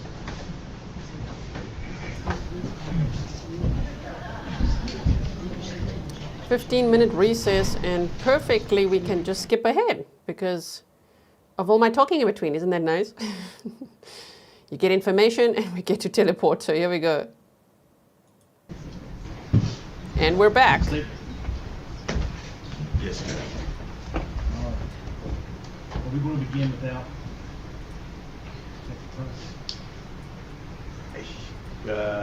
Oh, the press is here. Yes, I think we can. He's assisting me so we can get started. That's what I thought. Yeah. All right. The jury's ready. We're going to bring them in. have your next witness. I have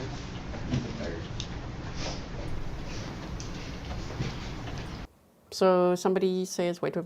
MMJ said, hey all, hey y'all, quick question. Did Ethan believe himself to be the father? No. He believed that Ethan was Evelyn's father and that Evelyn was with Ethan. But if you mean when Megan pretended to be pregnant, I wonder. I think that could have been Megan's way to rebut what he had told the media, because he's like, no, it was just something casual. It was like an on and off type deal. I'd never met the baby. And then the next day, literally the next day, Megan's like, okay, let me talk to the cameras. I'm expecting. Yeah, she's pregnant now. What? If you think of that timing, Hunter speaking to the media, telling the whole world, no, I've never met the baby, and this is not a serious relationship. And her rebuttal to that in front of cameras to the whole world the next day is, actually, I'm pregnant, which is why I can't do a polygraph. Whew, that is very hectic, right? Maligator said, hit that thumbs up and like this video for all the hard work as always. Thank you so much. Okay, let's see what's going to happen next year.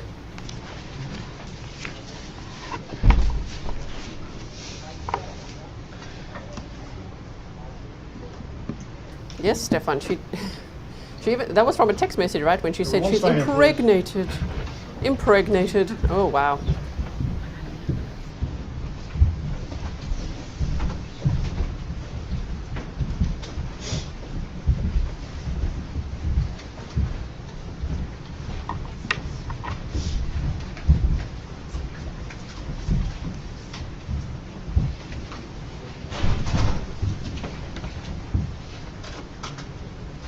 You may be seated, thank you.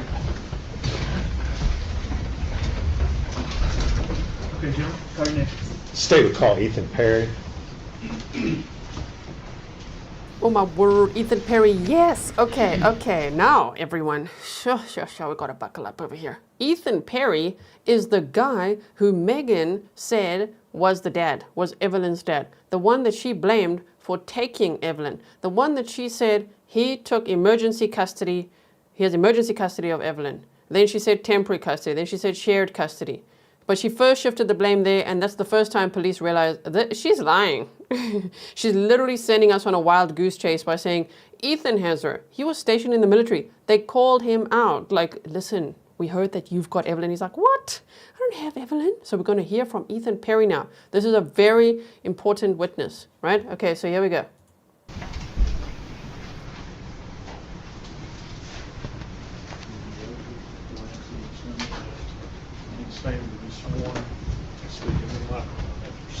Raise your right hand, sir. State your name. Ethan Perry. You solemnly swear from testimony you're about to give be the truth, the whole truth, and nothing but the truth? Yes, sir.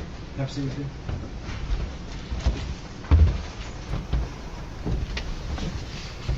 There he is, everyone. We're going to listen now. True Crime Addicted, I agree with you. Said, unless you possess the needed education and training to understand or diagnose mental health conditions, you should not make assumptions.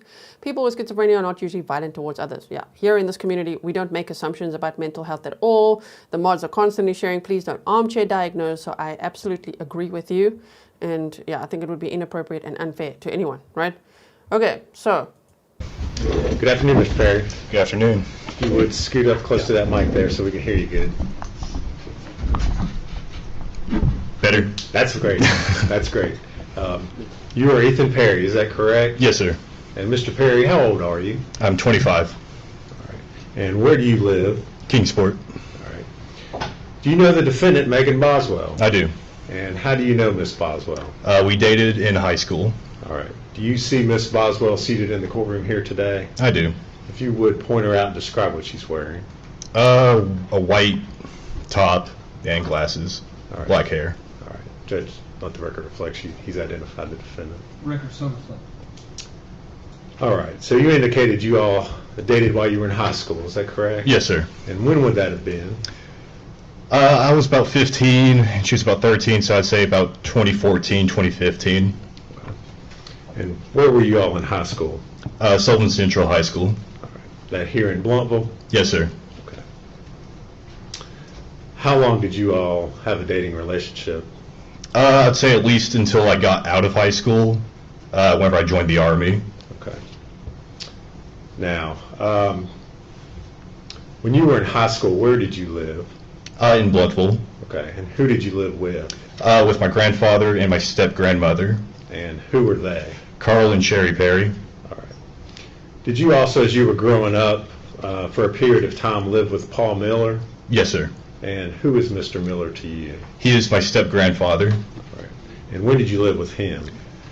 Since birth until about 2010. Okay. And We heard from Paul Miller yesterday, so if you missed it, it's timestamped for you, and that is, as he just said, Ethan Perry's step-grandfather. Okay, so if you missed that testimony, timestamped for you from day 2. how old were you at that time? About 10 or 11. Okay. All right. And so at that point in time, did you go to live with Carl and Sherry? Yes, sir. Okay. Now, you mentioned you had a dating relationship with Miss Boswell until you graduated from high school. When was it that you graduated? 2017. Okay. And would that have been, what month did you graduate? May, and I believe it was May 21st. Okay. So end of May? Yeah. All right. What did you do after you graduated from high school? Joined the Army. Okay. And how soon after you graduated from high school did you join the Army? 10 days, on May 31st. Okay. Did you go straight into basic training at that time, or? Not straight in. There were some hiccups along the way. I had some medical issues, but it was relatively quick. Yes. All right. Where were you stationed? I went to basic at Fort Benning, Georgia, and then I was sent to my unit in Fort Polk, Louisiana. All right. Did you continue to keep in contact with Megan Boswell while you were at basic training? Yes. Okay. Would you say you were still in a dating relationship at that time? I'd say so, yeah. Okay. How were you keeping in contact with her? In basic training, mostly through letters. But by the time it was over, text. Okay. Yeah. You didn't have a phone while you were in...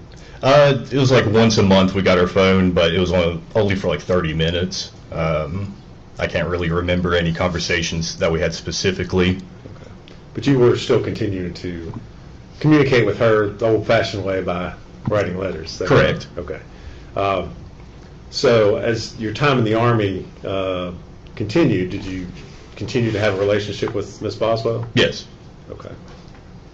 And at some point in time, did you come back home to Tennessee? Yes. And when was that? Probably the first time would have been in probably the winter of 2017. Okay. For Christmas. Okay, that's what I was going to ask. Yeah. All right. So you had leave, you came home at Christmas time, is that right? Correct. All right. Where did you stay when you came back? With Carl and Sherry Perry. All right. Did you have contact with Miss Boswell while you were here? Can't remember for sure, but I'm sure, yeah. Okay. Y'all were still in a relationship. Is that fair statement? Sure. Okay. Well, if it's not, tell me. I mean, I wouldn't call it a healthy relationship, but a relationship, yeah. All right. You saw her while you were here in Tennessee? Yeah. Okay. Now, at some time in 2018, did you learn that she was pregnant? Yes. And when was that? I would have probably around March or April. Okay. Did the two of you have any discussion about who the father of the child was? Yes. Okay. And what was that discussion? Well, it was more of whenever she announced that she was pregnant, it seemed pretty delayed, It seems like she would have known sooner. Well, the time that I was in. But, yeah. Okay. Well, let me ask it this way. Was there discussion made about the fact that you were the father of the child? There was, yeah. Okay. And did you assume that you were the father of the child? Initially, yeah. I just rolled with it. But, the blinders were taken off pretty quickly after that. Okay. Yeah. You had some doubts? Yes. Okay. Now, in November 2018, she had her child, Evelyn, correct? Correct. Okay. Where were you stationed at the time that Evelyn was born? Fort Polk, Louisiana. Okay. Were you still in contact with Megan during this whole time? Yeah. Okay. Now, at some point in time, did you leave your assignment there at Fort Polk? When? What year? What time? After, this would have been November 2018. Not in November, no. Okay. Sometime later on? For Christmas in like December, yes. Okay. Where were you assigned at that point? Fort Polk still. Okay. So you came back home? Yes. Okay. Did you see Megan and Evelyn at that time, or? I did not. Okay. Is there a reason why you didn't see her then? Mostly just over the legitimacy and, still trying to figure that out. It was just really embarrassing, I guess, to All right. argue over it. Not having a good relationship at that time? That too, yeah. Okay. So you leave after Christmas, you go back to the Army? Correct. Okay. Still in Louisiana? Yes. Okay. At some point in time during 2019, were you reassigned, or was your unit sent somewhere else? We were sent to El Paso, Texas to assist Border Patrol doing surveillance on the border. Okay. We would work from El Paso to the Santa Monica station in New Mexico. All right. Do you remember when in 2019 that would have been?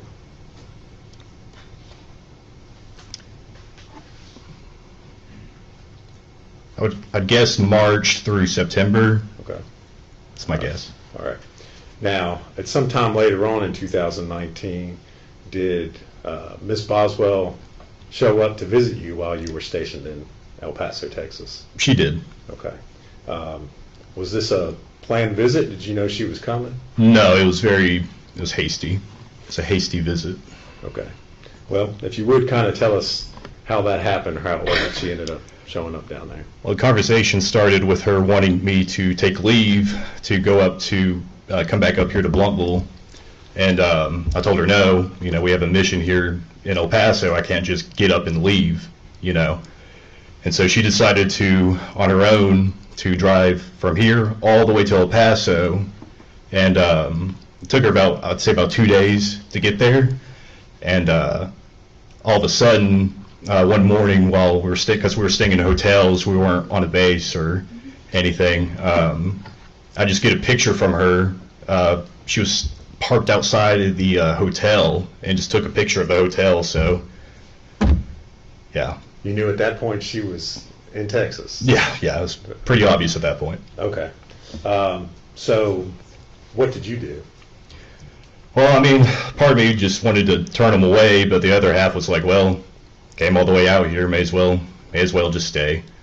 So I advised them to stay on the eastern end of El Paso because the western end is a little dangerous, and so and then from there we spent about 3 or 4 days together. Okay. So did you take some time off of your work assignment there and go spend time with Megan and Evelyn? Not officially, but yeah.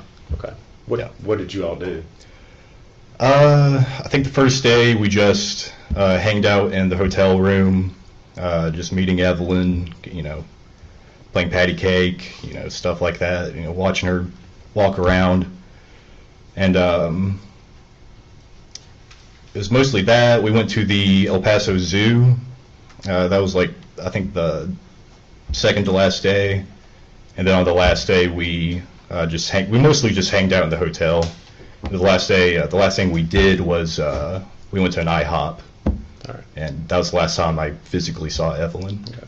And this is the first time that you've met Evelyn? Yes. Is that correct? That's correct, yeah. Okay. She's not quite a year old at this point in time? I'm not sure. Okay. Was she walking or toddling or anything? She was, toddling, just, stumbling over herself. And okay. Yeah.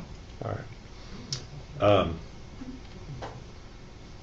So at the end of the 3 days, you go back to doing your Army thing. Is that right? Okay. Where did Megan go? I believe she came back here to Bluntville. All right. Did you, after she left, did you continue to communicate with her? Yeah. All right. How were you all communicating during this time? Primarily through Facebook Messenger. All right. What sorts of things were you all talking about, or would you talk about? Mostly just arguing. Okay. All right. Yeah. Would she tell you things about Evelyn? Yeah.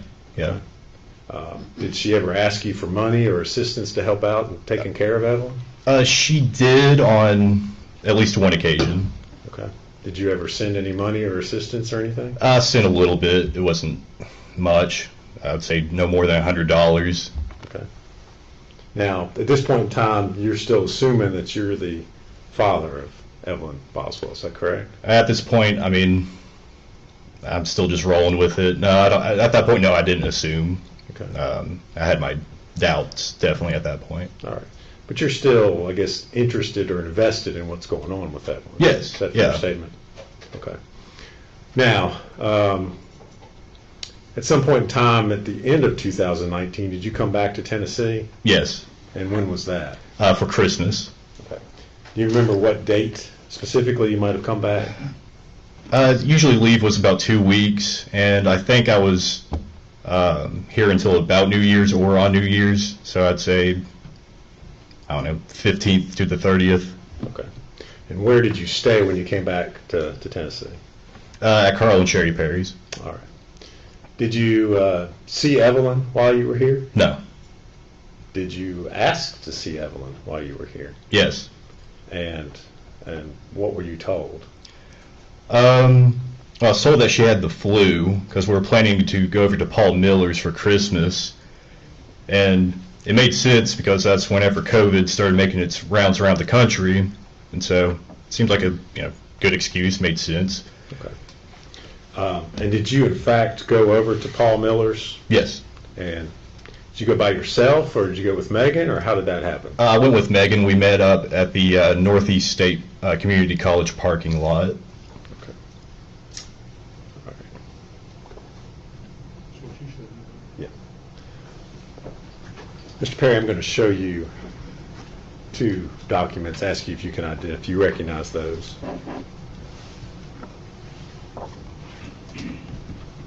Yeah. So what he just said also matches what his step-grandfather said yesterday. Paul Miller said that Megan had also made up these reasons that, Evelyn couldn't see them because she had flu. And that's also what she told Ethan, is that Evelyn had flu. And he's like, okay, well, it's, around the COVID time. All right. But he was there from approximately December 15th to the 30th of 2019. Evelyn was last seen alive on December 6th. So if he's like, well, where is Evelyn? And she's like, no, got flu, or I wonder what.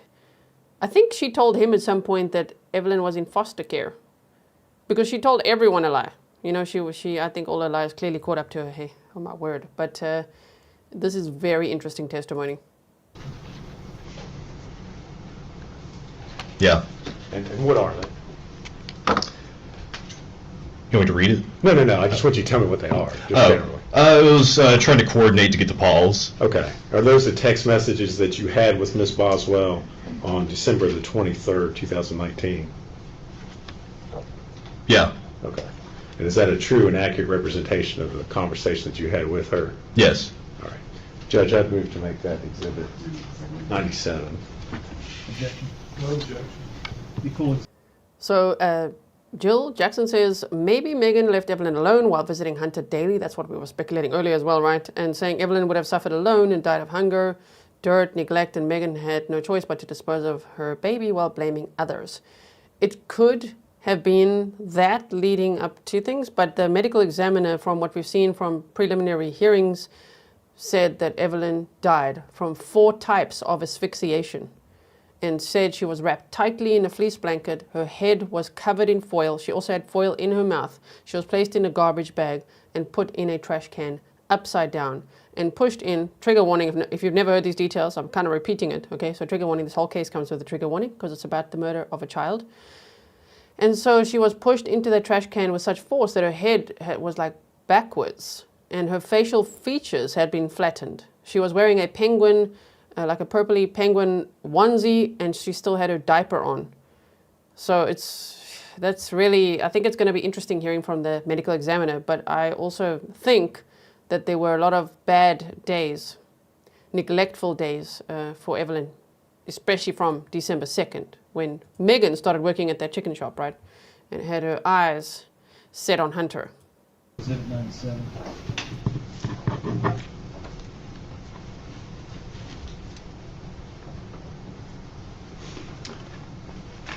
Asked to publish those to the jury.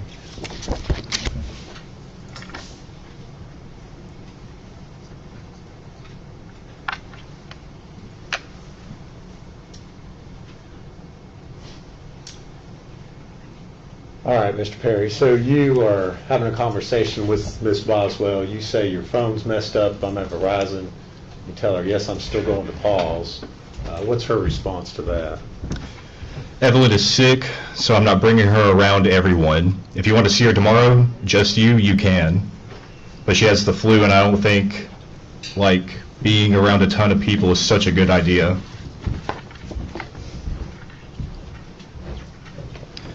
I took her to the doctor. They gave her some medicine. That was a lie. And then you say, okay. Wow. She says, I took her to the doctor. They gave her some medicine. Lie. She was already deceased by then, according to the state's timeline. Sounds good. My grandpa and would like to see her soon, though. Sherry's about to go into hospice soon. She stopped taking her chemo just whenever Evelyn feels better. You ask, is she okay? What's her response? Okay. Yeah, she's fine. All right. And you say everyone has...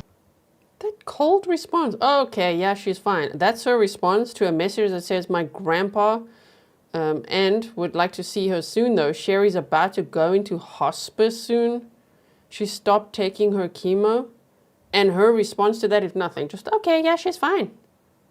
Not, I'm so sorry to hear that. I'll do my best. There's nothing. Just, okay, yeah, she's fine. Wow, she's heartless. The damn flu around here. And then... She's just sick, and I don't want her around everyone. You want to meet me, and we can ride together?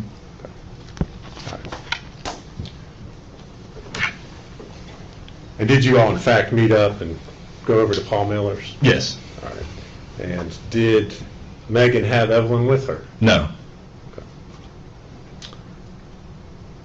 Did you all talk about, while you were at Paul Miller's, Evelyn at all? About Evelyn? Yeah. Yeah. Okay.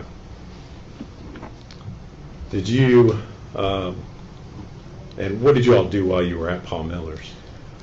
Just mostly just sat around. I believe we ate dinner, opened some presents, and it was relatively quick. I'd say we were there for no longer than 2 or 3 hours. Okay. All right. After you left the Millers, where did you go? I went to take Megan back to her car at the Northeast State Community College parking lot. Okay. Did you all have further conversations while you were here on leave? I believe so, yeah. Okay. And again, were you trying to see Evelyn while you were here? Yes.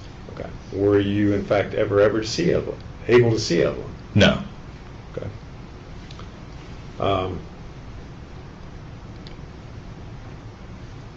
Did you see Megan again while you were home? Yes. Okay. And when was that? Can't remember the exact date, but it was after Paul Miller's. Sherry and my grandfather Carl bought her some gifts, Evelyn some gifts, some baby food, and little stuff like that. So I asked Megan to come over to my place and just pick them up. Okay. And you indicated you were staying there with Carl and Sherry Perry. Is that correct? Correct. And did Megan come to their house? She did. All right. And did you talk to her? Did you give her those items you just described, or? Yeah, the conversation was relatively short. I just gave her the gifts, and she told me that she was going to go to, I believe it was Pigeon Forge with Hunter Wood. Okay. Was Evelyn with her when she came to pick up those items? No. Okay. Did she say where Evelyn was? Chances are she said, I don't know for sure. Well, if you don't know or remember, that's fine. Yeah. Okay. How long was she there picking up those items? Like 10 minutes. Okay. All right. So, did you have further communication or conversation with Megan Boswell while you were home? After that, it seemed like the conversation pretty much ended altogether. Okay. Were you all still communicating by text and Facebook? Yeah. Okay.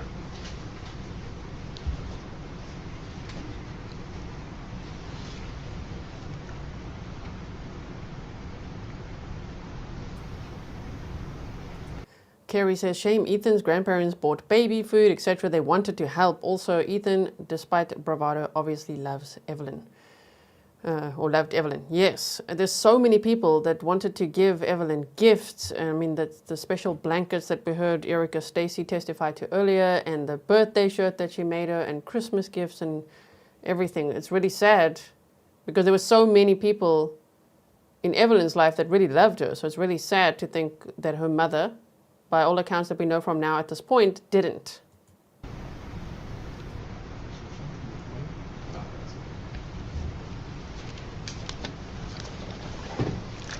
Mr. Perry, I'm going to hand you another document, ask you if you recognize that.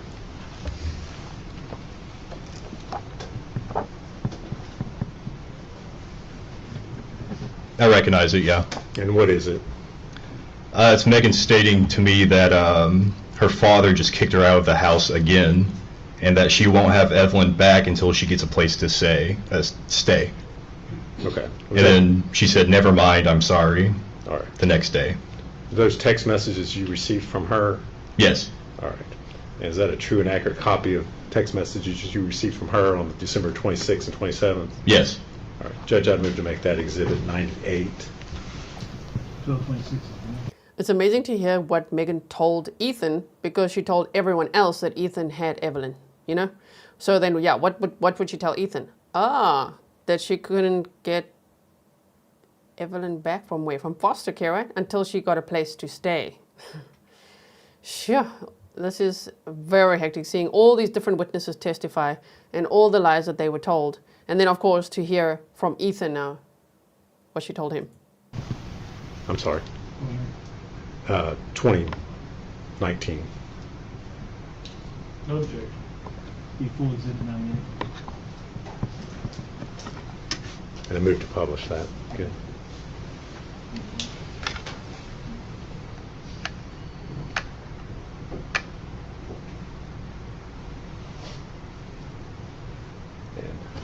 Mr. Perry, she sent those messages to you. You did not respond to them. Would that be correct? Correct. Okay.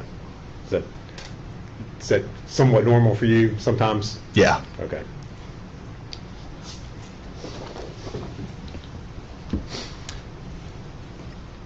Now, you said you were on leave from the Army over Christmas there in 2019. First part of January, did you return to your duties with the U.S. Army?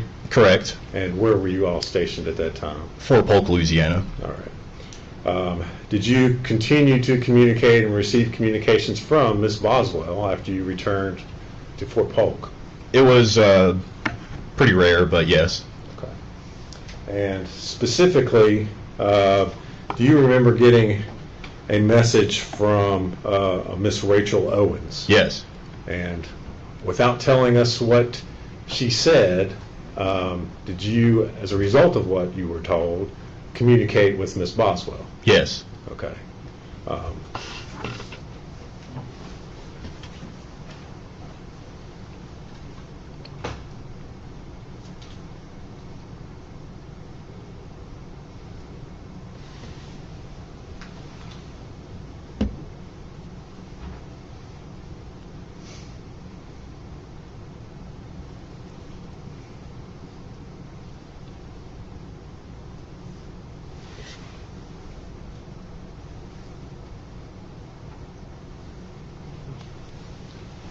And again, we're not getting into the exact conversation, but the nature of what Ms. Owens had asked you was the fact that there were concerns about Evelyn. Is that correct? Correct. Okay.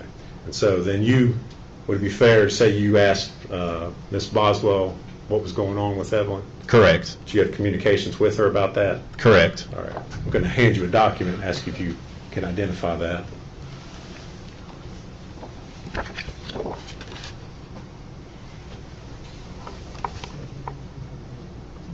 Yeah, I recognize it.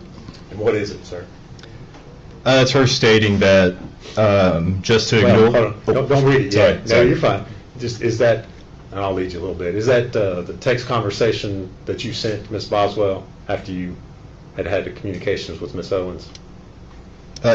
Yes, this is her response. Okay. Yes. And is that a true and accurate depiction of the messages that you sent her? Correct. All right. Judge, I move to make that exhibit 99. Full exhibit 99.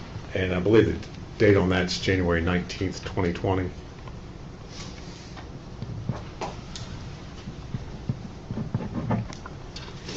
I move to publish that this time, Judge. Okay.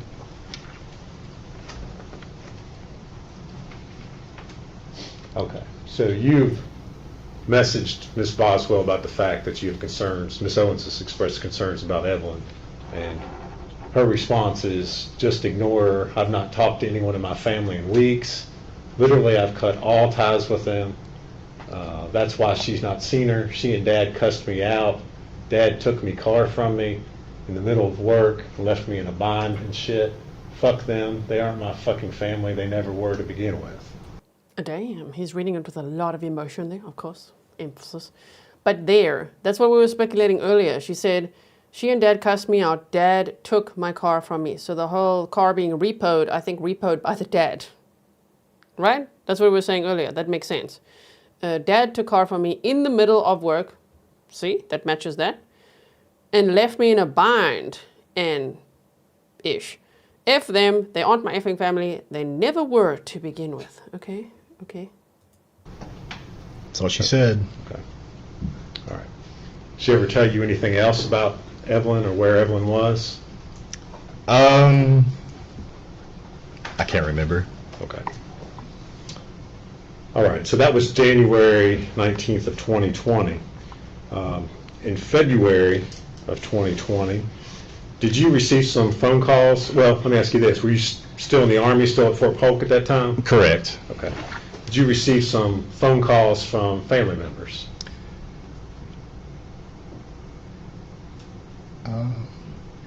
I can't remember. Okay. Did you receive some phone calls by the Department of Children's Services here in Tennessee? Yes.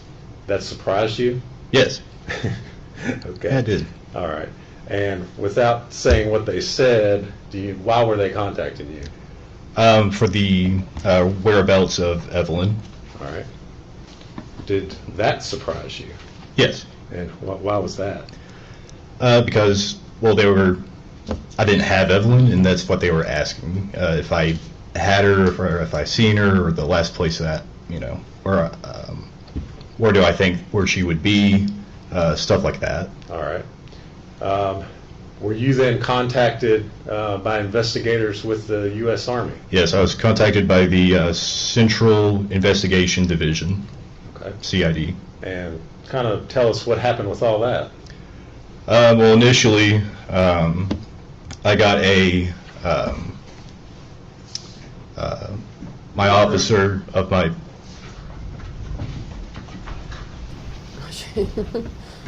Don't worry, dude. I think he's doing really good, right? He's frustrated.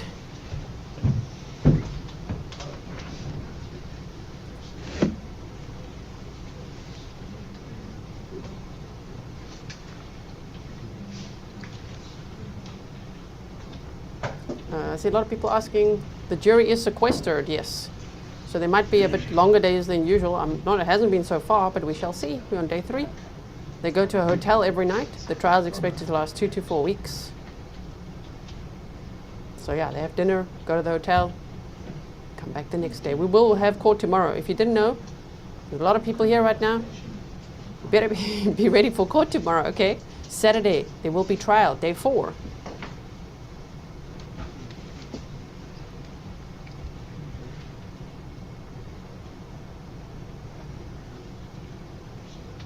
She's not really looking anymore.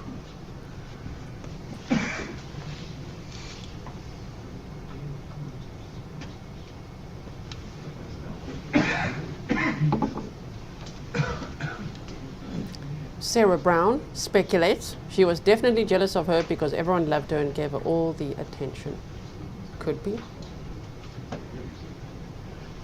Carolina said, I just want to know why she did it to the state alleges because she wanted a life with Hunter.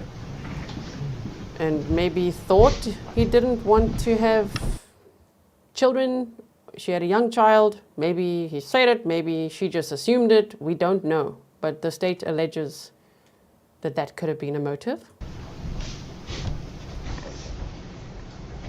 All right, Mr. Perry. Mr. Perry, if you would go ahead. You're in the middle of telling us what happened as far as your investigation there by the Army.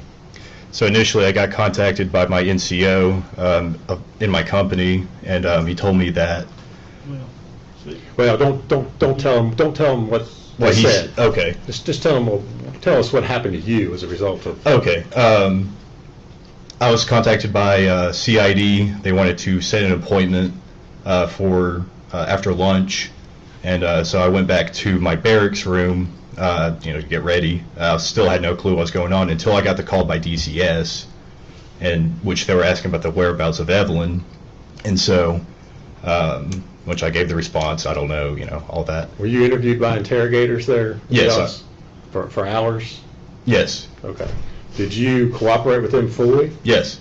Did you allow them to search your cell phone? Yeah, search my cell phone, take DNA, search my barracks, and search my car. Okay. So investigators searched the barracks looking for Evelyn? Correct. In Fort Polk, Louisiana? Correct. Okay. Was Evelyn there with you at your Army base there in Louisiana? No. Has she ever been there? No. With you? No. Okay. Did you cooperate fully with law enforcement in providing consent to search, provide DNA, anything else that was needed? Absolutely. Everything that I could. Okay.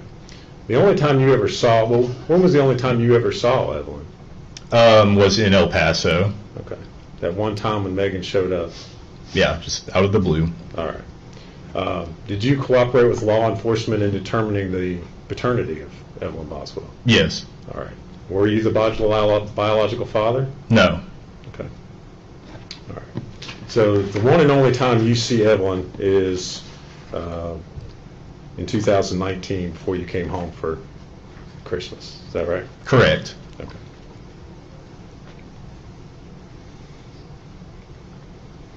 Thank you very much, Mr. Perry. If you would answer any questions Mr. Scott has for you. Mr. Perry, my name is Gene Scott. How are you today? Doing good. How are you doing? Good, thank you. I have just a few questions for you. How many times did you actually see Evelyn? Well, I saw her in El Paso through a span of 3 or 4 days. Okay. Was that it? Yes. Okay. And you said Megan just showed up at your hotel while you were staying there with the Army? Correct. Sent you a picture? Yes. You had told her where you were staying? Correct. Okay, so that's how she would know to find you there. Right. And what did you all do over those 3 days you spent there? Majority of the time was spent in the motel or hotel, whichever it was.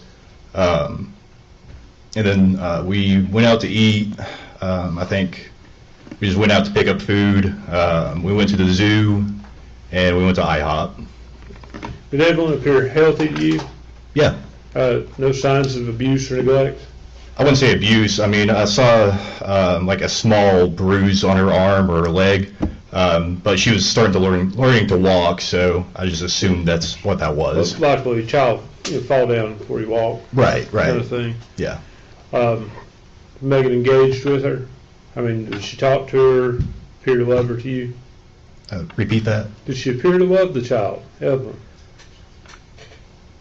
If you know. I don't know. Okay. Was she normal? She clean when she brought her there? Yes, yeah. Okay. No issues with that? No. No neglect issues that you saw? No. Okay. That's all the questions I have for you. Thank you. Regret? No, Your Honor. See, free to go. Yes, sir. Yes, sir. Mr. Perry, thank you for your testimony today. You're released from your subpoena, so you're free to go. Thank you, sir. Okay. I thought the defense would want to grill him more, right? But then, yeah, that is like, okay, stop those questions, because he answers so well. So he only really saw Evelyn for 3 to 4 days when Megan, don't know how else to say it, stalked him. Just like drove all the way to El Paso, Texas. Like, let's go. I've arrived. He's like, what? Oh my word, okay. Sorry, Nancy. Say we call Carl Perry.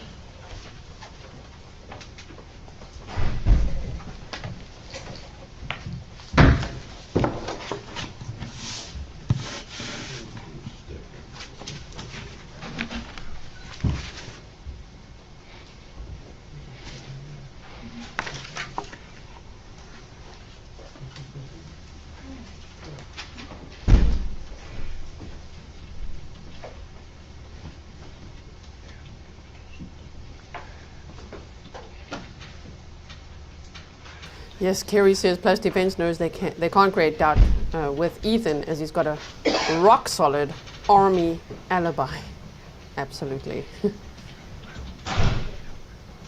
So Carl Perry would be Ethan's dad or grandfather? I think grandfather. We'll hear now. Copper Horse says 3 dots. You can block someone in chat instead of arguing. You can, for your mental peace. If you feel like someone is really upsetting you, hit the 3 dots and block their asses. State your name. Carl Perry. Mr. Perry, do you solemnly swear or affirm that your testimony you're about to give will be the truth, the whole truth, and nothing but the truth? I do. Have a seat right there and speak up into the microphone. Good afternoon. Your name is Carl Perry, is that correct? Correct. What city do you live in? Elizabethton. Okay. And do you know Ethan Perry? Yes, that's Who? Okay, go ahead. my Who is grandson. He is your grandson. Okay. And at some point, did Ethan live with you in your home? Yes. Okay. And was that also in Elizabethton? No, at that time, it was at 280 Lester Road, Blumpville. Okay. Okay. And how old was Ethan when he lived there with you? I see. He came to us in about the 8th or 9th grade, and he lived there until, he spent 3.5 years in the military up until he went in the military. And then when he came back another year or so, then he went out on his own. Okay, so he came to live with you in about the 8th grade? Yes. Okay. Did anyone else live there with you? Yes. Okay, and who was that? My wife, Sherry. Okay. And was Ethan living with you when he graduated from high school? Yes. And do you recall when that was? No. Okay. Did he have a career plan after high school? We encouraged him to go in the military. Okay. That was about it. Okay. Did he do that? He did. I took him to the recruiter's office. You took him to the recruiters? Okay. Which branch did he enlist in? In the Army. Okay. And how long after he graduated from high school did he then go into the Army? Pretty immediately. Okay. He had a buddy, and that was their plans. And okay. Okay. And where did... This guy should read audiobooks, right? He's got a nice soothing voice, right? Do you know where he went for basic training? Yes. Fort Benning, Georgia. Okay. And was Ethan still in the Army in 2019? Yes. Okay. Do you know where he was stationed at that time? Yes. Where was he stationed? Fort Polk, Louisiana. Okay. And do you know what type of housing he was in there? I don't. I know he stayed in the barracks with the rest of the guys. That's about all. Okay. Did Ethan come to visit during the holidays that year of 2019? 2019. The Christmas holidays? Yes, Christmas. Okay. It seems like they come in. Okay. And do you remember how long he got on leave from the Army to stay? I don't. It seemed like it might have been a week or 10 days or something. I don't know. You think maybe 1 week to 10 days? I'm not sure if it's that long or not. Okay, that's okay. And then after his leave, then did he go back to Louisiana? Mm-hmm. Okay. While on leave, where did he stay? He had a buddy that went in with, and I think they'd planned their leaves together. Mm-hmm. And I think he might have stayed a day or two with his buddy. Okay. And I can't. And then the rest with us a few days. Okay. So a day or two with a friend, and the rest of the time Yeah. with you at your house. Mhm. And Sherry was there at that time as well. Mhm. Is that right? So would he have been there on Christmas Eve? I couldn't. I don't remember specifically. And that's okay. Do you remember celebrating the holiday of Christmas itself with him? I don't. Okay, and that's okay if you don't. It's, a lot of time has passed. I think that usually we had a few people in, but I can't remember. It seemed like that when they just wasn't a lot there. They were in and out. But Okay. During that 2019 holiday, do you remember seeing the defendant, Megan Boswell? no, Okay. Did Megan Boswell come to your house during that Christmas holiday? no, Okay. Do you know who Evelyn Boswell is? yes. Okay. Can you tell me who she is with regards to Ethan? During that time, I think that there was a conflict. They weren't sure, but I know that the only time Megan Boswell was on our property was in high school. Okay. Way before that, but I know that Ethan had spoken to my wife Sherry about Megan Boswell and Evelyn. Okay, let me stop you there for just a second. We can't talk about what somebody else has said, okay? But essentially, to help you out, it was alleged that maybe Evelyn was Ethan's child. Is that right? Right. Okay. And I remember telling him to get a DNA. Okay.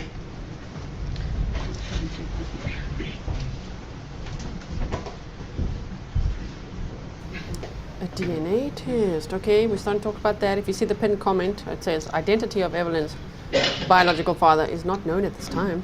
We just know that in opening statements, the state said Ethan was not the dad. Megan lied about that as well. The only thing she didn't lie about so far is that Evelyn loved Baby Shark, because we heard that from another witness.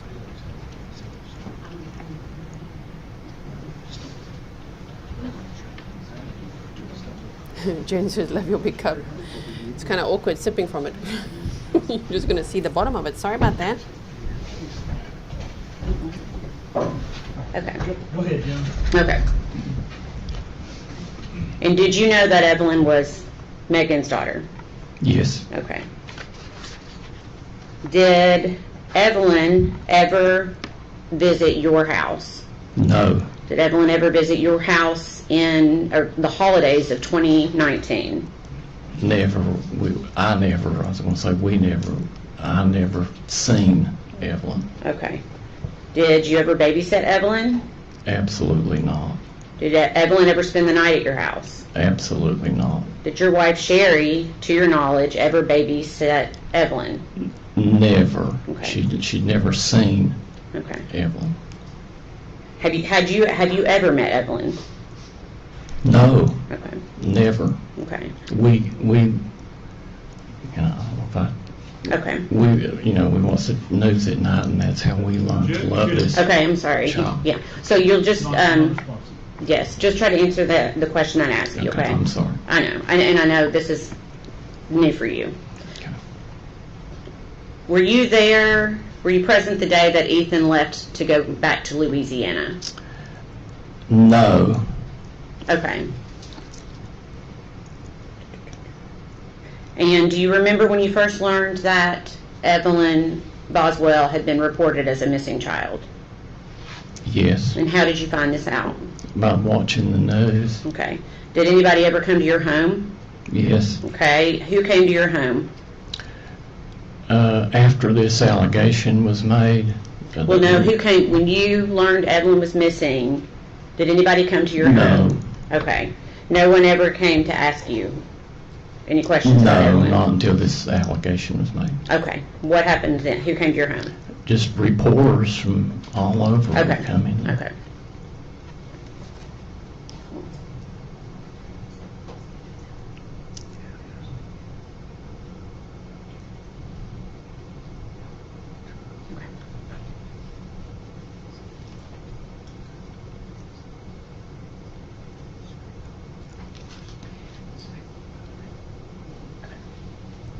Did the police ever come to your house? Yes. Okay.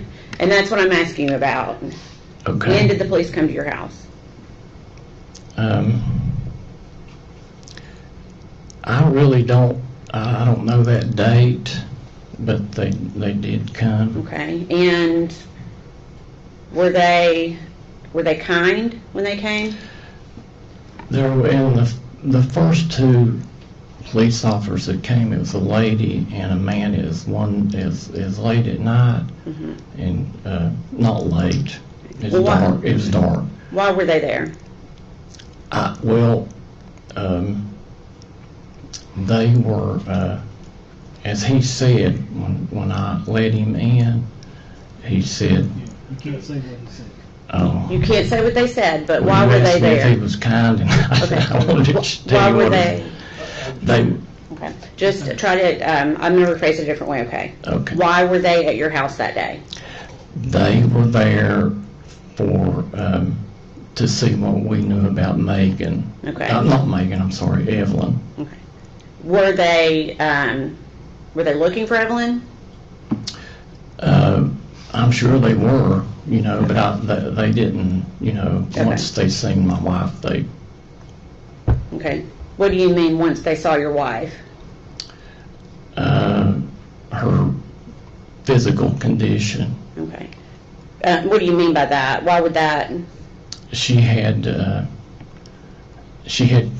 cancer with metastasis to her left arm, Okay. her left scapula, both lungs, brain, and voice box. Okay. And what did that have to do with the police coming? I think when they glanced at her, they knew that Evelyn was she not at your house. wasn't no babysitter. Okay. Okay. All right. Please answer any questions the defense has for you. No questions. Siegfried. Yes, ma'am. No questions from the defense. Mr. Perry, thank you for your testimony. You're released from your subpoena, sir, and you're free to go. Sir, may I ask? I thought that said she might have made that allegation that. No. Sir. The judge, no. Sir, no, you're free to go. Shame.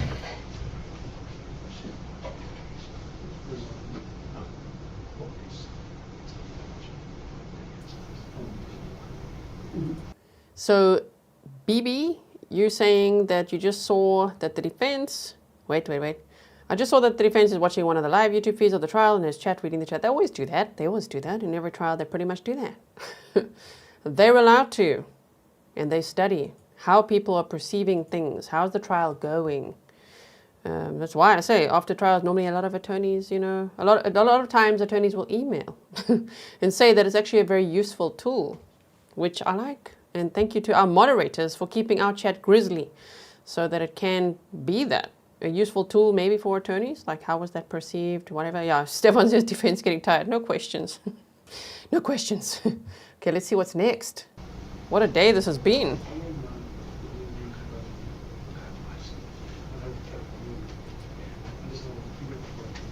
Oh dear.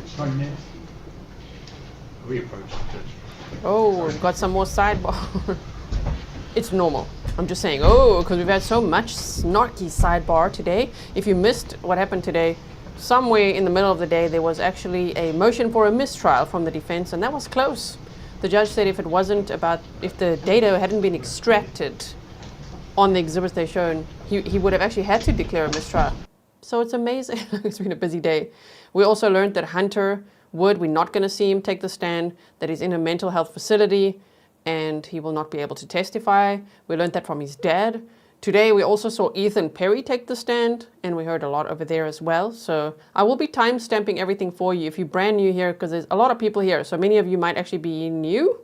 Welcome. I hope you will consider subscribing. Number 1, please like and share. 2, also, please know I timestamp everything for you, and what that means is you can check the pinned comments, the description box, or just hover over the video to find witnesses that maybe you missed.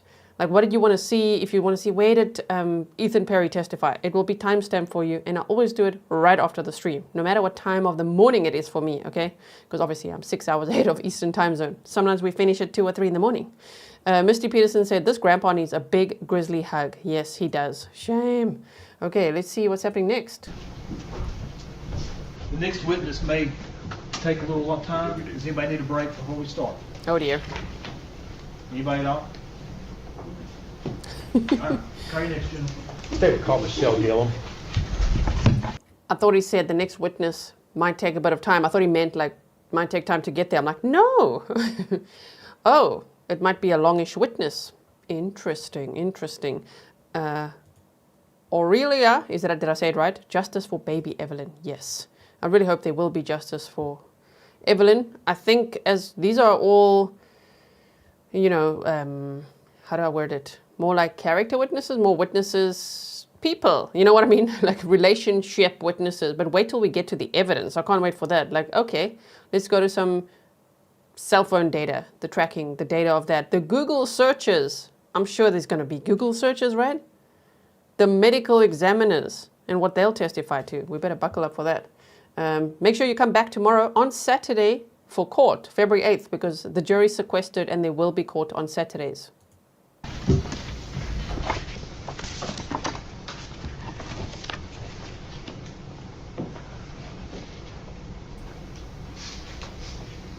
And lastly, while we wait for the witness to take the stand, on Sunday, February 9th, 2 p.m. Eastern, okay, I will be premiering the episode that I recorded with a district attorney yesterday. Remember, we split the day in two because I had this meeting with a district attorney that I'd planned to interview for weeks, and it was a dream come true for me, honestly, and I'm going to share that with you on Sunday at 2 p.m. Eastern. So make sure you subscribed, notifications on, so that you don't miss that.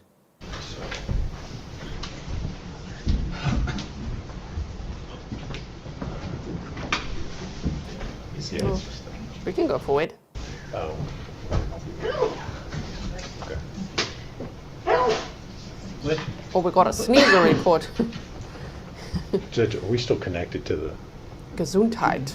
Well, I don't want it to be, I guess what I'm... So we're trying to queue up on ours without showing. Oh. Not now. Okay, thank you.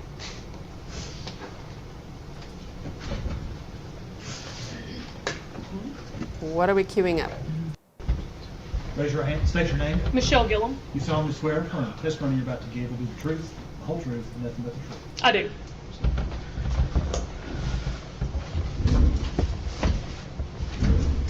All right. Good afternoon. Hello. If you would state your name for the record, please. Michelle Gilliam. And where are you employed? The Sullivan County Sheriff's Office. All right. And what is your current assignment there at the Sheriff's Office? I am a lieutenant over internal affairs. All right. Lieutenant Gilliam, back in February of 2020, what was your assignment at the Sheriff's Office? I was a detective in our Criminal Investigations Division. All right. And within the Criminal Investigations Division, did you have a particular set of crimes that you worked or investigated? I did. During my 7 years in the detective division, I worked the child abuse and child sex abuse crimes. All right. And so on February the 18th of 2020, a report came into the Sheriff's Office regarding a missing child by the name of Evelyn Boswell. Were you aware of that call? I was. All right. And were you in the office at the time that call came in? Yes. Okay. Does anyone know how to spell her last name? Gilliam? I don't even know how to, I don't know. Gilliam? I don't want to get it wrong. If you know, I'm trying to look up as well. Like Michelle, I just don't know. I don't know how to spell that surname. If you would kind of tell us what you did as an investigator on that particular day. On that day, another detective met response when the call come in, which means that they just went out to the residence to check on the child, to check her well-being, see if she needed any attention, anything like that. And then I met response actually in the office with Megan Boswell. Okay. And the detective that met response, would that have been Tracy Harraz? It was. Okay. And do you all work with the Department of Children's Services when these referrals first come in? Yeah, so when the DCS referral first comes in, the Department of Children's Service investigator is the one who initially gets it and then sends it to law enforcement. And we team up with them and we meet response together, which in that case was Jimmy Lewis and Tracy Harraz. They went to the residence of Megan Boswell to check on Evelyn. Okay. at some point in time, did Detective Araz and Jimmy Lewis arrive at the sheriff's office? They did. After they went to Megan's residence, they came back to the sheriff's office with Megan for her to be interviewed, and then that's when I met up with her. Okay. Now, were you involved? Did you interview Megan initially? No. The initial interview was conducted by Jimmy Lewis and Tracy Haraz. Sorry, I just want to focus. This is why I like it when they ask them to spell their names. Otherwise, my brain is just like, what? I want to get it right. Witness, thank you, Stefan. You were actually correct. They have it on WJHL. Michelle Gilliam, like that. Gilliam, double L. Thank you. For a brief time before I got to the sheriff's office. All right. Then I took over. Okay. Did you discuss with them what was going on in the case? Did you before you went in to talk with Megan? Did you all share information? Me and Megan, or me and you and Detective Haraz? We did briefly, and pretty much all that conversation looked like was that Evelyn is missing. Okay. So I guess when you went in to talk to Megan for the first time, what was your approach to interviewing her? What were you trying to? I didn't have much information, so I just started from the very beginning, as I would with any case, with the basic info of names, addresses, and things like that. All right. And this interview, where was it conducted? In our sheriff's office, the interview room. All right. And is your interview room, is that equipped with audio, video recording devices? It is. And was your interview, in fact, recorded over there? It is. Okay. Did you, as the interview went on, did you have doubts or question what Megan was telling you about Evelyn? Yes. During the interview, just some of the things she was saying, it just wasn't adding up or making sense. Okay. What was your concern, or what was your, I guess, the point of your investigation initially? What were you all trying to do? To figure out where Evelyn is. Okay. All right. This interview that you had of Miss Boswell, did you have an opportunity to review that interview and watch the recording before coming into court here today? All right. And the recording that you watched, was that a true and accurate copy of your interview that you had with the defendant? It is. All right. Judge, I would move to introduce that. I believe we are Exhibit 100. Objection? No, sir. The full Exhibit 100.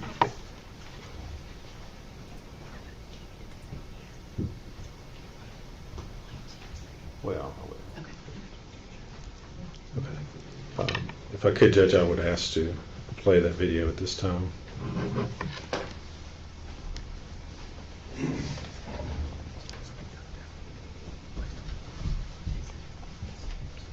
Okay.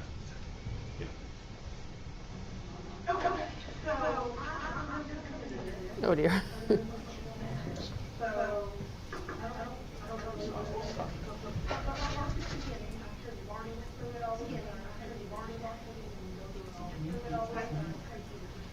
Got some technical issues there. Pause it. It won't. Listen, Bill Gates. Hold on. Now try it again.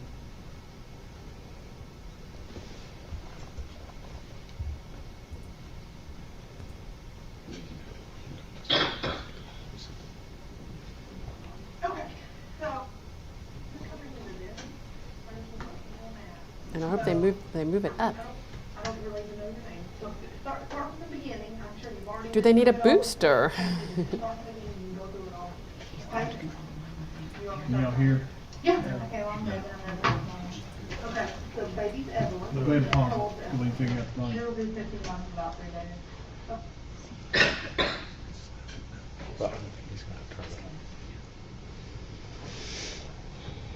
That's the only volume control that I have.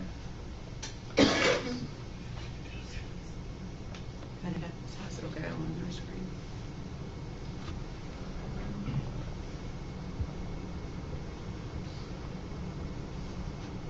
Okay. When did you have it? Well, I had her, and then her dad came home from the army. No. When did you give birth? Can y'all hear me now? Thank you for the stickers, everyone. Oh my word. And did she come home with you then? Yes, but I was a foster kid. So Yeah, they're saying the sound is not great. what do you call it? I don't know if you know. It was like I was placing. They obviously need the jury to hear it, right? It's not about us. They need the jury to hear those lies loud and clear.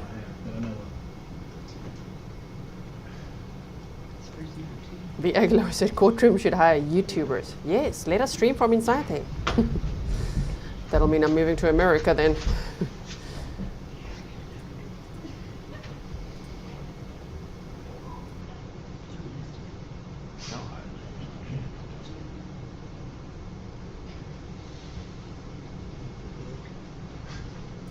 Oh dear. Oh, and then they have a recess. Okay. Well, we are 15 minutes behind the stream, so hopefully we can just skip over the recess.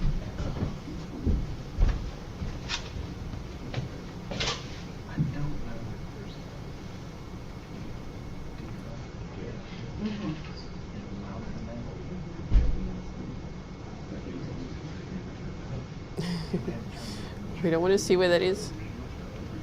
There, Alicia, you said horrible audio, yet we know she's lying. Can't hear a thing, but we know it.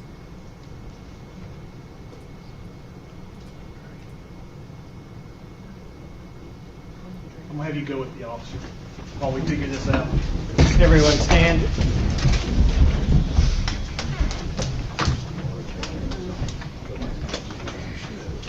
Oh dear. Little recess time. Right now it's almost 4 p.m. Eastern time.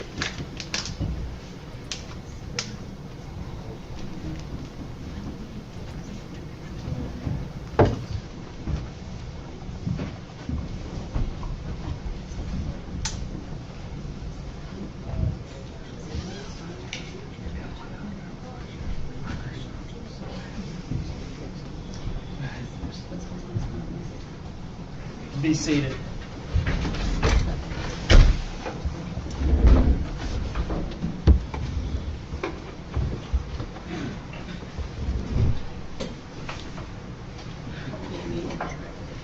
Alright, we're in recess. Oh, shame. Okay, so let's refresh. We are in recess. We're in recess. We'll get Recess due to technical problems. This is how they left it on recess. Wow, just staring at this, hey. She reminds me of Letitia Stach when we see her from this angle. Sure. Remember all those police video interviews that we saw? IGG Rock says, gee, just think of all the extra sleep you'd get if you were in the US. You're not wrong. But I do like being in Switzerland. I don't think anyone will ever get me to leave. I'm staying here. They stuck with me. Okay, so let's quickly check. Okay, we're on day 3. I just quickly want to see. This is live. We could recap a few things. Which testimony shall we recap while we wait? Although, you know, once I start reading, then they would start everything up again. One I wanted to revisit was actually, we heard from Gayle Kyte, who was Megan's foster mom. So let me put the sound off and let's recap that, shall we? I'm going to read actually. So hold on one second. I'll do this. Let me not distract you now. We will read and wait while they're figuring out their problems there. Technical problems. They want to make sure the jury can hear that sound nicely. Here we go. I mean, I suppose I could bring it over, but I could just, maybe I should bring it over. Hold on one second, everybody. Let's make it nice for you. We'll put this over here and this one over here, and we'll catch up in no time, but they're still just testing the sound, so don't panic. Okay, so I wanted to quickly just recap this one, which says, Megan Boswell's foster mother, Gayle Kyte, was called as the next witness. Kyte is also a mother of Casey Saltz, a witness on Thursday. We did hear from that witness yesterday. We did indeed. Remember? The lady that worked at the pediatrician's office. Okay. So they said was called as a witness. Next, Kyte is the mother of Casey Saltz, a witness called on Thursday. So today's Friday, of course. Yesterday, day 2. Kyte, a Roan Mountain resident, said she was Boswell's foster mother for 4 months from in late 2018 to early 2019. Boswell was 17 years old and 7 months pregnant when she came to live with Kyte. Kyte said Evelyn was born while Boswell was her foster child, and Evelyn appeared to be developing and advancing nicely. Boswell took Evelyn to all of her medical appointments while they lived with Kyte. By the way, this is from wjhl.com. I will put the link in the description box afterwards. It's really good. And also, if you're feeling like you can't read it, don't worry, I'm reading it to you, right? If you feel like the text is too small or whatever, I'm reading it to you. So Kyte said Evelyn was born, well, so she saw Evelyn. Boswell later went to live with her father, Tommy Boswell, but Kyte said that they stayed in contact. Boswell and Evelyn visited Kyte in September of 2019, at which point Evelyn was toddling, a lot of them said that, right? Toddling around and taking a few steps on her own. That was the last time that Kyte saw Evelyn. December 3rd of 2019, Facebook messages between Kyte and Boswell were shown to the jury. Those messages show Boswell asking if Kyte, her sister, Sue Whitson, would be willing to babysit Evelyn so she could go back to school. Kyte answered saying that she believed that Whitson would. Kyte said that Whitson did watch Evelyn a few times. Kyte was aware that Boswell had started dating Hunter Wood because they both went to a Christmas play with her on December 22nd. Boswell and Hunter Wood did not have Evelyn with them, and Boswell told Kyte that the child was with Perry, who we heard from Ethan Perry just a little bit ago, and 2 of them were splitting custody. Kyte told the prosecutor, Massengill, that Boswell did not seem upset or concerned. Prosecutor then produced January 13th, 2020 messages between Kyte and Boswell. In the messages, Kyte asked how Boswell and Evelyn are doing, and Boswell told her that they were good and that Perry had half custody at that point. Kyte asked about Boswell and Evelyn visiting, and Boswell said it would take some time. Boswell also expressed love and gratitude to Kyte and her family for the way they helped her and treated her as a family. She also described a February 2020 phone conversation with Boswell's aunt, during which they tried to determine where Evelyn was. Kyte said she attempted to contact Boswell to find out where Evelyn was and ended up speaking with Tommy Boswell.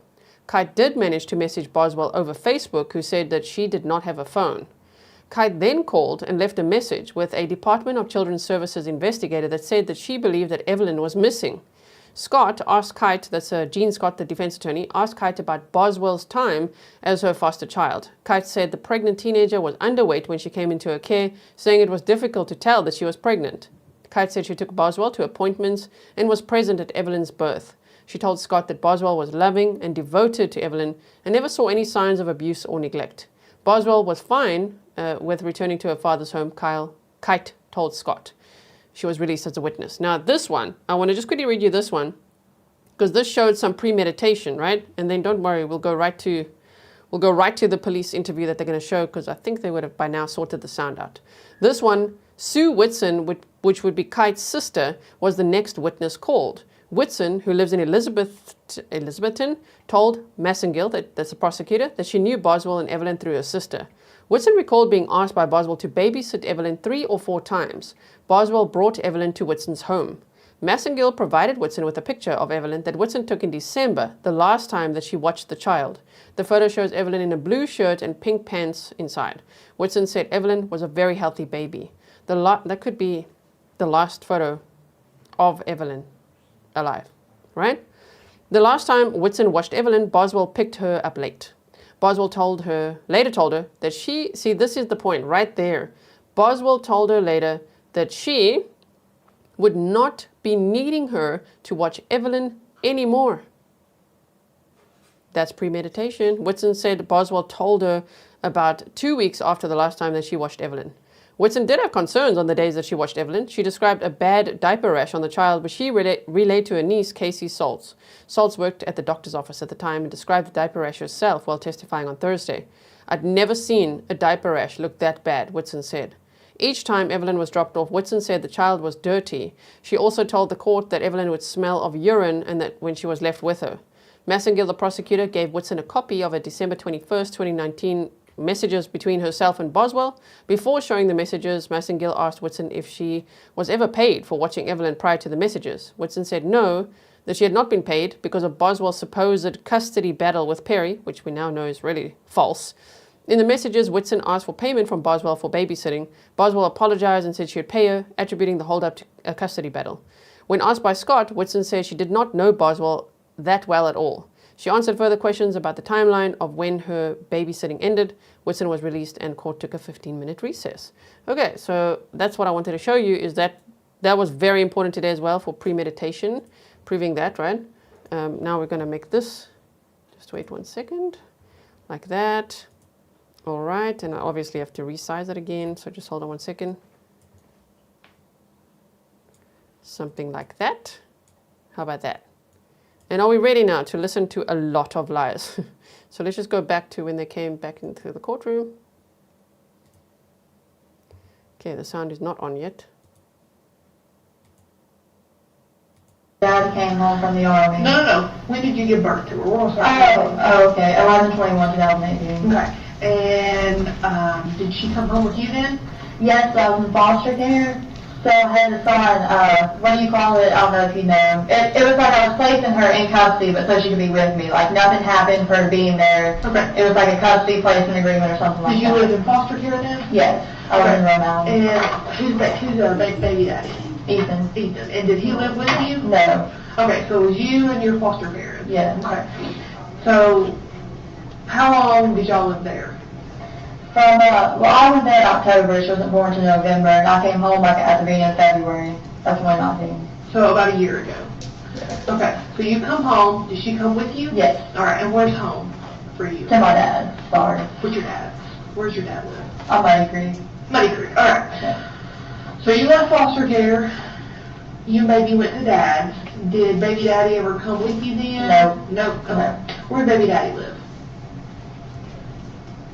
At the time, he was in like the Army. Okay. And he was in Texas for a little bit, and then I think he went back to like the base, wherever he was at. Okay. So where's he at right now? Well, they say he's in Louisiana, so I guess that's where he's at. Okay.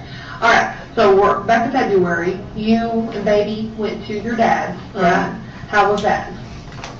What do you mean? Was it good? Y'all stay there long? No, we might not get into it a lot. All right. So that didn't work out very well. Where'd y'all go then? My grandma's was on All right. When'd y'all go to grandma's?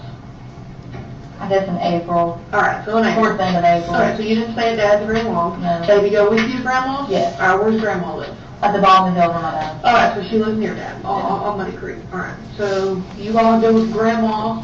Is it just grandma, grandpa? They just started it. There was no welcome back, nothing. I don't know. It's just started. Interesting. You see, there's the recess. Well, we saw the judge's head. Okay. And then off they went. So that's what we're watching now. I've put the closed captioning on the screen here as well. It's also active on my channel if you want to put it on for yourself. And then weird angle that this is filmed from. I can't do anything about that right now. Here she is. Okay. Well, I can zoom in if you want me to. Hold on 1 second. Grandma. Just grandma. So y'all know her since April? No, I moved out on my own in October. Okay. I owned a trailer park. Did baby go with you in Yes. October? All right. So you moved out of grandma's in October. Baby went with you. Where'd you move to? My dad's trailer park, also like Sugar Hollow and Buffalo. It's called Boswell Mobile Home So Park. just you and baby? Yes, it was just me and baby. All right. So you and Evelyn get your own place in October. All right. So from October until now, walk me through. Okay. Ethan came. I went to Texas to see Ethan for like a couple of weeks. When was that? November, December. Did baby go with you? Yes. All right. So you and baby went to Texas to see Ethan. Yes. Right?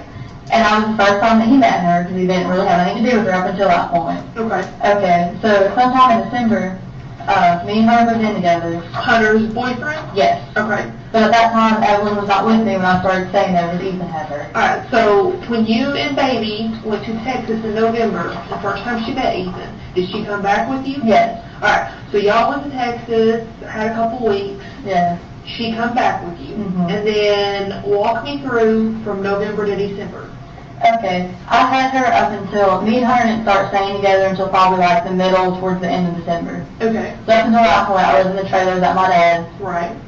I never wasn't any longer than like December 25th because I was with Hunter on Christmas, and also that's when the lights got cut off because I just completely moved all my stuff out. Okay. Okay, and then Ethan got hurt. When? On Christmas Day, me and Hunter, we came back from Pigeon Forge because on Christmas Eve, me, my dad, Hunter, everybody took a trip to Pigeon Forge, and then Christmas morning we came back, and he got her then. Did he come up and get her? Did you take her to him? No, we took her to him. Where did you take her? Wherever his grandparents' house is, like a long gravel driveway, it's off part town of Bluntville. Okay, so it's local. Alright, so what made you all take her to him? Because he's not been in her life. Well, because he was like complaining about wanting to know her, and I mean, like, that's her dad. I was trying to give him a fair shot, you know what I mean? Was your plan to leave her? No, I wanted to get her back. Okay, so... But I wanted to let her have time to bond with her dad, and then after, like... Did you stay there? Or did you just drop her off and say sayonara? I mean, I sat there for a little bit, and then she was fine. She kind of knew from Texas. Okay, so let's back up. He texted you saying he wanted to be in her life. And he said, hey, I'm at Hardtown, I'm assuming. Yeah. So you say that would be great for you to be in your daughter's life. Yeah. So you and Hunter, or just you? Me and Hunter. You and Hunter take Evelyn to where Ethan is, alright? What happens then? Well, Ethan would not let me come on the driveway. He made me walk all the way up his driveway, like, you know. And I walked up there first for myself, and I was like, you're being ridiculous, let me pull up the driveway. You know, because he was mad Hunter was with me. And I told him Hunter was coming with me when I got there. Like, before I got there, I called him. This was when I still had my own phone.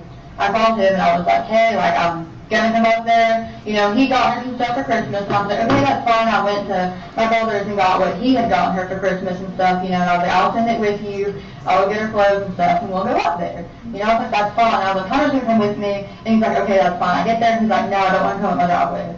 Okay. So at first I walked up there by myself, you know, I tried to talk to him to let me pull up the driveway. I really didn't walk her up there, you know what I'm saying. Walked myself back down, got her out of the car, and went back up there. Okay. And then I sat there for maybe like 20, 30 minutes, she was fine, I left. When you and Hunter took the baby there, did you and Ethan have a talk about how long she was going to be staying with him? So you took your baby, correct me if I'm wrong on any of this, Okay. you took your baby that you've cared for since the day she was born to her dad's house that she's had nothing to do with, and you stayed for 30 minutes, and he was being an ass, made you walk all the way up the driveway, was being difficult, and you left your baby with this man. Well, I mean, I trusted him, so I was like, it's her dad. So just because it's her dad, you trusted him, and he's not been in her life at all. Well, I mean, I try to give him benefit of the doubt. But I don't think Ethan's a bad person. But this is your baby. Well, You see where I'm coming from? I see that, but like, you also have to understand that was like her dad. Okay, so I'll give you the benefit of the doubt. I'm sorry, I'm not trying to argue with you. I know it sounds like I am, but This story, I feel like you're being honest, but there's a big chunk that you're not telling us. And I'm just going to call it like it is, okay? Something within this story has happened. There's a huge chunk that you're just not telling us. I think you took her to me, probably around that time. But there's something missing, and we've got to find that missing piece, okay? And just looking at you, I can tell something ain't making sense. Can you gather that? Okay. She gathers it too. So, you leave her with Ethan on Christmas, alright? Walk me through from Christmas till now. Okay, he talked to me like the next day, and then he just kind of stopped like talking to me, not answering the phone, you know, and he got mad, and he got drunk, and he told me he was going to come kill me, because he does that. When was this? New Year's, I think. Alright, so he had the baby. Did you try to get the baby back? I went by where I picked her up, and she wasn't there. Okay, so I'm trying to wrap my head around this again. You're a mom who's dropped your kid off with a dad that she don't know. Well, then I tried to... And now you can't find her, but you don't notify us. You just have a good New Year's and carry on with life? Well, I mean, he told me he was going to his friend's house. Okay, what friend? I don't know their names, but I kind of know around about where they live. So now this man that don't know your child is taking your child to someone's house that you don't even know their name? Well, it was his friend. Like, I understand where you're coming from, but also I was really trying to give him the benefit of the doubt, because he never helped me with that. How many benefits of the doubt are we going to give him in the story before you start telling me the truth? Because there's two ways. I do like this detective, the way she's like, how many benefits of the doubt are you going to, before you start telling me the truth, right? You can't see me, so that would be pretty tough, since Hunter never met Evelyn, and Ethan never saw Evelyn at Christmas time. Exactly. So I hope the jury's obviously noticing that. This is straight up lies right now. This can go, okay? in order to do our job, we gotta have your cooperation, and you've gotta be honest with us, okay?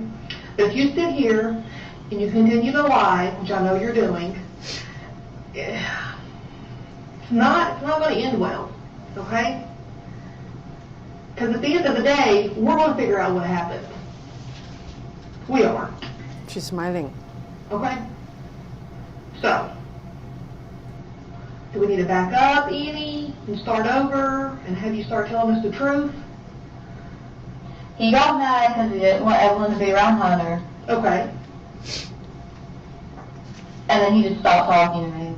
Like on New Year's, he got mad, and he used to get mad all the time at me and be like, well, I'm going to kill you, blah, blah, blah. And then me and him broke up because he was like threatening my little brother. So you have not talked to him since New Year's, is what you're telling me. And he's messaged me maybe one time. I've tried leaving him several voicemails, he won't answer me. You got your phone on you? I don't have a phone. Where is your phone?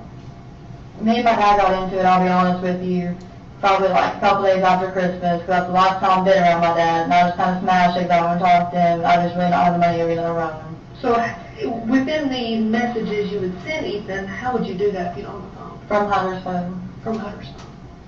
Okay.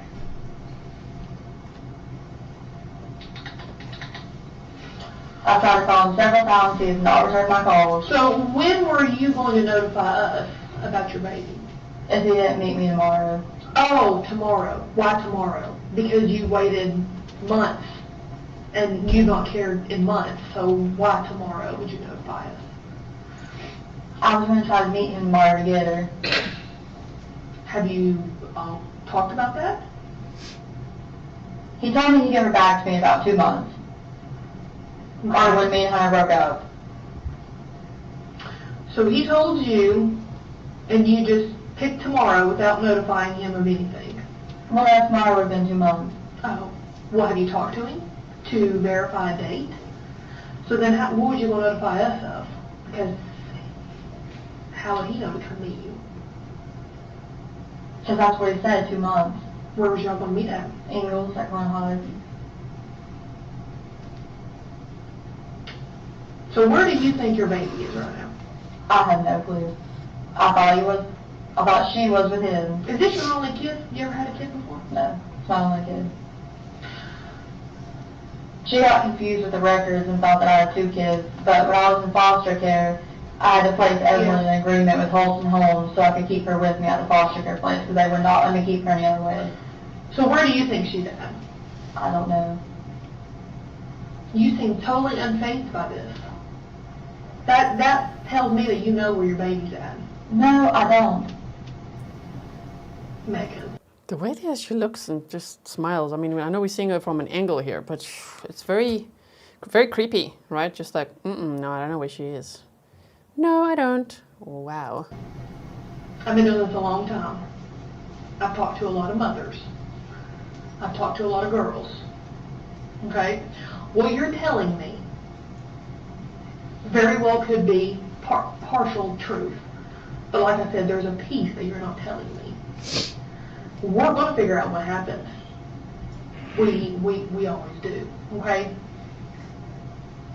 Are you connected in any way? No. I'm going to straight up ask you, did you have anything to do with you not knowing where your daughter's at?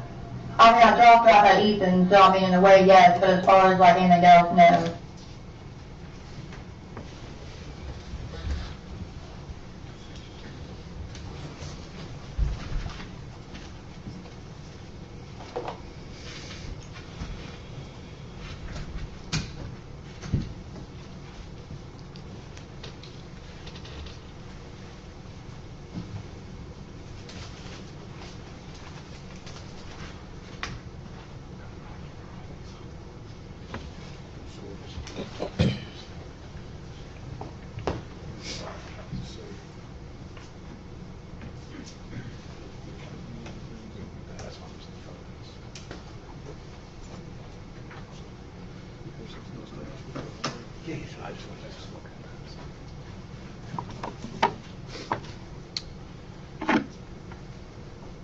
You're ready to continue, Judge. Lieutenant Gilliam, in addition to interviewing the defendant, on February 18th, 2020. Did you continue to work on the investigation into the missing child? Yes. Okay. And on March the 6th of 2020, were you present when investigators learned that there was evidence that had been located at the residence of Tommy Boswell? Yes, I was on scene. Okay. And so did you go to his residence? I did. Okay. Where was that located? Off Muddy Creek. And what was it that you did once you arrived there at Tommy's property? We received consent from Tommy to search a storage shed and connecting dollhouse type structure. Okay. And were there other officers that assisted you in searching that property? Yes, there was 3 others. Okay. And did you in fact search that shed area? We did. All right.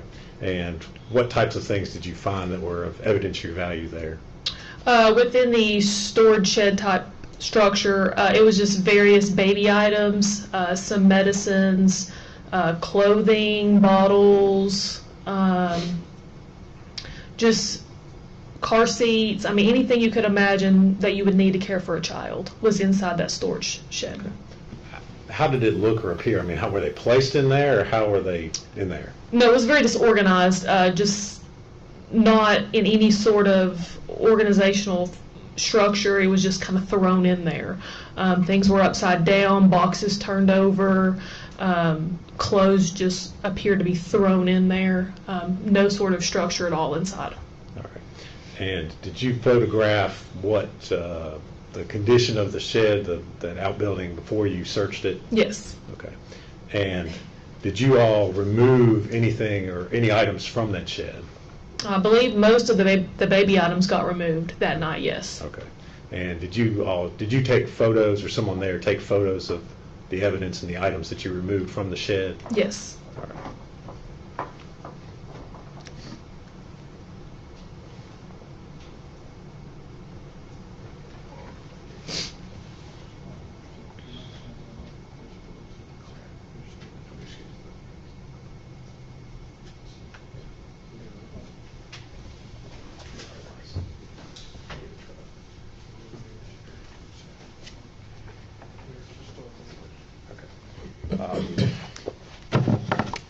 Lieutenant Gilliam, I'm going to hand you some photographs and ask you if you recognize them. Mr. Scott's still going through some of them, but if you would go ahead and take a look at those.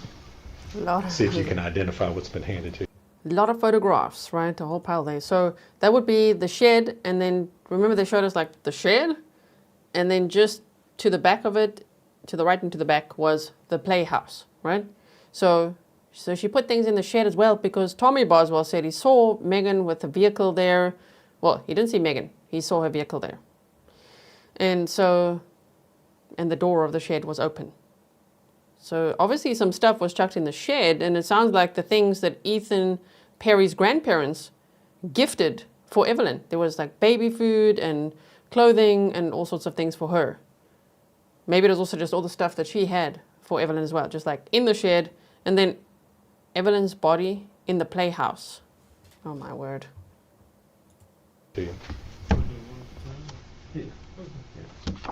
This is going to be the storage shed photographs. Okay.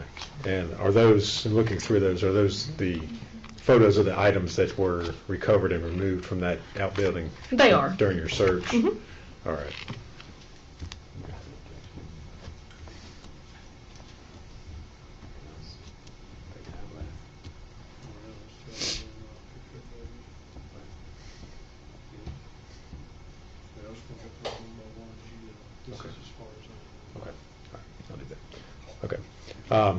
If you would,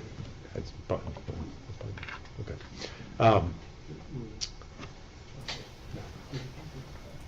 Well, we wait here for a second. Somebody had asked, I think ASB, how did they know to search there?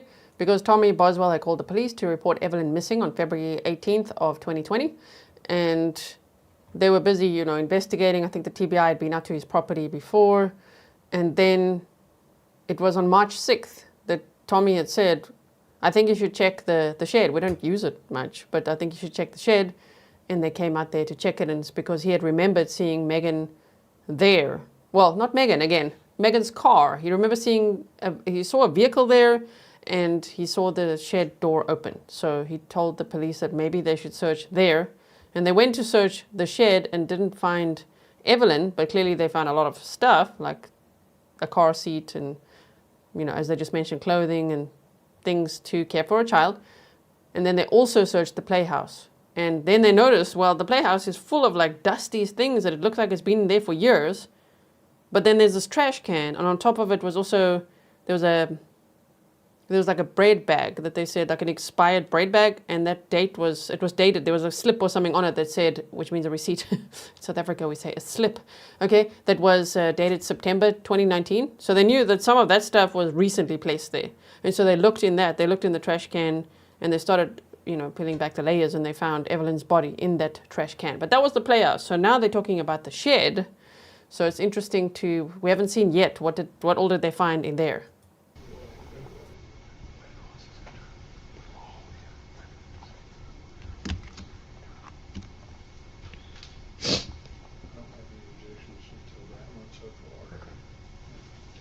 That was someone with a big case of sniffles.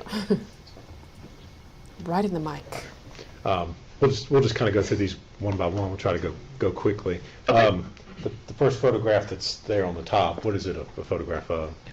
This is the outside of the storage shed, just with the door open, showing the contents inside and how they looked before anything was touched. Okay. And does that accurately depict the shed, that outbuilding there, before you all removed any of the items? It does. Judge, we move to make that Exhibit 101.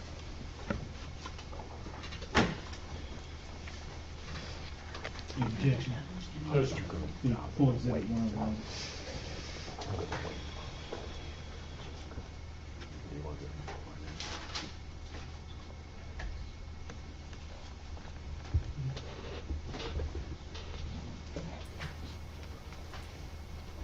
Aaron says we can thank Grizzly Cat for the beautiful pictures. Yes, we can. Grizzly Cat finds such beautiful pictures. The next photograph, what is that a photograph of? Of Evelyn. This is another one that Grizzly Cat found and just improved a little bit. It made it smoother and brighter and just a higher resolution. So thank you so much, Grizzly Cat. This is inside the shed. Again, just showing the various items. There's a swing type thing and looks like a bag of clothes and some more baby items. All right. And again, is that a true and accurate photograph of the? It is. Judge, we move to make that Exhibit 102. Exhibit 102. And next photograph. Same type thing inside the shed. This one is showing a picture of a bottle. It still actually has a little bit of milk in it. Is that a true and accurate photograph? It is. We have to make that 103, Judge. Be 103.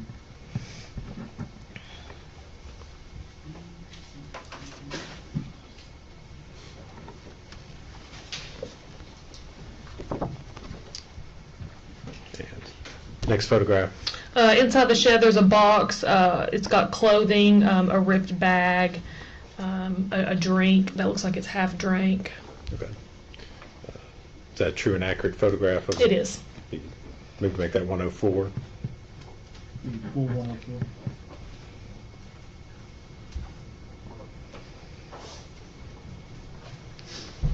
Next photograph, please. Zoomed in on that box. It shows the nipple to a bottle. It looks very dirty. Okay. And again, is that photograph taken before anything was removed? No. That's before anything was touched. All right. True and accurate photograph? Yes, sir. Move to make that Exhibit 105. Full Exhibit 105. Scott, I'm assuming you've seen these. If you have any objection before the That's correct. Next photograph, please. This is an even further zoomed in picture of the dirty nipple to the bottle in the box. All right. It's a true and accurate photograph. Yes. Move to make that 106. Full Exhibit 106. And the next photograph? This is an item just used to take care of a baby in everyday needs. It had been removed from the shed. It's like a squeegee type thing. Is that a true and accurate photograph of that item? Yes, that one right there had been removed from the shed before the picture was took. All right. But it was located in the shed? It was. All right. Judge, you move to make that 107. 107. Next photograph. This is a yellow bottle. Again, there's still liquid inside of it, and it's dirty. That was located inside the shed, and it's a true and accurate. Judge, you move to make that Exhibit 108. 108. And the next photograph, please. This is going to be baby clothing. It appears to be like shorts. It had been removed from the shed before the picture was taken. Is that a true and accurate photograph? Yes. Move to make that Exhibit 109. 109. And the next photograph, please. It's a picture of just right inside the door of the shed. You see a little onesie laying there on the ground, various diapers, a pillow with some sort of stain on it. Is that a true and accurate photograph of those Yes. items? Make that 1010, Judge, please. 110.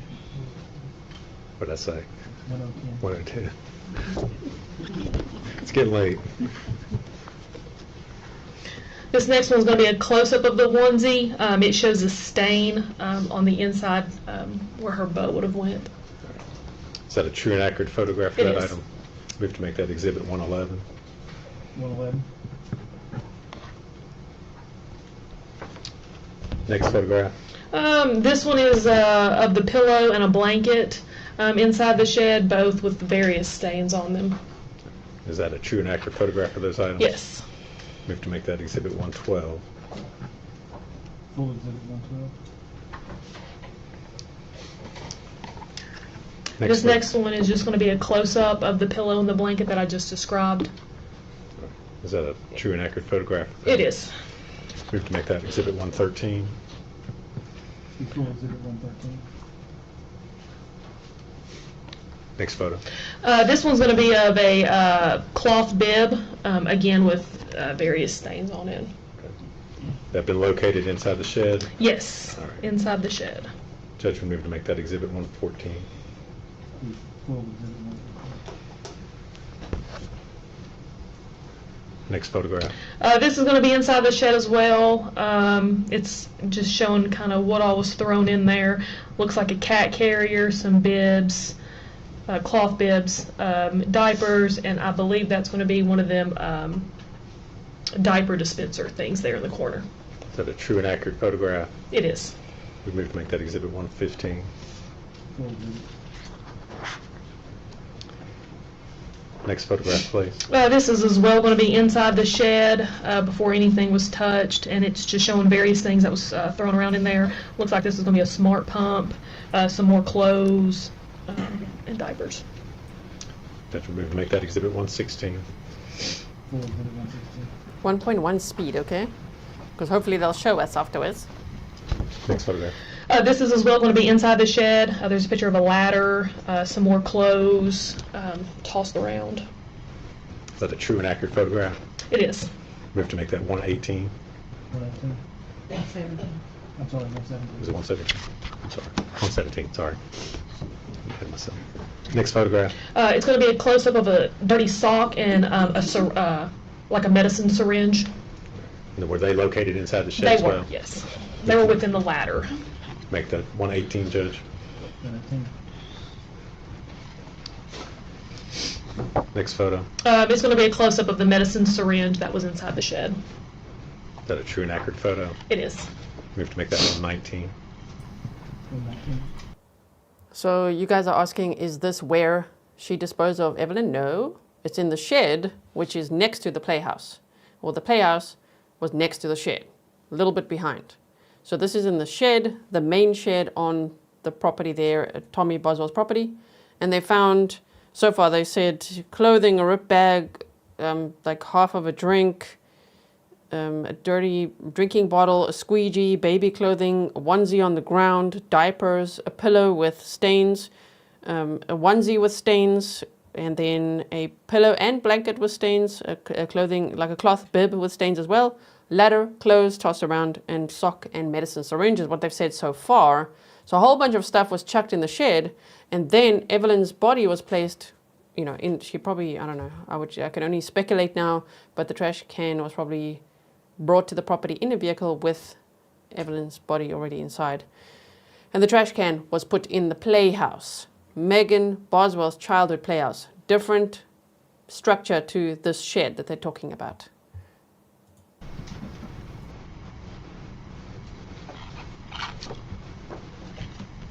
Next photograph, please. These next couple are taken from outside the shed once they had already been removed. And this is a picture of a baby swing, and it's got just a whole bunch of stains on it. All right. Is that a true and accurate photograph of what it looked like? Yes. We have to make that Exhibit 120.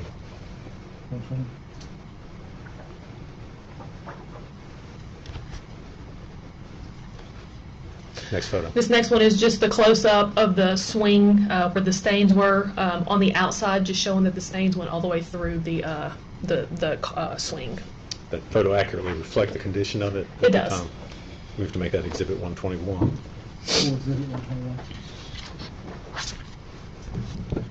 The next one. The next one is going to be a Mickey and Minnie bottle with what appears to be milk still in the bottom of it, and it had been removed from the shed when the picture was took. We have to make that Exhibit 122. And that is an accurate state or picture.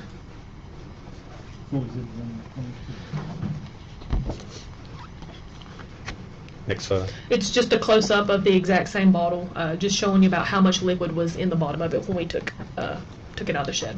Okay. And you all did not in any way empty it, manipulate it, do anything else before you? All right. We have to make that Exhibit 123.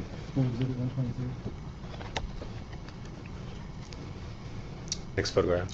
This is the onesie that I was talking about at the beginning. I don't know if y'all remember me talking about a onesie that was laying on the floor of the shed.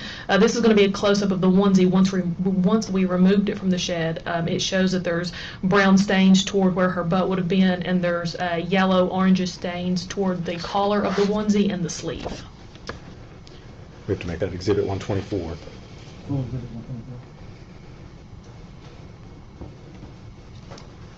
Next photo, please. And this is just going to be a close-up of the stain where her butt would have been on the onesie, where it's a brownish green. Is that the same onesie that was from It's the same onesie, yeah. It's just a close-up.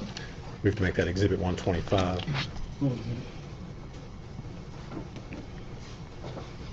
Next photograph. Just various baby toys that was found from inside the shed that we removed. Is that a true and accurate photograph? Yes. We have to make that Exhibit 126.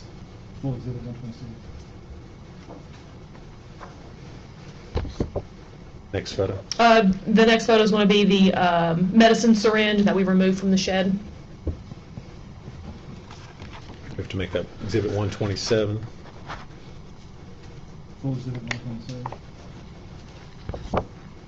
Next photo. It's going to be a bottle. Sorry, this is the picture I was looking for, because it could be this. It could be this little bottle. Right? Could be. Shame. And there's the swing and things in this picture of her. Shame. Okay, anyway, sorry, let's carry on there. That we removed from the shed, and it's discolored with some sort of brown substance. All right. Is that a true and accurate photograph? It is. We have to make that Exhibit 128.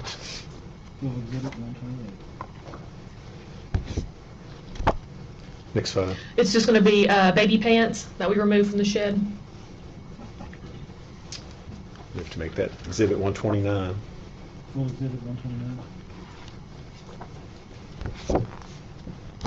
Next one. It's going to be the cloth bib that I talked about in a prior picture that we removed from the shed. Is that a true and accurate photograph? It is. We have to make that Exhibit 130.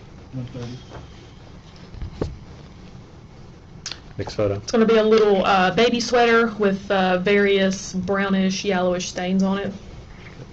Is that also removed from the shed? It was. We have to make that Exhibit 131. Next photo. It's going to be a close-up of the baby clothing. Damn, they do this for a while. Same hey? item as in the previous. Yes, same item. We have to make that Exhibit 132. Never seen them do it like this, but okay. Next photo. Little baby shorts. It says 6 months old for the size. They're dark blue. And again, were those found in the shed? They all were, yes. Okay. We have to make that Exhibit 133. Toxicology will be interesting, right, Teresa? Next photo. It's just going to be the top of a baby bottle. Is that a true and accurate photo? It is. Make that exhibit 134.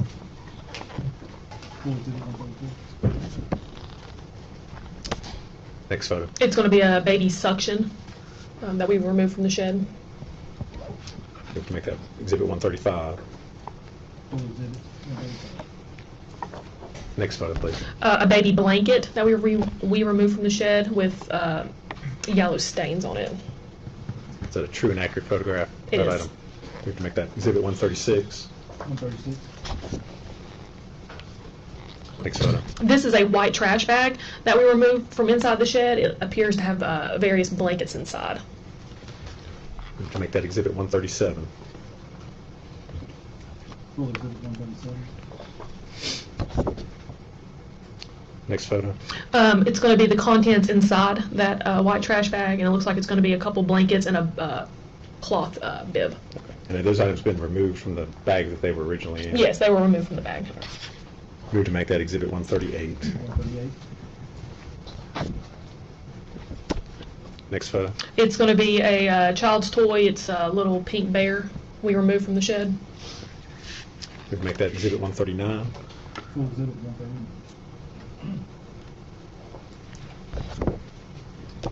Next photo. It's going to be baby pants. They're light blue in color. Is that a true and accurate photo of that item? It is. We have to make it exhibit 140. Full exhibit 140. Next photo. It's going to be a cloth bib that we removed from the shed with various stains on it as well. We can make that exhibit 141. Full exhibit 141. Next photo, please. It's going to be a red blanket we removed from the shed. We have to make that exhibit 142. Full exhibit 142.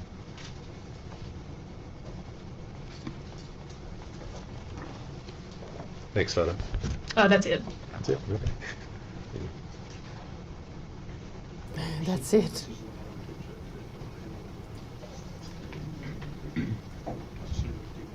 Yeah, that's fine. Hopefully approached it. Oh dear. Sidebar. I'm going to hand Skipped you over what I that. think was about 40 more photos. Okay. I do look through them and see 40 if you more. can identify what those are photos of. Thank you, JC Vasquez. Sir Bolden Snarky says this is just truly shocking. It really is. Oh my. These all appear to come from inside that storage shed. Okay. Are they true and accurate photos of the items that you all removed and took from the shed out at the Boswell property that night? Yes. Okay. Judge, introduce them individually. I think that will take us numbers 143 through 181.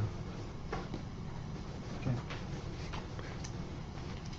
I know it takes a long time, but I try to keep a list. Okay. So later in the trial, we have to go to a specific Okay. photograph. All right. You want me just to have her go through them Just the way individually? you were doing. All right. That's fine. All right. So back up to Lieutenant Gayle. We're about to watch them go through 40 exhibits, 40 photo exhibits. Now, I've told you that on Sunday, February 9th of 2025 at 2 p.m., I am going to be premiering an interview with a district attorney that I recorded yesterday. In that interview, please remember this moment, okay? Keep this pinned in your mind. Watch that interview on Sunday, and then you'll know why I'm saying that. Because that very special guest brought something like this up. And that was coming from a district attorney, okay? So let's, we are how many minutes behind? 8.5, so we could speed this up.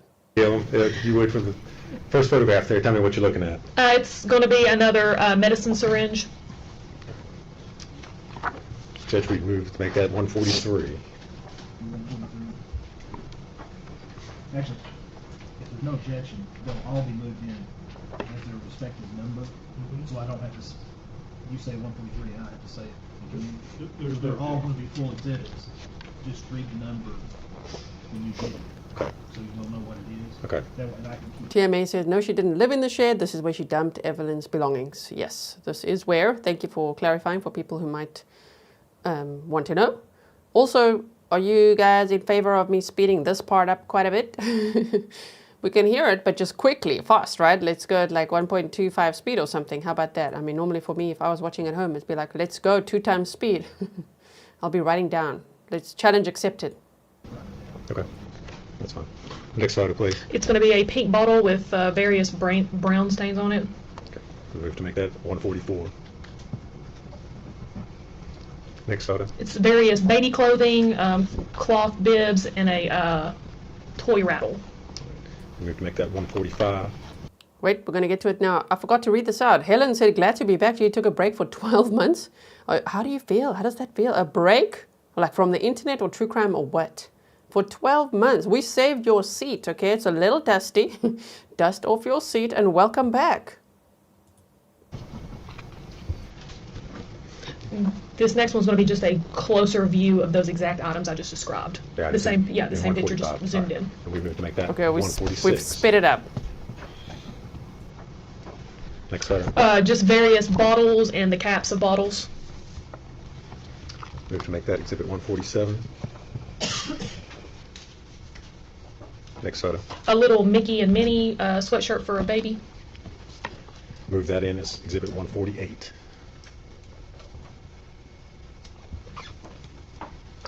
Next photo, please. I'm not really sure exactly the proper name for this, but it's like a measuring cup for like medicine liquid. Is that a true and accurate photo? It is. Make that exhibit 149. Buckle up, everyone. We're going at 1.5 speed now. Next photo. A little jumper, a little onesie. We have to make that 150.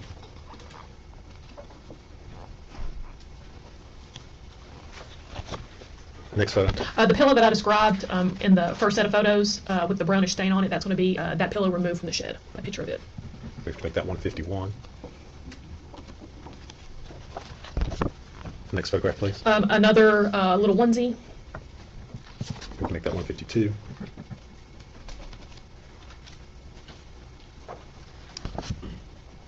Next photo. This is another onesie covered in what appears to be dirt. We have to make that 153.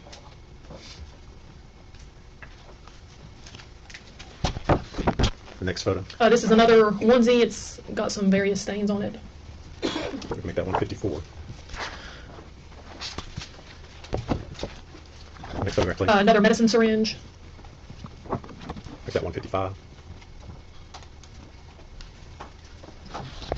Next photo. This one's going to be another onesie. It's black in color with Gypsy Princess on it. 156. The next photo, please. This is going to be medicine. It looks like it's prescribed to Evelyn M. Boswell, and it's some sort of ointment. I can't pronounce the name of the ointment. All right, is that a true and accurate photograph? It is. Like the exhibit 157.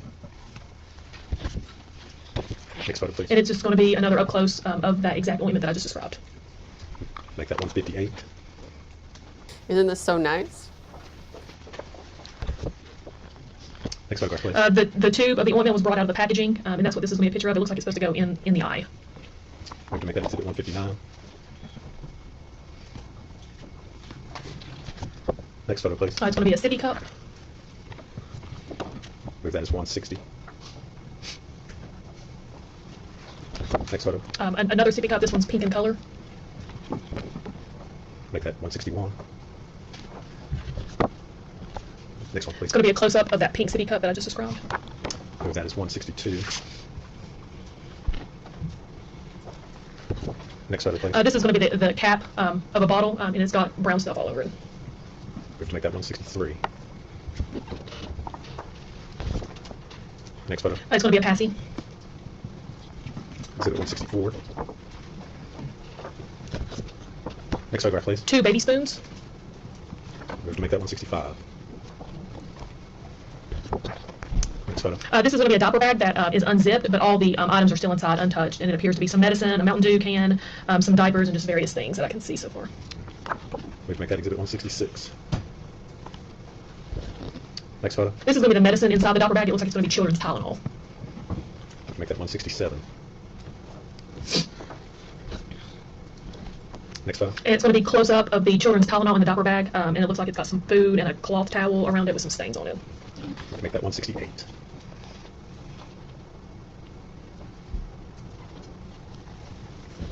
Next photo. This is going to be another picture of the inside of the diaper bag showing the same thing, the Mountain Dew can with the cloth towel. So Pixel Pixie says when they say shed, are they referring to the playhouse or to the actual shed next to it? The actual shed next to it. We can make that 169.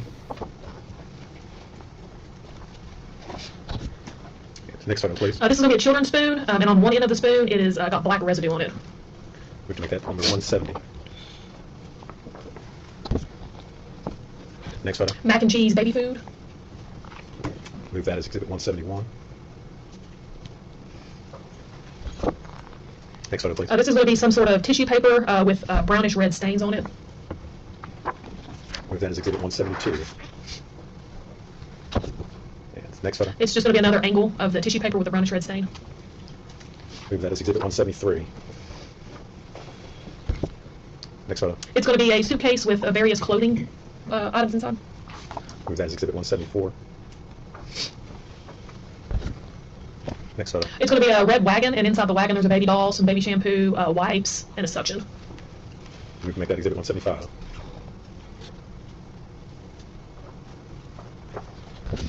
Next photo. This is going to be a picture of the items beside the wagon inside, and it's got clothing, a car seat, looks like a little bunny rabbit teddy bear type thing. Move that as exhibit 176. Next photo. This is going to be inside of another diaper bag, and it's stained with brownish reddish type substance. Move that as exhibit 177.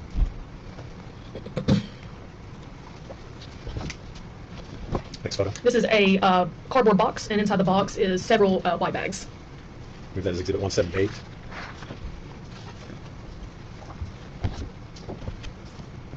Next photo. And this is going to be a big black trash bag, and inside of it is clothing, toys, all things for a baby. Move that as exhibit 179. Southern Cali B says, excuse me, G. Your facial expressions have made me choke on my soda multiple times today, ma'am. I'm very sorry about that. Sorry to hear. Thank you for the sticker. Let's see, how many minutes are we behind now? Yeah, okay, 6 minutes or so. Next photo. It's going to be 5 tubes of diaper rash cream. Make that exhibit 180. Next photo. It's going to be a Mickey mini blanket with a brownish red stain in the middle. Make that exhibit 181. Doesn't it sound like we've heard cases where a mother might, or a parent might, or caregiver, whatever one wants to call it right now, would overdose the kids on, like just give a little too much Tylenol, you know, to keep them sedated, especially if they're neglecting them, like leaving them home for long periods of time. And with that, I would speculate as if, you know, Megan, let's say if she started at the chicken place where she was working from December 2nd, yeah, she could have been dosing Evelyn with Tylenol, lots of it, because we hear about that in the stains, the reddish-brown stains and all of that. We also speculated something like that about Quentin Simon. We don't know exactly what happened to him. So maybe, you know, when the medical examiner, who hasn't testified yet, that'll be interesting to hear the toxicology reports as well. But she said in a preliminary hearing that Evelyn died from 4 types of asphyxiation. So maybe she was just getting more and more sick, you know, and well, Megan decided to wrap her up tight in a blanket and put foil all over her head and put it in a garbage bag in a trash can. Can you imagine? Oh my word. Noto37, thank you so much. That's it. All right. Judge, I think they've all been admitted at this point. I would move to publish them to the jury.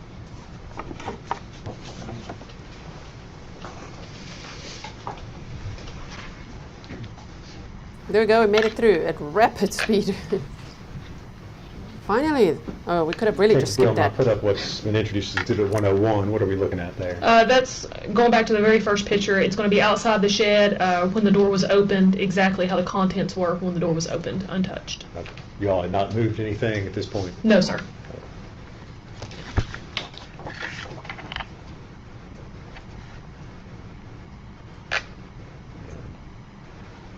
102.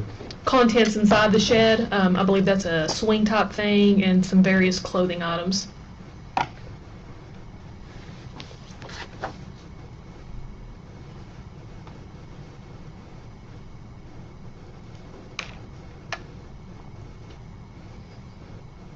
103. That's going to be the contents inside the shed. There you can see a Mickey and Minnie bottle with some liquid still inside.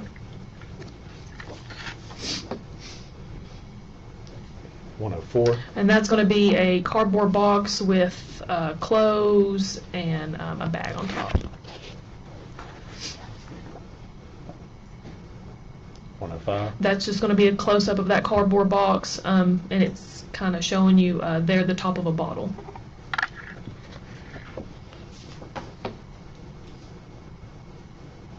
106. Again, it's zoomed in on the top of the bottle.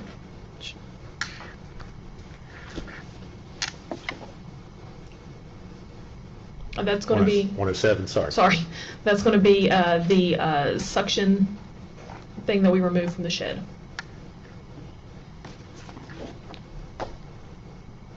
108. That's going to be a bottle that we located inside the shed.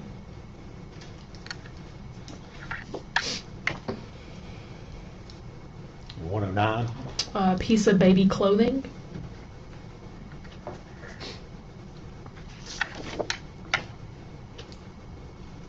110. And that's going to be a onesie on the floor of the shed, along with a pillow there on the left-hand side. Are those the items that are sitting below the pillow? Can you tell what those are there? Looks like diapers. Or are you talking about right below the pillow? Yes. Yeah, those are diapers. And I think you have a laser pointer sitting beside you there on the stand. Looks like a Oh, yes. Sorry. If you could, on the screen up there, point out where we're talking about. Oh, right here, diapers. All right. And then it's going to be the pillow, and then there's the onesie. Thank you. And Exhibit 111. That's the onesie I described, and these are the stains that I talked about. 112. It's going to be the pillow with the brownish stain and then a blanket.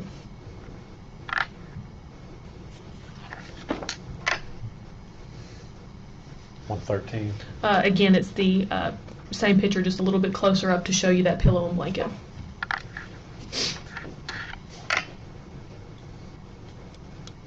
114. There's going to be a cloth bib right there on the floor. Did you all collect that? We did. 115. Again, just showing you the contents there on the floor of that shed. And for the items that you collected, did you collect all the items that were identified as, or how did you make decisions as far as what you collected? No, we collected the cloth bib and then this little article of child's clothing. Pretty much anything baby related went. Exhibit 116. There was a ladder on the floor of the shed, and this is just a depiction of the contents around that ladder. 117. It zoomed in a little bit, but you'll see right here is a medical syringe. And you're indicating an area just inside the metal ladder that's depicted? Yes, The there should be a photograph. closer up photo of it next. 118. Can you see it better there? I just want to show you guys something so that you know exactly where it is. That's what I was just looking for. I just remembered, obviously, I timestamped this, so hold on. Double G time. It's two of me. There I am. Okay, so check this out. Wait. There. They show drone footage of the property, right? Okay. So yes, they press play, they go in. Gate to the property. Look, there's me behind me. Okay, there we go. Okay, wait, I just want to take this off so you can see. So here is a shed. I think they're looking at this storage shed, this one, this white one, because it looked very white when they showed it now, right? And look as they go. Okay. So here they say outbuilding. I think that's what they're searching now, right? And here's Tommy's mother's, oh, sorry, this house, residence. They said this camper wasn't there at the time. And so look at the outbuilding. I think that's what they've just, that's where they found all the stuff. And then there, behind it is the playhouse. You see what I mean when I say like next to you, but just behind it, from how they showed it to us. So the playhouse is where they found Evelyn's remains in a trash can. But the outbuilding, that white building we just saw, is where they find all these items, because they just showed us a picture of, you know, what that looked like right before. Okay, so we've got that. So let's just bring this back up, and then we can carry on so that you just know where it was. Right there. Sorry, I'm a little shaky. All right. Is it the syringe, as we're looking at the photograph, it's kind of on the left-hand side. Is it slightly pinkish color? Is that what we're looking at? It is. There's a blue, what I think is a wipe case, and then it sits directly to the left of that blue wipe case. And I'm going to show you 119, which I think might give you a little better. Yes. Right there. Is that a close-up image of that syringe? It is. Exhibit 120. That's going to be the child swing that was taken from inside the shed. 121. And then this is what I was talking about, if you recall, where I said it shows the stain went through the entire swing. You can see right there what I'm talking about. All right, so we're looking at the bottom. If we're looking at the photograph, that's the bottom, the base of the... Yes. Okay.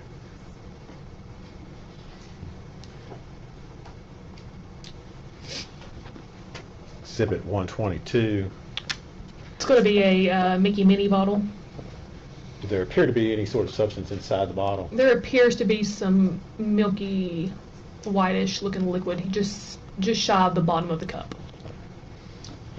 Exhibit 123. That depicts a little bit better where the liquid is inside the cup.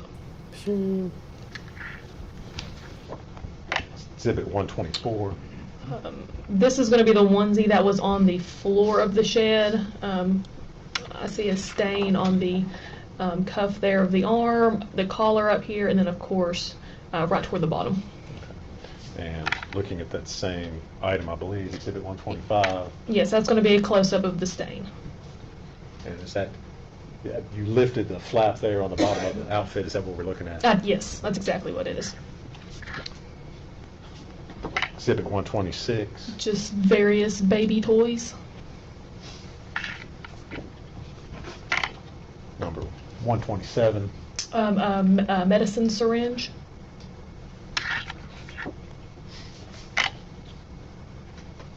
$128. A bottle.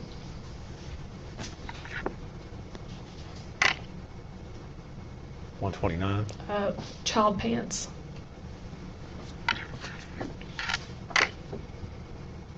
$130. A cloth bib. Again, all these items you all found inside the shed, is that correct? Every item, yes, was taken from inside the shed. Number 131. Another article of baby clothing, and then there's a stain, I believe it's right there. Let me show you 132, which may give a little better view. Yes, that's the exact same article of clothing where the stain is right there. Exhibit 133. Baby shorts.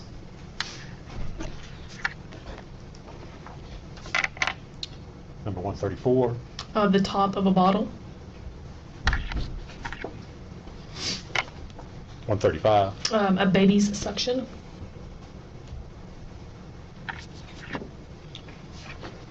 Number 136. A blanket. And these photos that are taken of these individual items, you all removed them from the shed, is that correct? Yes, that is correct. And took them back over to, it looks like, to the sheriff's office to photograph them. Yes, they were in our evidence. Number 137. That's going to be a white trash bag with various blankets inside.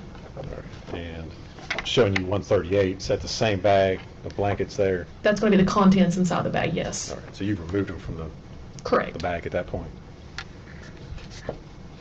Number 139. Just a child's toy, little bear. Exhibit 140. Pants. Was it the condition of the pants when you found them? Were they turned inside out like that, or Yes. did you all manipulate them? Okay. How they each show in the picture is exactly how we found them. Exhibit 141. It's a cloth bib.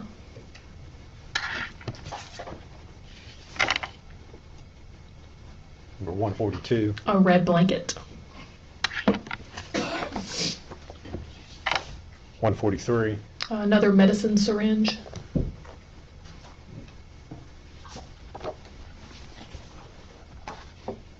144. A baby's bottle. I wonder why they changed the angle now. Why like this? We want to see it. Number 145. Just various articles of clothing. I think there's a blanket, a little toy rattle. And all these items were found together. Yes. And show you 146. That is just going to be a close-up of those items, just a little bit more in detail. You can see what appears to be a sock there with some stains on it, like a little bow headband there. Just a close-up. All right. Exhibit 147. Various bottles and their lids. 148. A Mickey Minnie sweatshirt for a baby. I'll zoom in myself. Looks like a type of a measuring cup for some sort of medicine liquid. 150. It's going to be a onesie.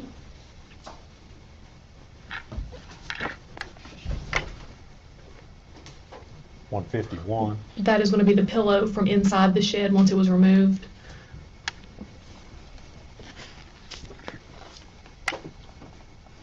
Number 152. It's another baby's onesie. And 153. Another onesie.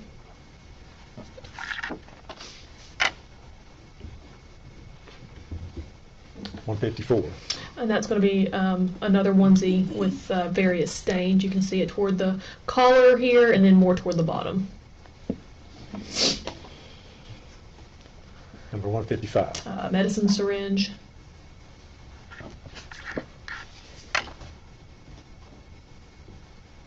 $156. Another onesie. Appears to still be on a hanger. Is that correct? Yes, yes. Exhibit 157. That's going to be the eye ointment. 158. The ointment removed from the box. 159. A close-up of the ointment tube. All right. It looks like it says erythromycin. Yes. Ophthalmic ointment. Yes.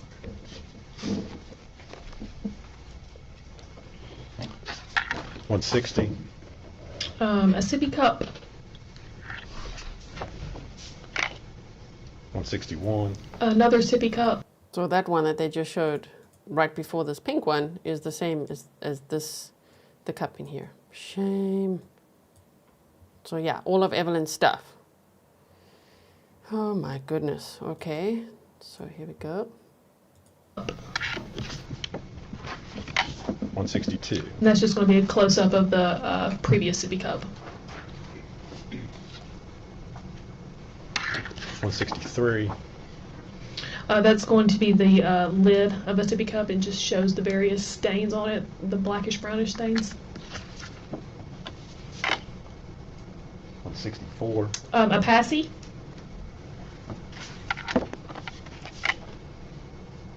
165. 2 baby spoons.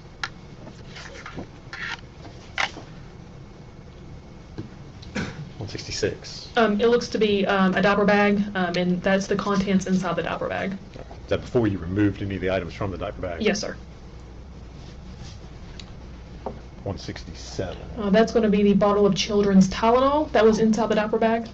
So that was found in the diaper bag that was shown in the previous Yes, exhibit. sir. 168. There it is in the diaper bag beside the baby's food and the cloth.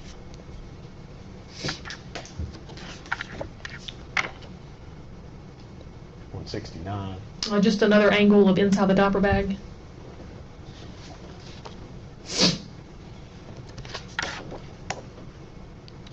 Exhibit 170. That's going to be a children's spoon with some sort of black residue substance there on the end of the spoon. Shame. Exhibit 171. That's going to be the mac and cheese. Had it been opened or was it unopened? I can't, it looks like it's been, an end has been opened. Just the way the packaging was.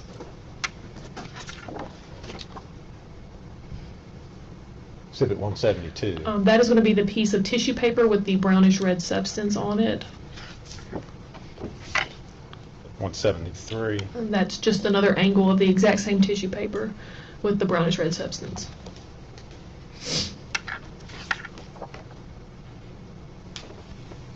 Number 174. A suitcase with just various clothing items inside.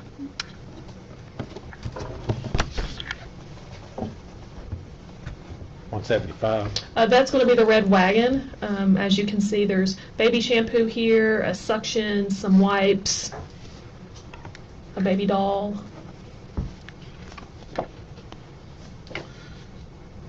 Or 176. There's going to be a car seat and just some various clothing items.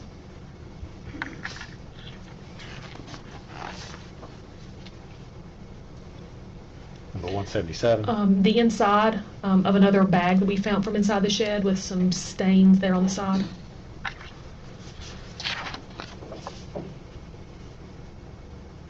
Exhibit 178. It's going to be a cardboard box with several white bags.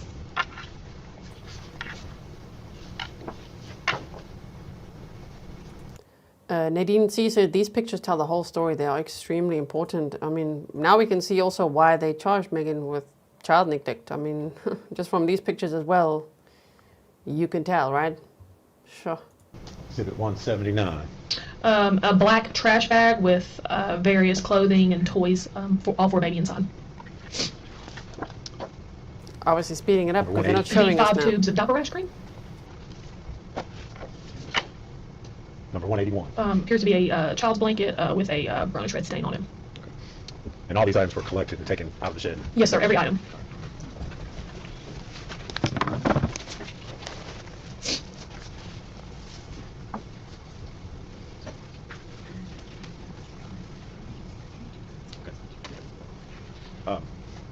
Detective Gilliam, you testified earlier about the interview that you did with Ms. Boswell at the Sheriff's Office. Yes. Sheriff's Office located here in Blumpville, correct? Correct. That's Sullivan County? Yes. All right. The property that you went out to search, Tommy Boswell's, is out on Muddy Creek Road? Yes, Muddy Creek is in Blumpville inside Sullivan County. All right.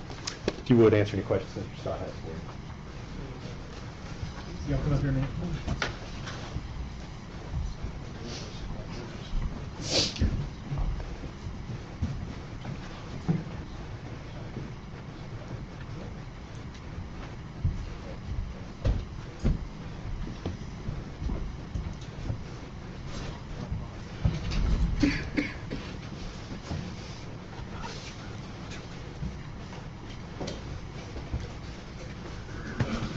Detective Gilliam, the items you collected, all these photographs we've admitted, were any of those items since TBI lab for testing?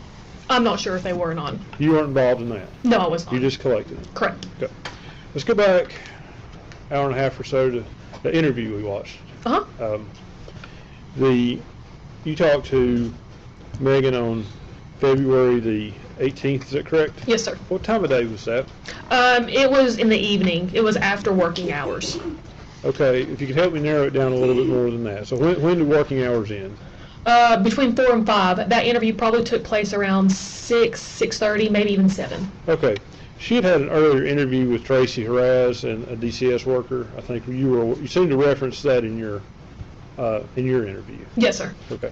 What kind of time gap between those two interviews?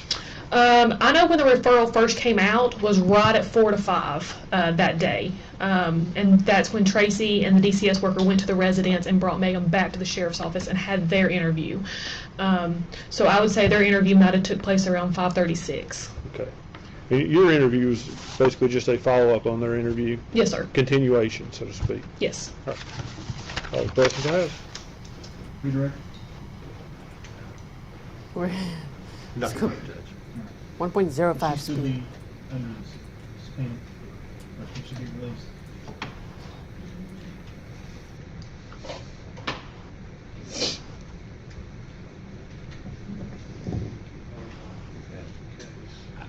We'll keep her under subpoena, Judge, but assuming she can be released at this time.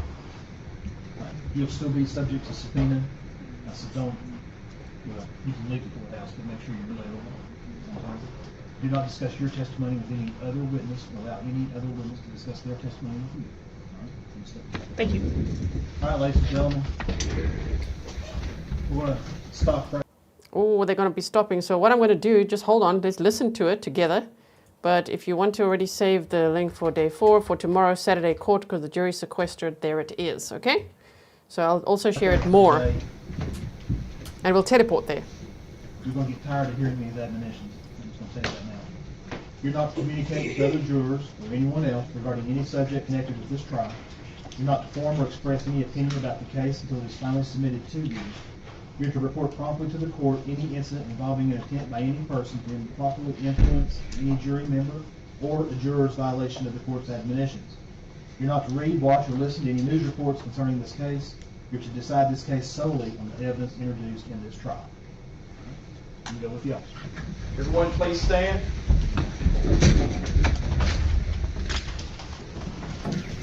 So yeah, they usually, it seems like from the first 3 days we watched, they end the day at like, 5:15-ish. In the Jason Chen trial that we watched, man, they were going on until 6 or 7. But that was a bit of a shorter trial.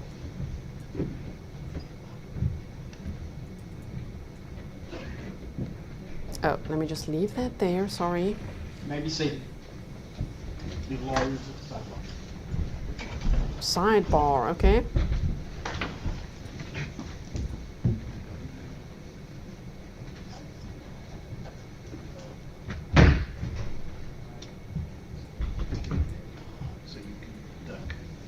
I'm sure she's still telling lies in jail, right? Imagine all the lies for 5 years in jail. She's been in the Sullivan County Jail. Oh, okay. All right, folks, with the media. Oh, boy. Now, I don't know how many times I said, don't put the camera somewhere and then listen to me. Your freedom depends on it. I don't know how many times I said, leading up to this trial and the first day of this trial, that you're not to zoom in close-ups of the defense lawyer, his client, his computer, or the same for the state. Now, I get a note from my assistant just a moment ago that you're zooming in on Mr. Scott's laptop to the point that you can see exactly what he was doing. Oh my. That's an absolute violation of Rule 30. It's an absolute violation of this court's order. And I'm going to tell you right now, I'm going to give you one warning. If it happens again, the media will be excluded from the rest of the trial, and you'll find yourself in jail. Now, I know that there was another person in here running the camera earlier today.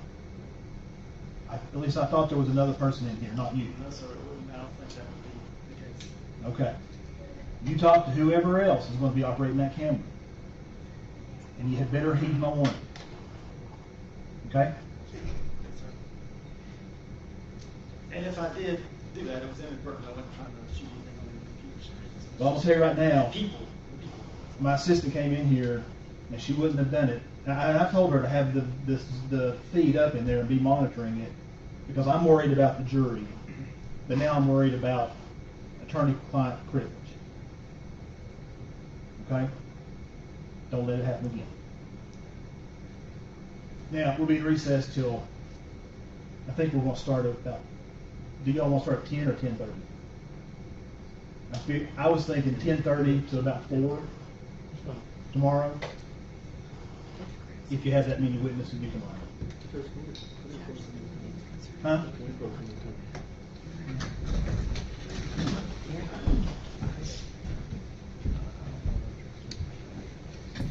Oh my. And I think that's it for us. No,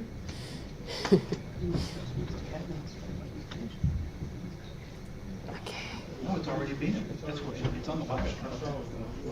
And we're just listening. Just, her lawyer has it at a court video. So I think you quickly changed it up. All right. We'll start back at 10:30. You know why I'm laughing, right? Court Sure. stays in recess. Snarky judge. Yeah. So, to the person in our chat that earlier said, hey, the defense is watching court TV. Somebody saw that. I'm like, that's what they do. Judge doesn't like it. Don't be zooming in on the device. Oh, my word. Okay. Yeah. BB said, this is what I was talking about when I joined. We could see his tablet. I know. That's what I'm also like, oh. Well, it sounds like his assistant might be a Grizzly. Unless they were also saying that in the other chats, then great. They were probably like, we could see they're watching us. Court TV. Black Widow said, thank you, Gmods and chat. See you tomorrow. Thank you, everyone. Now what we're going to do is teleport. Some people don't make it successfully, okay? So here's what you got to do, okay? I'm going to put the link in the chat. If you don't usually make it in the automatic redirect, then just click the link and go over there and click notify me. Okay, they said they're starting at 10:30 tomorrow, so we're going to start also normally about 2 hours after that. An hour and a half to 2 hours. For now, I've set it for 2 hours after they start, just to be safe with delays, and so we can speed through things and skip over the 90-minute lunch break and things like that, right? So it's all set up for us. We're ready to teleport now. Click the link if you want to go there so long. I'm going to play the outro, and then you should be redirected there. Are we ready, everyone? If you get lost, please remember, all you got to do is go to my home page. You'll see the upcoming stream there, or go to my live stream section. You'll see the upcoming stream there, or go to the Megan Boswell playlist. You'll see the upcoming live stream there. I'll see you for day 4 tomorrow. Thank you, everyone. Thanks for all the support. Thank you, mods. Thank you, Grizzly Cat, for helping out the mods as well. And I will see you tomorrow. Bye, everyone. Stay safe.